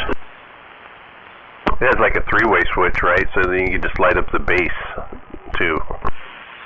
Yeah, so the base lights up, kind of like a parking light color, and then the tail light and headlights come on. I'll send you a picture of the lamp. It's pretty cool. No, I like it. In fact, I'm even going to suggest that when you turn everything on and you want to be a skip shooter, you fire up that lamp first and then start talking, all right? Because then they'll be wanting to know where the hell they get one of them Harley Davidson microphones. Or you can go, well, I'm out of here, you guys will talk to you later, bye-bye, and then play it. Yeah. But see what I mean, Brother Sledge? That way it's sitting in his chair, he wouldn't even fall off the motorcycle sitting on the motorcycle. So if he just sat in the chair and turned on his lamp. It's a good thing he can do that now, because now is when he's probably more inclined to want to just sit in the chair for a while.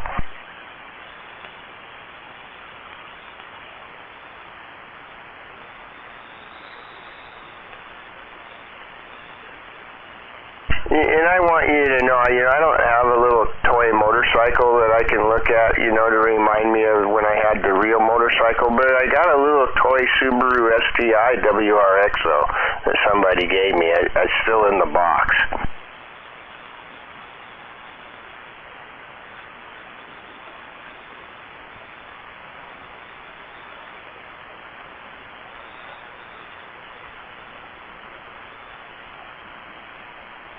Oh, Brother Sledge.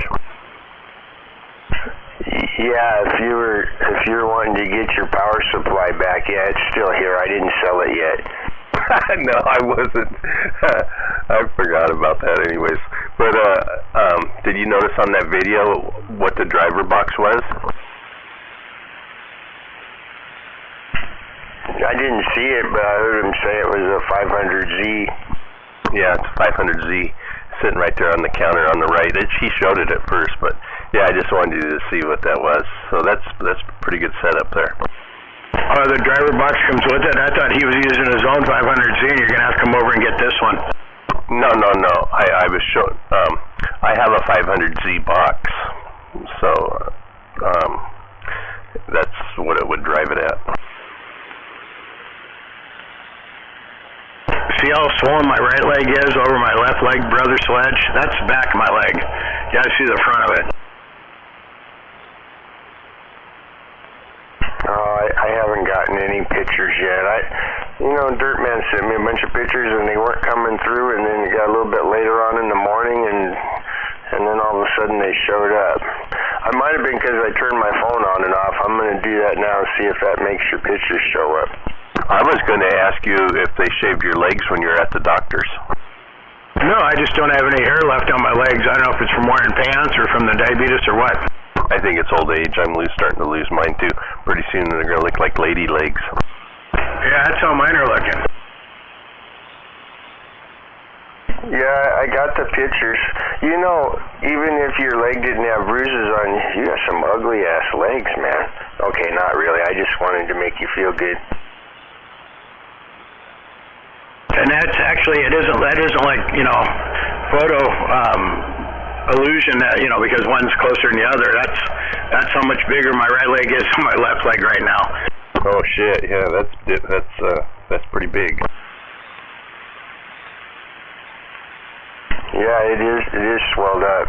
Doggone it, you should have had your Kevlar pants on. And they would have just cut them up like they did, and they cut my jeans up. Be careful, cut your jeans. It's like, fuck. They were just checking to make sure, so I can get a splint on me because they didn't know if my leg was broke or not because I couldn't put any weight on it. And I couldn't move my foot.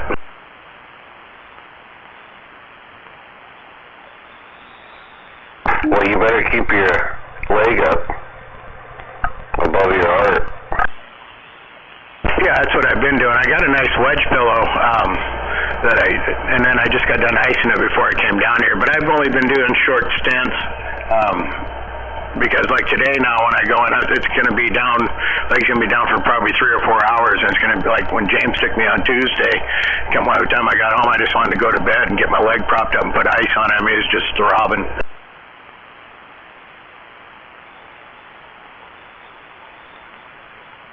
Yeah, I forget what that's called, but remember when I had that bad sunburn?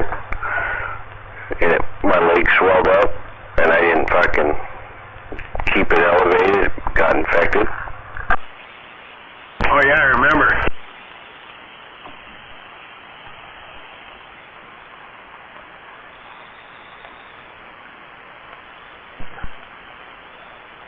So are you saying that it's kind of dangerous for you to be standing up and walking around?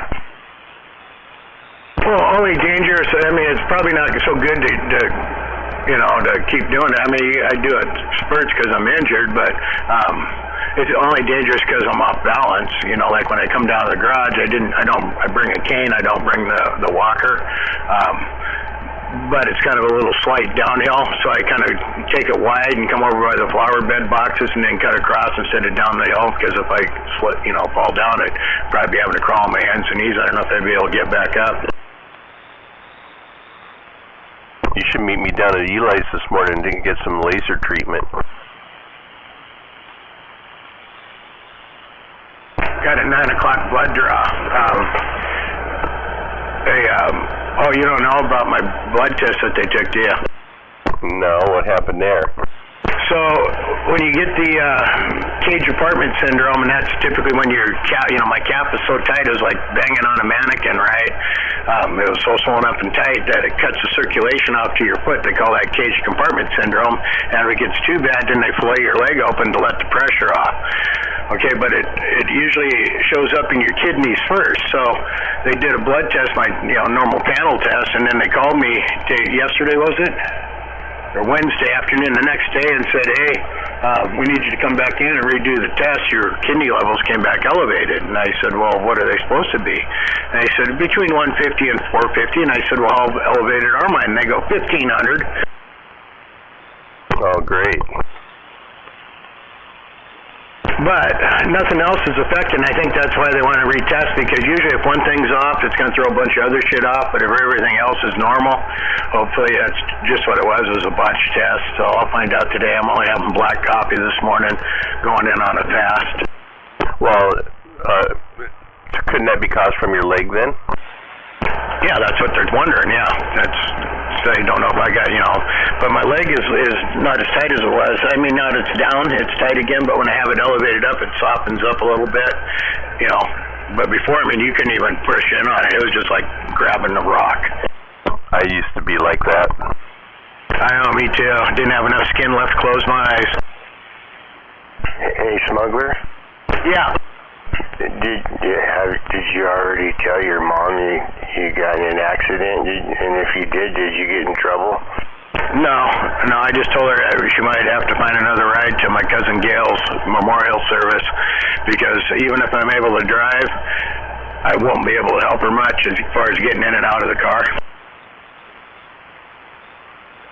Wow. Yeah, you guys. Well, maybe G-Man would drive both of you, and he could help both of you get out of the car. She already knows I'm not going, but she calls me every day to let me know that Rick got in an accident.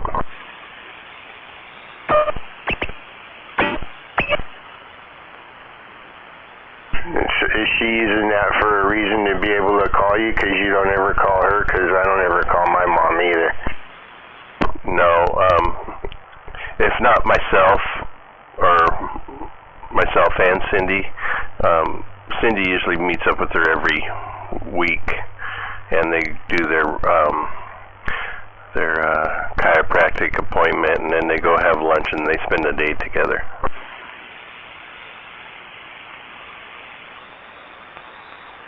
That's nice. Last week we both went.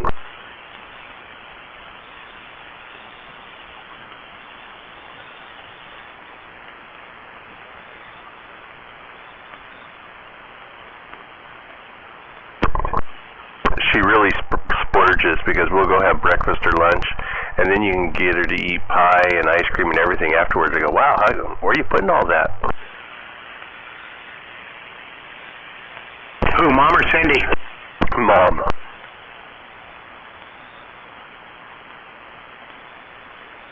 Well, you probably don't know G-Man, but how old is your mom, Smuggler? Same age as G-Man's mom? I know, but he's not going to know how old. I know you are because you remember everything. She's going to be 85 October 1st.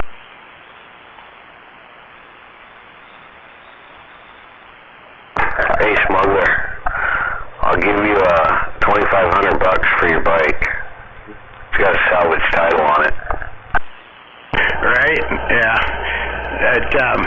You'd be surprised how little damage there is on this thing. I was shocked. The left side, you can't even tell. The right side, the brake side, like I said, just on the upper fairing. The handlebars, nothing. I mean, like I said, the crash bars took the brunt of it. And I found some sort of OEM style black Hogworks crash bar OEM replacement for $150. What's the deal? If you take a spill on it, they put a salvage title on it? No, Red's just giving me shit. His insurance. What, Red? If he claims it on his insurance and they take it to a shop, it will. Really? For a little scratch? No. But if like the frame was bent or the forks were bent, that's when they would do it. Oh, okay. No, they got it down. It was less than a 5-mile impact. That's what the cops even wrote down, you know. And they were talking to the paramedics, talking to the hospital because they were asking questions on the way in, and they were saying it was less than 5-mile-an-hour impact. But you know, I was doing probably 0 miles an hour. She was probably doing 3 or 4. But you know, you get hit with a car, it presses you between your leg, you know, the leg between the car and the bike. It doesn't take much. I was going to say, I would give him $4,500 for it, and then I'd put a new paint job on it.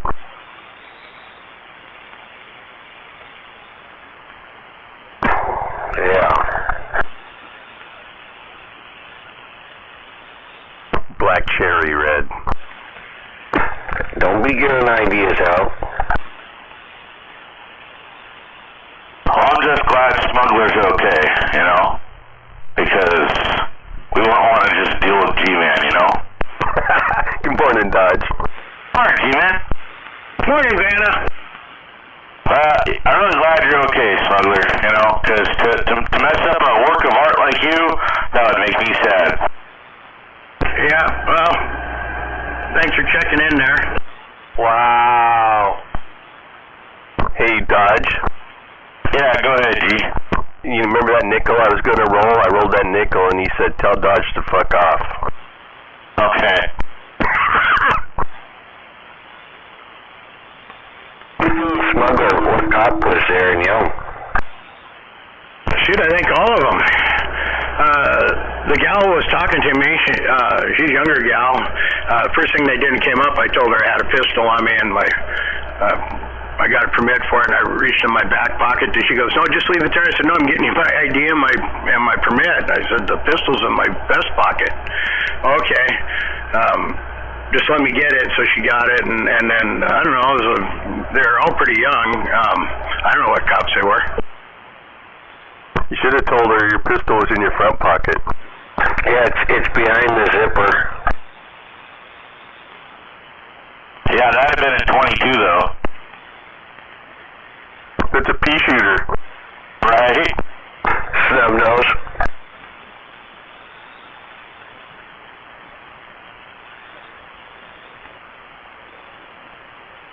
Oh, it looked like it bent my brake lever too. I might have to get a new black brake lever. was you get a T-bone there, smuggler? I guess more or less it'd be kind of a T-bone, yeah. Well, yeah, like you said, you know, you walked away from it because usually when there's a car and a bike, you know, the story goes the other way.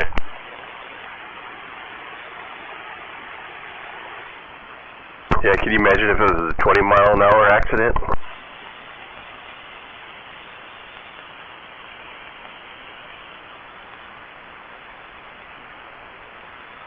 Shit, I seen somebody get killed yesterday. Well, the good thing is it didn't fuck up your exhaust or your front wheel. No, you're getting the pictures, right? I'm going to send you one of the bags. I screenshot it and made the bags bigger, but that's the only 2 marks on the bags. That's why I said I think I can buff them out, use my Harley OEM touch-up paint, buff it again, and you won't be able to tell unless you get right down there with your nose to it and look. What about your front forks? Nothing to the fender, nothing to the front forks. James took pictures of the bike when he came down there. I pulled the blankets off of it and looked real quick, but that was that yesterday? Yeah, I think that was yesterday morning. I looked, but I didn't spend a whole lot of time on it. The other side, nothing, just the right side.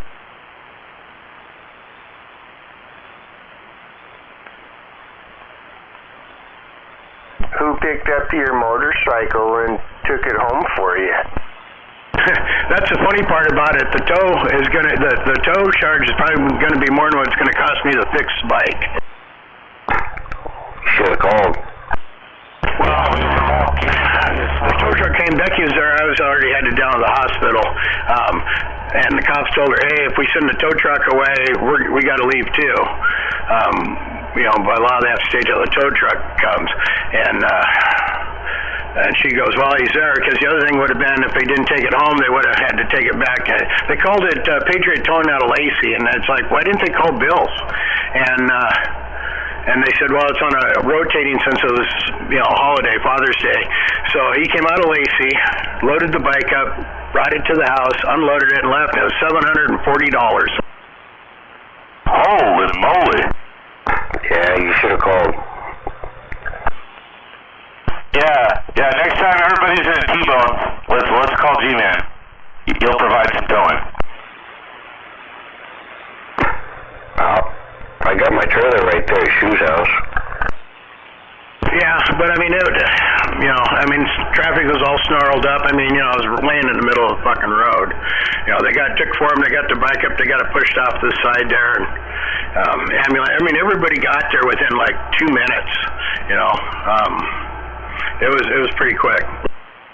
Did you say it took 4 of them to pick your bike up? Yeah, there's 4 of them over there. Yeah, to get it up. Yeah, they picked the bike up. Yeah. Wow, I must be strong. Well, I don't think they were, they weren't riders. They weren't expecting it to be that heavy. Maybe it was 3 of them. I know I was looking over there. I was trying to they were talking to me, lifting the bike up. The paramedics going, does this hurt? Does this hurt? Does this hurt? And he's pushing on my collarbones and everywhere else. And I'm trying to talk to the cop and paramedic. I'm telling him no. And yeah, I don't know. It's like fucking controlled chaos.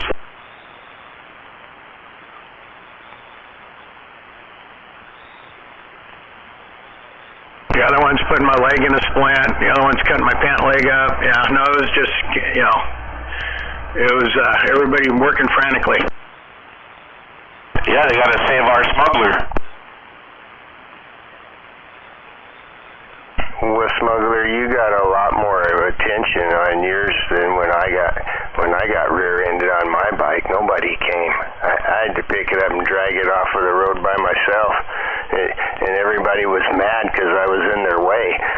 And then after that, I called a friend like Red just offered, which you probably would be glad not to go, okay? Because I called my friend, he came, we loaded my bike up in the truck, and before we could get home, another lady ran a red light, totaled out my friend's truck, and knocked my motorcycle out of the back of the truck. So after that, I just figured it was a good idea to stay home for the rest of the day. But nobody came, smuggler. Yeah, but you weren't downtown on the main intersection. Well, I was right in downtown, in the middle of downtown Portland, rush hour traffic, everybody going to work. Yeah, that crash bar, Red, that crash bar took the brunt of it right there. But those are the only two scratches in the paint on the back on that saddlebag. If you make them bigger, two little scratches right there. That's why I said I think I can touch those up, you know, and you won't really be able to tell. I've seen worse scuff marks from people's wheels on the top of their bags. Right. Nope, those crash bars. Remember when I hit that fucking deer at 65? Oh yeah, saved your leg. Yeah.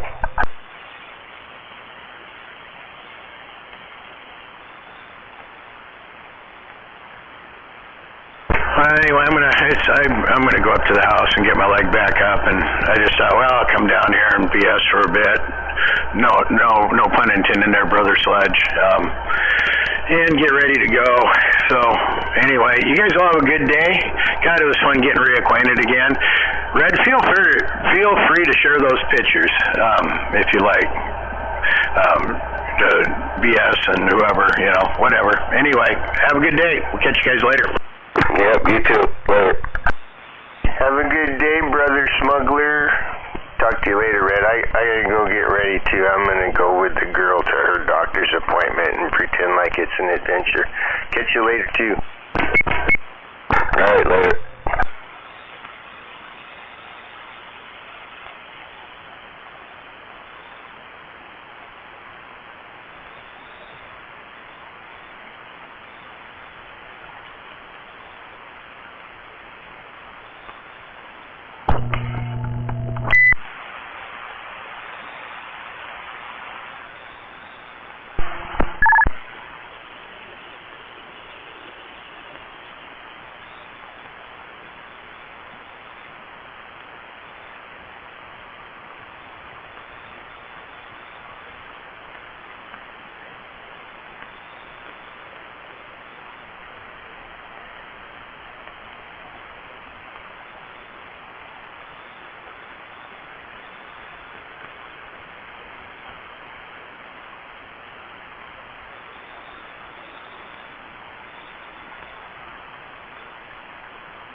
getting on down.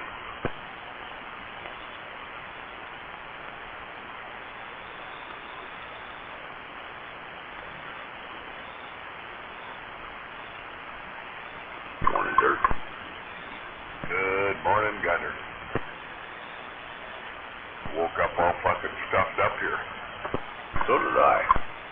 Oh, yeah, I was miserable last night in bed there, fucking warm. I had the ceiling fan going, but yeah, hardly even slept. You know, tossing and turning all night.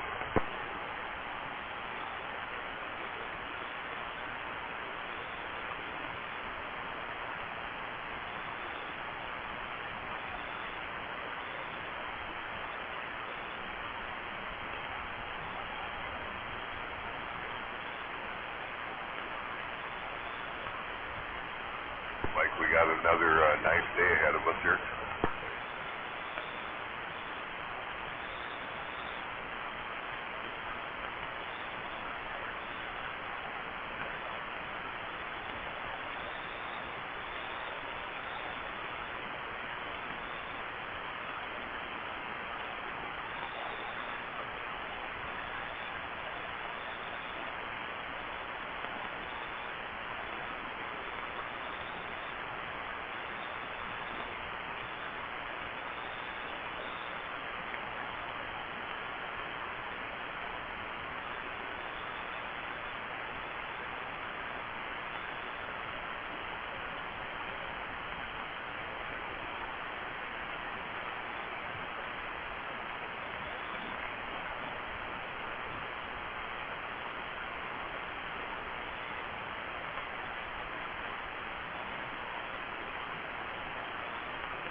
Gonna go hit that Binford's car show today, Gunner.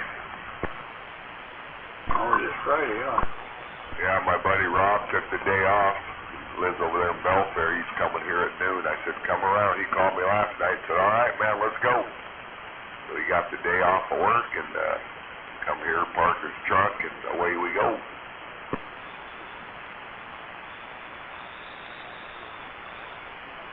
I went out last night, loaded up my little table, my camp stove.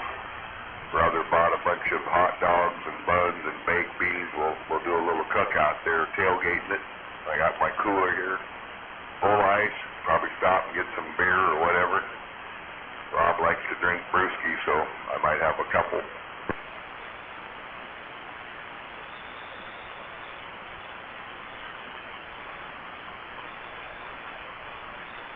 What's cool, he's never been there, so I said, oh, dude, it's a nice day. There'll be 600 cars there tonight, at least.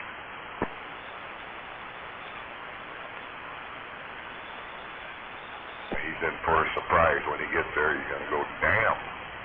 Yeah, it should be a good turnout. Yeah. Is the burnout pit that got shut down, I guess, insurance purposes until they revamp it, so that part won't be happening. It's always kind of cool to watch that.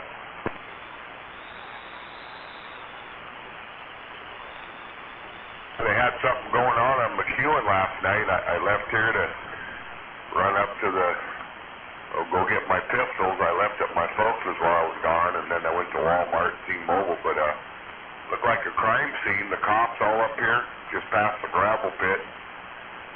SUV parked there. They had a big red 10x10 over the top of it. In the back, they had like a blanket around where you couldn't see in there, and they're all in there working. I thought somebody must be dead there, but I got on looked, and apparently some kid was missing or something. But there was like detectives and cops all over up there. I came back through a couple, 3 hours later. They were still all there. I don't know. It said that he was found, but the medics were there and the whole works. Parked at one of them gates, over here. Radio. Yeah.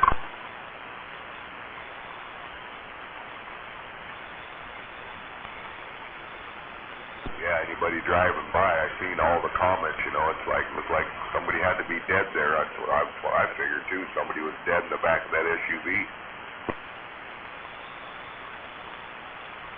The way they had it set up there.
Fun, fun, fun.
1, 2, audio check, 1, 2.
Dodge, are you calling me?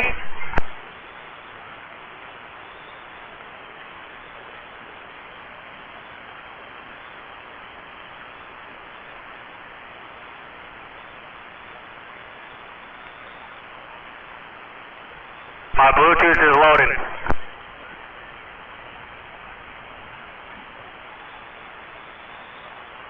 What was that? Oh, I said my Bluetooth charger, brother.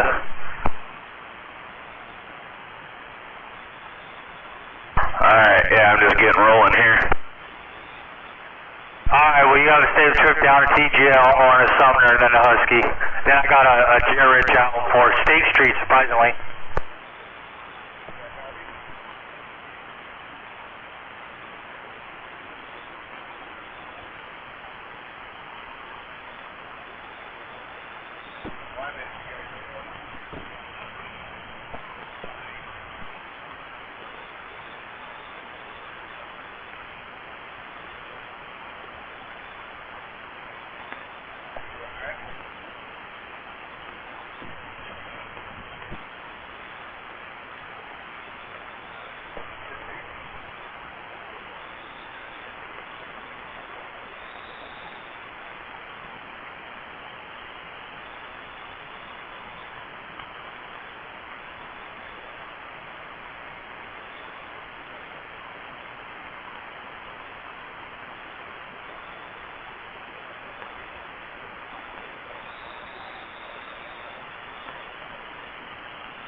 Hello, Ripskate audio test.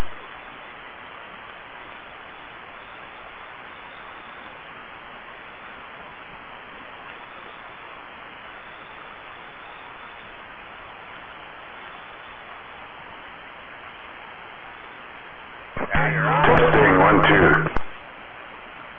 Video ain't working enough. No video.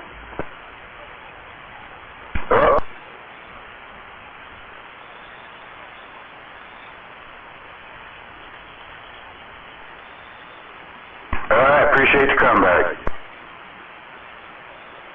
That's Strider? Yeah, you got Strider and Lacey here playing around.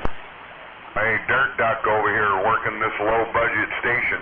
Good morning. Happy Friday. Did you say, yeah, good morning. Yeah, another Friday. Look like gonna be a nice day.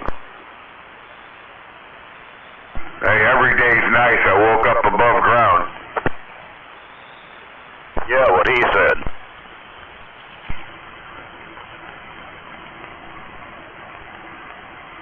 Yep, good morning. Hey there, Dirt. What up? Morning.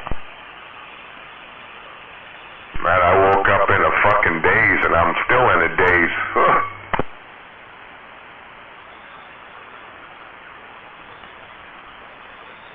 Now it's time for fun. Yeah, fun, caffeine. Morning, Dino. And good morning, Dirtman.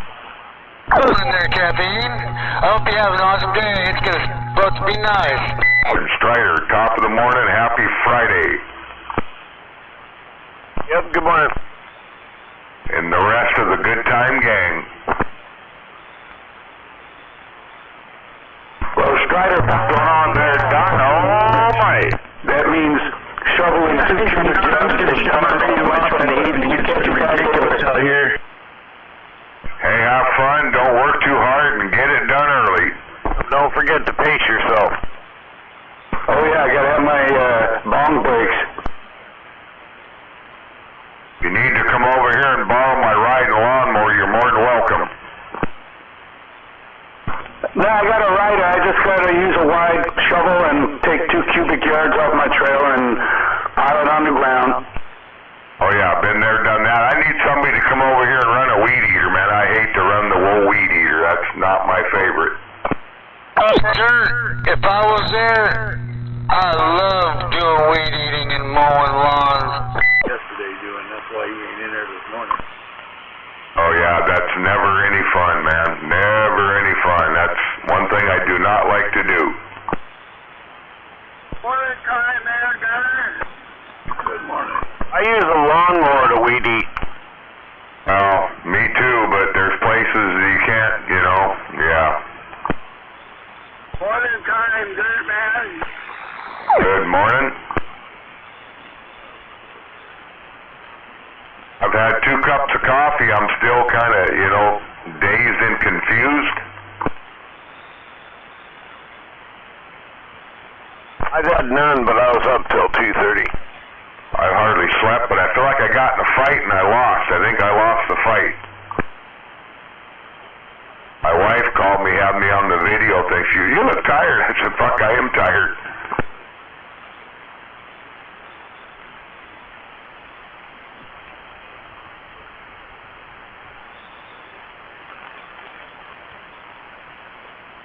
Instead of jet lag, maybe it's car lag. I don't know.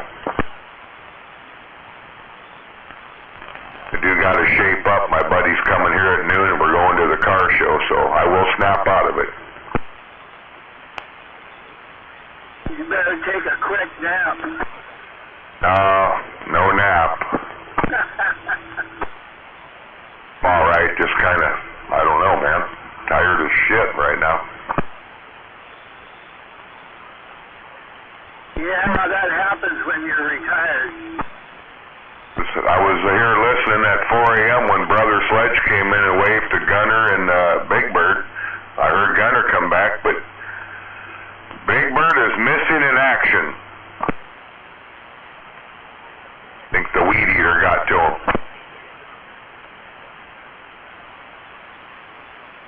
Maybe he's fishing. Good morning, Dirt. morning, good morning. Now, you heard that? That was just a missing kid up there with all that ruckus up there yesterday, last night. It looked like a crime scene to me. Find out what it was?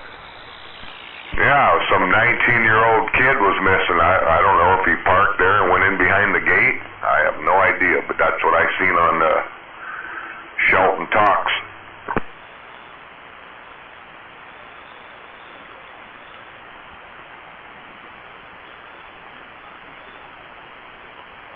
Where you heading? Holy town. Well, let's see, son. I'll be about 5 hours behind you.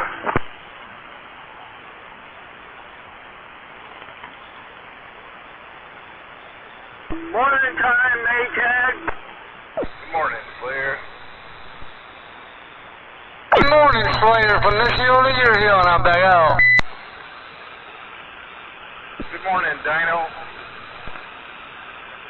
Good morning there, Maytag.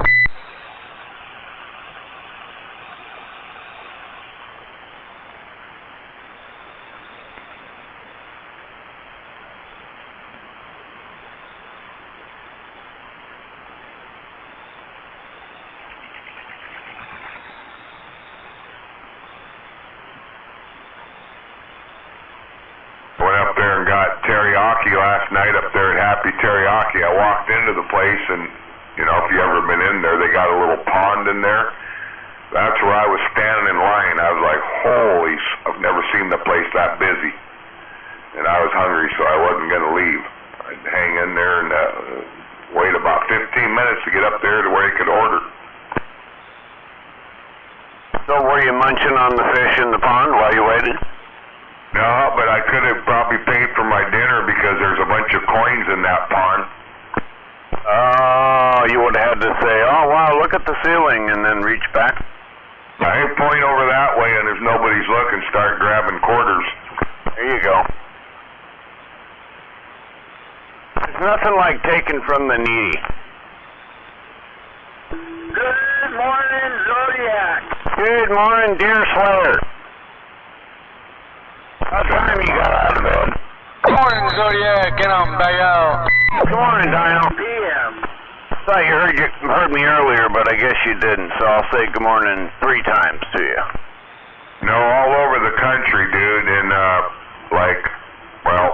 it was Jackson's gas station. Jackson's, right? There's some in Issaquah. That's where I first got it. You walk in them places, and I think it was at one of the Pilots, or maybe Love's. They got these coffee machines, and I'm telling you what, they're all digital. So you walk up there, up on the top of them, they've got like Jackie's or House Blend or Jackie's Blend. And this one, there's always 3 of them full of coffee beans, and you know, you touch the screen, lights up, and you pick which one you want, and it grinds your... Oh, my sister and I love it, so we've been, you know, hitting them places up all the time, but most of them, like Jackson's, it comes with they got a bunch of bananas, so you get the cup of coffee and they give you a fucking banana.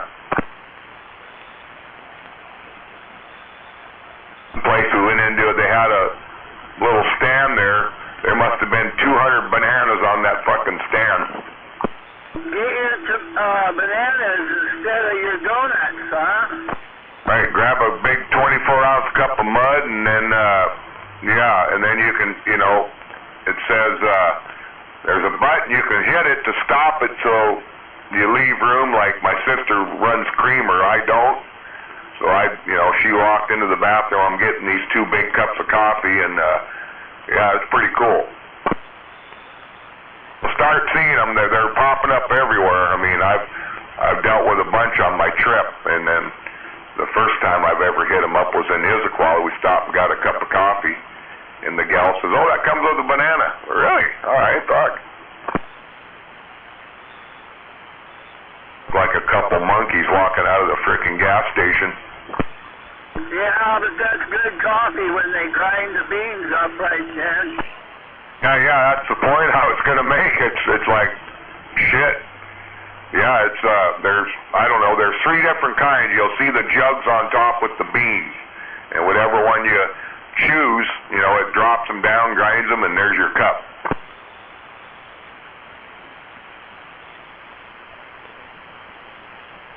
I have one of them at the house here. Tore up my niece, you know, when we were at her place. She had the McCaff, the Keurig ones, and we pretty much, you know, my sister and I drink coffee. I'm drinking 3 cups a day using them K-cups. So we went to the store and we bought, my sister bought 2 cases of coffee, Keurigs, with 80 in each box, and she was going to bring one home, but shitty coffee. For one, I don't like flavored coffee, and there was 4 flavors in each box. The boxes were the same. One was toasted marshmallow. Fuck that. There was a coconut something. You know, I drank a couple of them just because we drank all her other coffee, but I would never buy that crap. Never. Garbage. I mean, toasted marshmallow? Come on. And there was 3 others. I don't remember the other flavors, but, yeah, not my style. That's a rip-off, that Keurig shit. So, yeah, when we left, my sister's like, you know what? Here, you can have both these cases. So we left her, she left her about 160 K-cups of toasted marshmallow, pecan something, and 2 other flavors. I like just a good, solid, black cup, strong cup of coffee. No, you know, no creamer, nothing. You're so flavored. No, I'm not flavored. You know, some guys like it. Some people like the flavored stuff. I really don't care for it.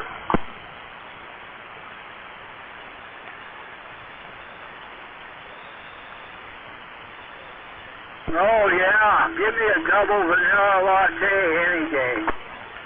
Now, hold it now. Like getting a mocha, which we did, you know, right there in Mohawk, Utah. I said, hey, when we went up to that house in the rock, we came back. I said, I seen a coffee stand there, so we whipped in there.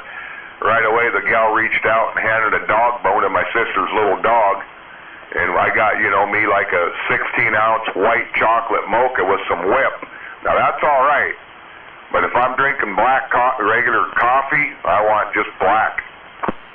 You know that Moab, that's the area where John Ford made most of his Western movies.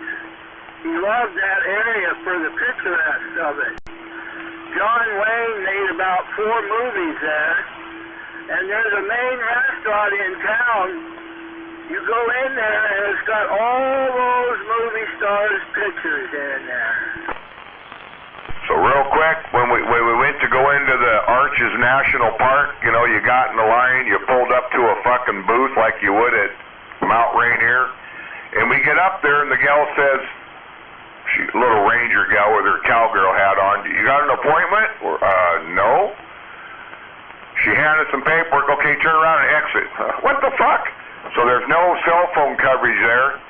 So we had to go back into Moab, you know, I don't know, it's a couple, 3 miles back into town where you could get cell phone coverage. And my sister was able to get on the phone, and we were there, it was like 10:40. And there was an open slot from 1 to 2, so she put in 1 to 2, and she's got a national park card, so we got in free, but it cost her $2 on her debit card to make the appointment so we came back, we got in line, we pulled up just as it was 1 minute to 1, and she showed the card, her ID, and boom, away we went. But and then coming through Kansas, maybe, we pulled into a Love's to get coffee. It was the weirdest one I've ever seen. You pull it off this off-ramp. And when I came out of there, you know, we needed to go west, and her voice thing on her Google Maps on her screen said to go straight. And I'm thinking, we both looked and seen the sign there, went to the west, to the left, we went straight, and that motherfucker took me back on the freeway the wrong way, right back to a toll booth. And there's no way, I'm looking the whole time, driving about 8-9 miles back the wrong way, no exits, and the only exit was a toll booth, and there was a middle Jersey barrier all the way down the freeway, so you weren't going to make a U-turn, you know, and the guy kind of laughed. We went through one, and just not very far up the road was another. It cost $0.25. And then I told him what happened, and he says, well, the next 800, you won't hit another toll booth. But we hit 3 of them on that frickin' stretch of road right there.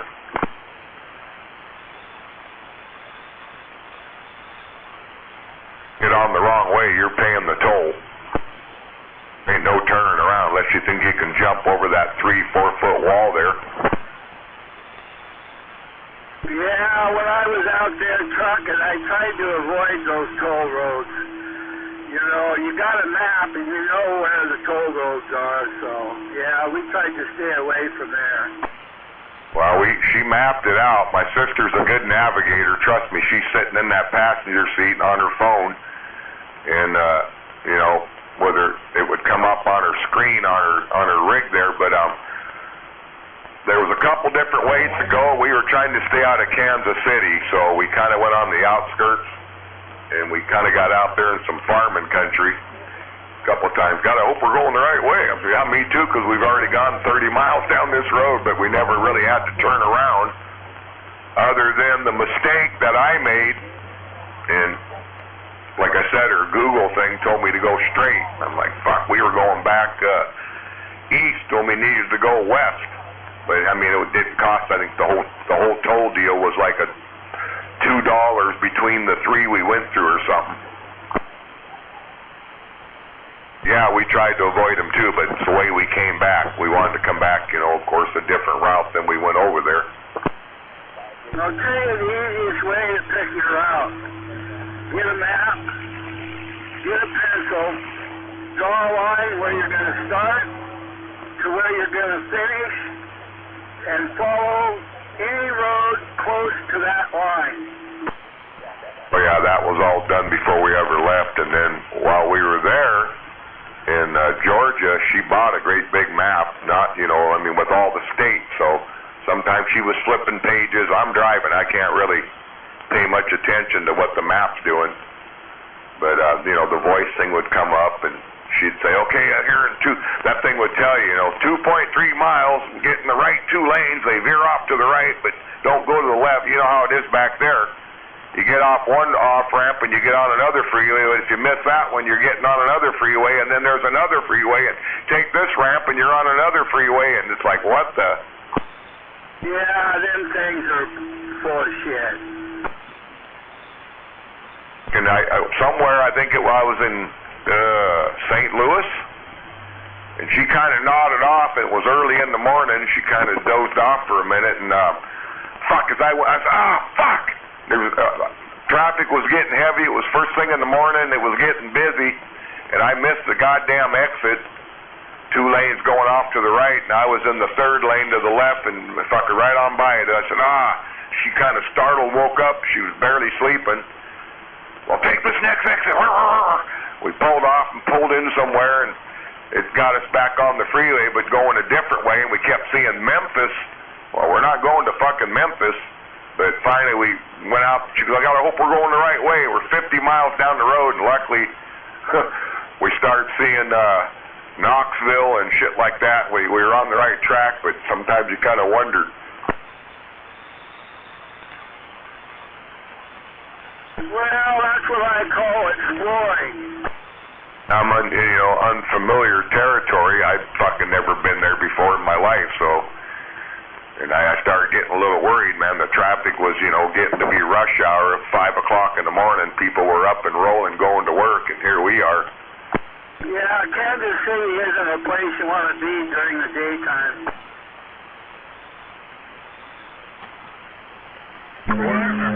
To Kansas City on the Missouri side, and then we dropped down to Carthage, Missouri to pick up dynamite. And we kept, it was kind of cool. Some of the places like Topeka, I was like, oh fuck, I hear guys on the CB, in Topeka. And, I was kind of looking for the Missouri Madman, but I had no radio. But I had ran into the Missouri Madman. I hear white people. That's funny.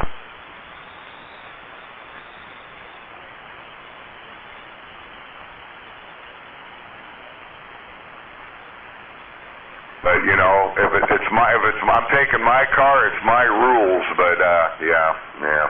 Anyway, I wasn't gonna go put I don't think she would have liked the fucking magnet mount on the roof of her rig and a radio in there. Oh, man. She's your sister. Of course she'll like it. Might scratch it. Oh, man. Well, don't scratch it. Just put a hole in the roof and run it through there. Stick a 102 on her, huh? Yeah. Man, that'd work good over there in the wide open country. Yeah, we took some bugs off at my niece's hubby. I kind of watched him. I actually did the wheels on her rig, but man almighty, he had to scrub and scrub that fucking front end, man. The window was fine because we could always clean that, but I'm talking the front bumper and shit. A couple times I had to take that squeegee thing from the station there and get the headlight to where you could see. Man, I hit patches of bugs, moths usually at night, that plugged up the radiator. Had to stop and wash the radiator off.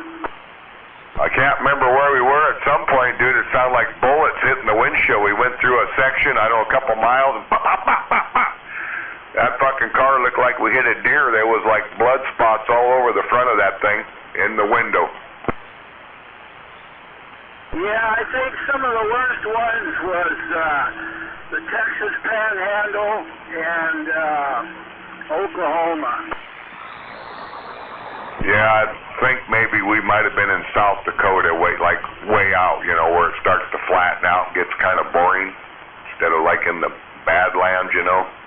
My buddy Sean always called that Oregon hail. Oregon hail.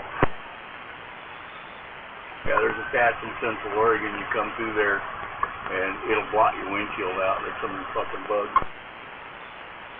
Yeah, it got pretty bad every time we stopped. You know, I was right on that window keeping that thing polished up.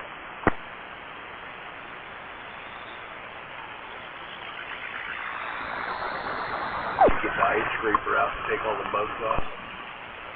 What's that, Gunner? Have to get out the ice scraper to get all the bugs off. Oh, yeah.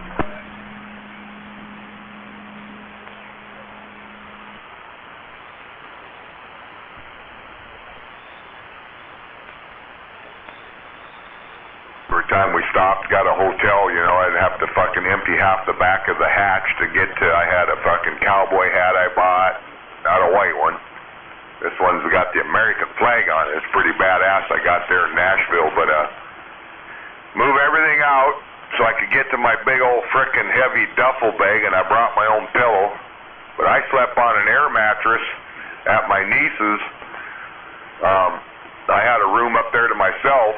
Her hubby had to sleep down on the couch, so my sister and her daughter stayed in their room on their bed, but I had my own bathroom and everything. And they got fucking 3 dogs running around, so them dogs never seen that room when I was in there. I'd close that thing every time I come out of there or go in. I'm not going to sleep in any dog hair.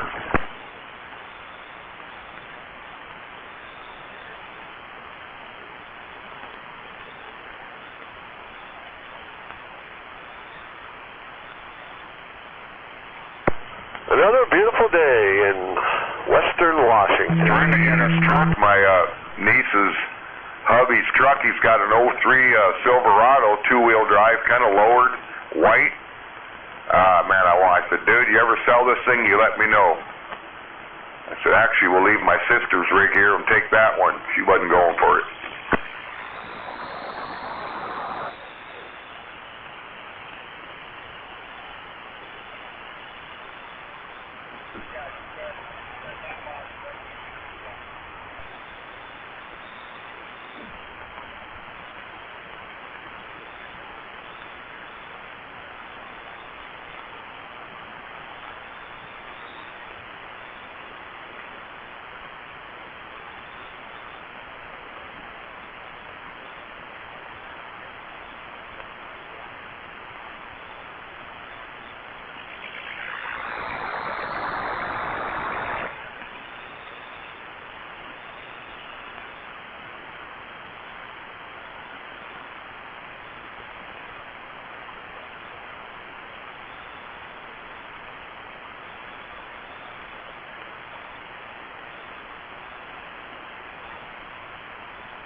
think I finally get paid today from 3.5 weeks ago for a run I did to Wenatchee. If I can still, my sister finally got her money yesterday. Long time to wait. Well, you've been driving around the country. Oh, the guy didn't sit on his fucking desk over there.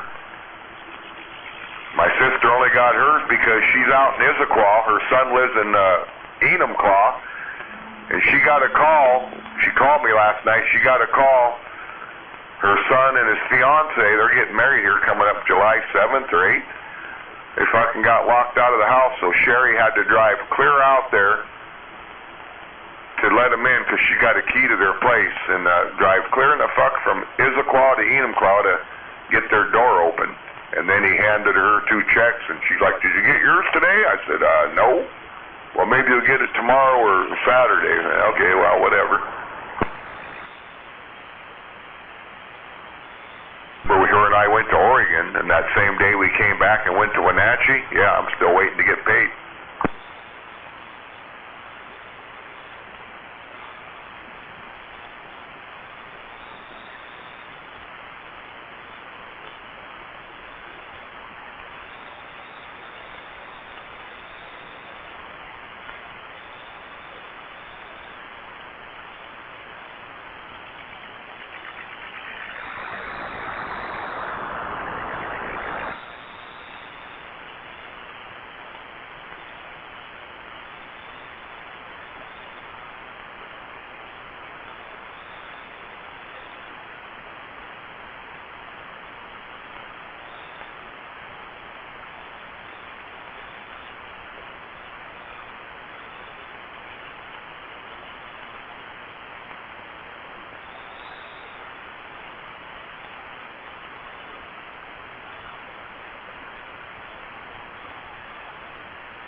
Audio? Hello.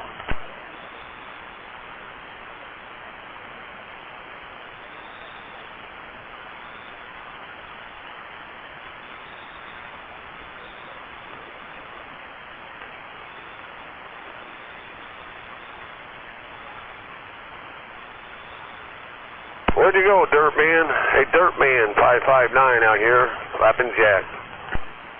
Good morning, Flappin' Jack. I hear you. Top of the morning to you. Oh, Roger on that. Same right back to you. Beautiful day out here in Western Washington, that's for sure. We're going to do a great big car show today, man. It's going to be gorgeous. Where's that going to be, in Shelton? Negative. Between Kent and Auburn. Binford's Metal. Breaker? Oh, Kent and Auburn. Okay. Yeah, I'll just see, I don't know if I really want to drive on the highway. Yeah, I don't know about that. Now I always seem to be on the go, so one of my buddies is actually going to go today that I've kept telling him, hey, you got to go, you got to go, you got to go. And he told his work he's taking Friday off, so he's coming over here at noon and we're rolling. I got my cooler ready. I got my camp stove. I got pots and pans, plastic silverware, 2 little propane bottles, my camp stove. My brother picked up a bunch of Costco dogs, chips, baked beans, and we'll tailgate right there at the car show. We've done it many times. It's pretty good. Oh, that sounds pretty good, no doubt about it. Yeah, that sounds real, like a barbecue. Well, there's a bunch of food vendors where we're going. You know, I like to do this, it's kind of expensive, $25, but Willie's Addictive Barbecue, man, you get the combo, dude. It's like you've never eaten, man. You got brisket, Trailer Park will tell you about it. I think he's tried it. Brisket, ribs, and smoked chicken. It's all, when that guy pulls in with his fucking truck, he's got a trailer behind him, and that thing's smoking like a son of a bitch. He's usually got 10 to 12 briskets in there. And then you open up the other door, he's got all kinds of ribs. So he gives you like 3 ribs, a big slab of brisket, and a great big smoked chunk of chicken. And you get potato salad and baked beans, or whatever you want for the sides, and $25. And man, is it frickin' good. I bet. Sounds like it's good. I heard that, I was kind of like sandbagging. I heard that Captain Cappy was kind of cooking up a brisket. You know, the best brisket I ever had, I went to a party just down the road from me here a month and a half, 2 months ago. My buddy's, the guy that's coming today, his sister, every year they got a beautiful place out here by Trails End, down the road 10 miles, and man, her hubby did this brisket, dude. I think he said they got it at Costco. I said, man, where'd you get this? And the way he did it, I've never had meat that frickin' tender. I couldn't stay out of it. But I think he said he did something with it, smoked it for 18 hours, let it sit, and did something else. It was like eating cotton candy, and I'm not kidding you. My wife would tell you that stuff, you put it in your mouth, and it just almost melt in your mouth. It was the best I've ever had. Yeah, there, Roger. It's kind of like an art. I cooked a couple briskets, and it was a learning experience. Each time I cooked one, I got a little bit better. I know you got to get the temperature. It's got to be cooked slow, very slow, at low temperature, and for a long period of time. But the internal temperature has to be around 205 degrees. That's for sure. At 10, yeah, I asked about it because it was so frickin' good, and I went back to get more later, and it was gone. There was just a bunch of grease left in the pan there, but man, it was unbelievable. But yeah, I'm not. I hear you fine, but you're not booming like normal. What do you got going over there? Oh, I'm using my unit, Dan, and I got a stock mic on it. I lost the stock mic, and so I bought a new one. So I'm trying to see how the stock mic is sounding. It doesn't sound bad. It's just, you know, usually you're banging in here pretty good. So anyway, happy Friday. You sound fine, man. No, I'm not trying to criticize it. Just not booming like you normally are. Oh, Roger. Yeah, there's no. It's just a barefoot radio. That's all I'm doing. Not doing any. Putting no fire in the wire at all. Okay, well, you're making a real good trip then from Port Orchard. I know kind of where you're at over there. So you've been over here. You know where I'm at. Over here in the duck country. Oh, Roger, your radio's sounding real good. I don't know what you're using, but it sounds real good. I always run the same, you know, I got my Quad 5 here, this Top Gun Quad 5, a little 4-pill behind it. Oh, Roger, yep, yeah, you sound real good. Roger, yeah, I sent this radio in way back a year ago or more and had a little work done to it, so did a little mod work to it, and I run this Tug 8 mic, and I call it the Blue Light Special because you know, it's a lollipop, and I painted the front grill blue, and the base of it a nice blue. It was kind of beat up a little bit, so I thought, hey, you know what? I painted her, but when I was in Georgia, if you knew who Full Boogie was, I went and saw him, and he handed me a mint condition Silver Eagle I got sitting here. I think it's set up for like a Yaesu plug on there. It's like 8 or 9 pin, but I got it sitting here on my gun safe, shining. It looks nice, man, with the big old eagle on the back. He's like, here. I'm like, no, dude. His wife's like, no, he don't you take it. No. I gave him $20. He didn't want to take that, but I insisted he at least took 20 from me. Roger on that. That's good. D104 Silver Eagles, they're really good microphones, that's for sure. I found that out back in the 90s, but hey, Dirt Man, I think somebody else is trying to get in there, so I'm going to get out of here for a little bit. You have a great day over there at the car show and your barbecue. Right on, man. Well, thanks for the holler. You do the same. Mr. 559, we'll catch you later. Bye-bye-bye.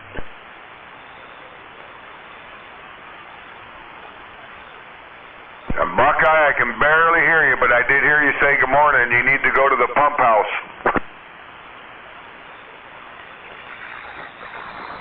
I'm working this low-budget station over here, but I hear you, but you're way down in the poop. I mean, you know, the septic tank.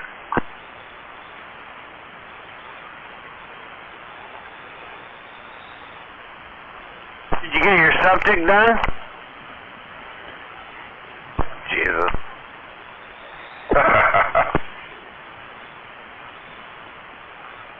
Nothing like waiting till the last minute, right?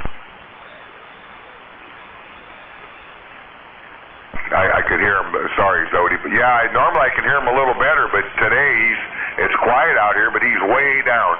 Yeah, roger that. Yeah, sorry. I just thought, you told me a month ago that it was going to be there in 2 days, and then you told me 2 days later it was going to be 2 weeks, and then it didn't happen, and then you said they weren't coming yet.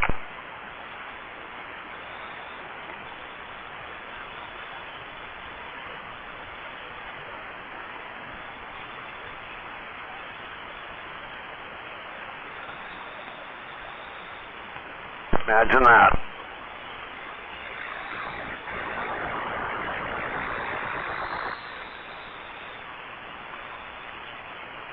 I was just sitting here shaking my head and thought, well, I'll pass the thought. You said anything about perfection. What did that have anything to do with this? Well, I bet you he's craving some apple fritters. I'm grabbing me another cup of coffee.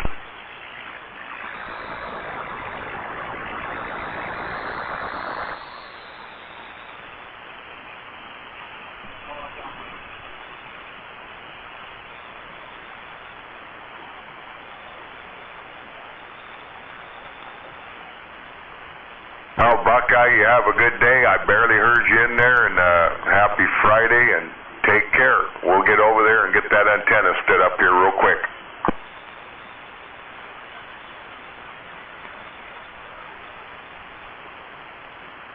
We didn't forget about you, but I was out of town, right? So that's why nothing happened. And, 3 or 4 of us got to get together to make it happen like we did before. So we will, I might put Deer Slayer. He might be in charge of the supervise, and we will be back over there and get you stood up soon.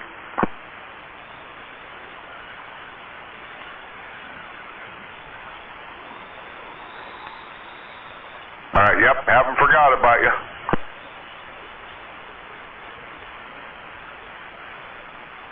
It's kind of why we were rushing to get over there the last time we came, because I knew I was leaving, and Zodi knew I was leaving, but we kind of kept things quiet, but that's why it's kind of been a delay there.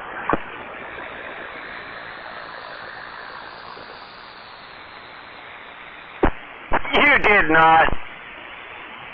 You didn't know shit. No, I didn't tell you nothing. I didn't tell anybody nothing, and that's a fact. Did not. Well, that's bullshit. That is fucking bullshit. I was sworn to secrecy, and I never told anybody shit. Yeah, okay, whatever. I can't really hear the other part. I'd like to know when I did that, because the only thing I've talked to you about is antenna shit that never happens, and septic tanks that don't get done. That's all I've talked to you about.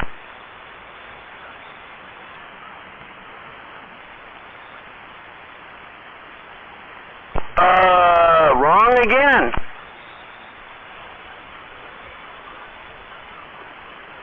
I don't know, because I was in Shogun when I found out about it at a fire, and I told no one nothing. So I don't know what the fuck you're even talking about.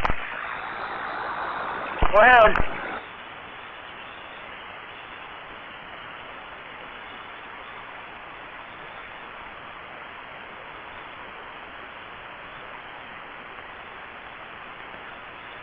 But you're getting all-timers all the time. Nice big floor jack. I do appreciate it. And I was trying to pay him for it, but he wouldn't take any money.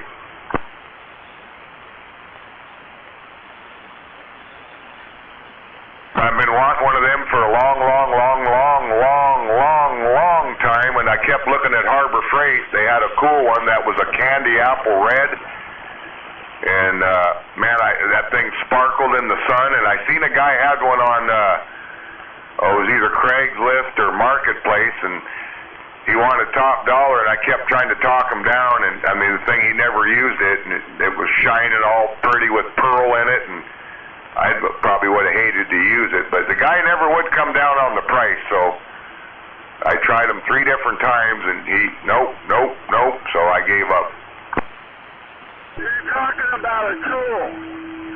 That means you gotta do work. I know, but you know, I thought I needed one.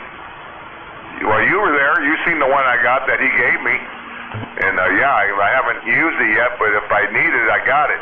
I got a couple of the smaller ones. And out here, Slayer, you try to jack something up in the dirt or the grass, you know what happens? Them things sink. Yeah, they go down instead of up. Have to put a couple 1-inch sheets of plywood down to set it on that, and then try to jack something up. Boy, oh boy, that's where that cement slab would have came in good. I know exactly what you're saying there.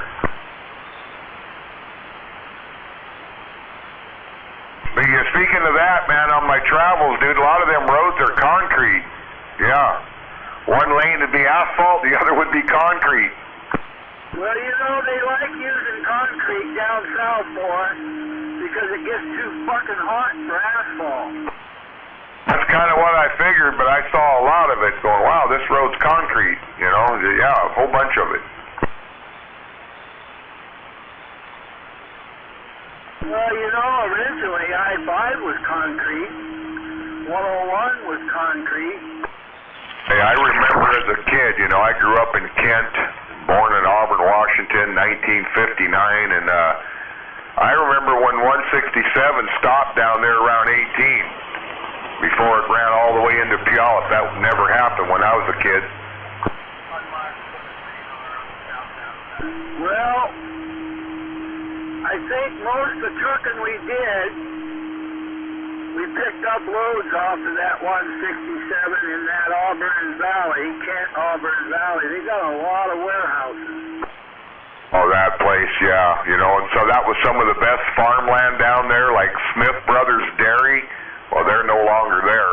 I think Carpino Brothers owns that down in that area now. But yeah, that was some of the best soil and gardening down there. But yeah, now it's all frickin' warehouses down there. I've worked at several of them. Big old distribution centers.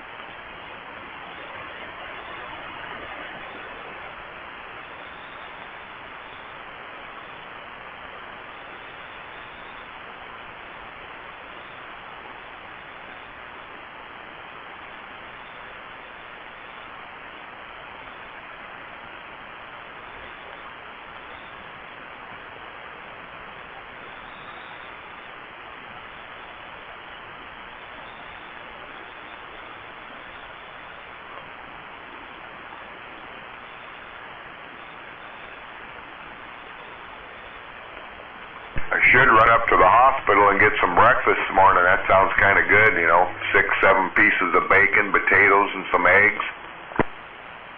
Is this a prime rib night? Yeah, matter of fact it is. GM had mentioned the other night to me is Friday's prime rib, but I won't be up there. Oh, no. I'll have to go up there and take your turn. If I go, I get 2 of them, right? $10 a piece, so usually I get one and then I'll eat that one and come home and eat the other one. It's been quite a while since I had a prime rib sandwich. Yeah, it's not bad. I think that starts at 5:30. So a guy wants to get up there around 5 because there are already some people lining up. I mean, no matter what, you're going to get some, but, you know, if you don't want to stand in line real long, and get up there early and grab a salad or soup or something while you're, you know. Not a bad deal for $10.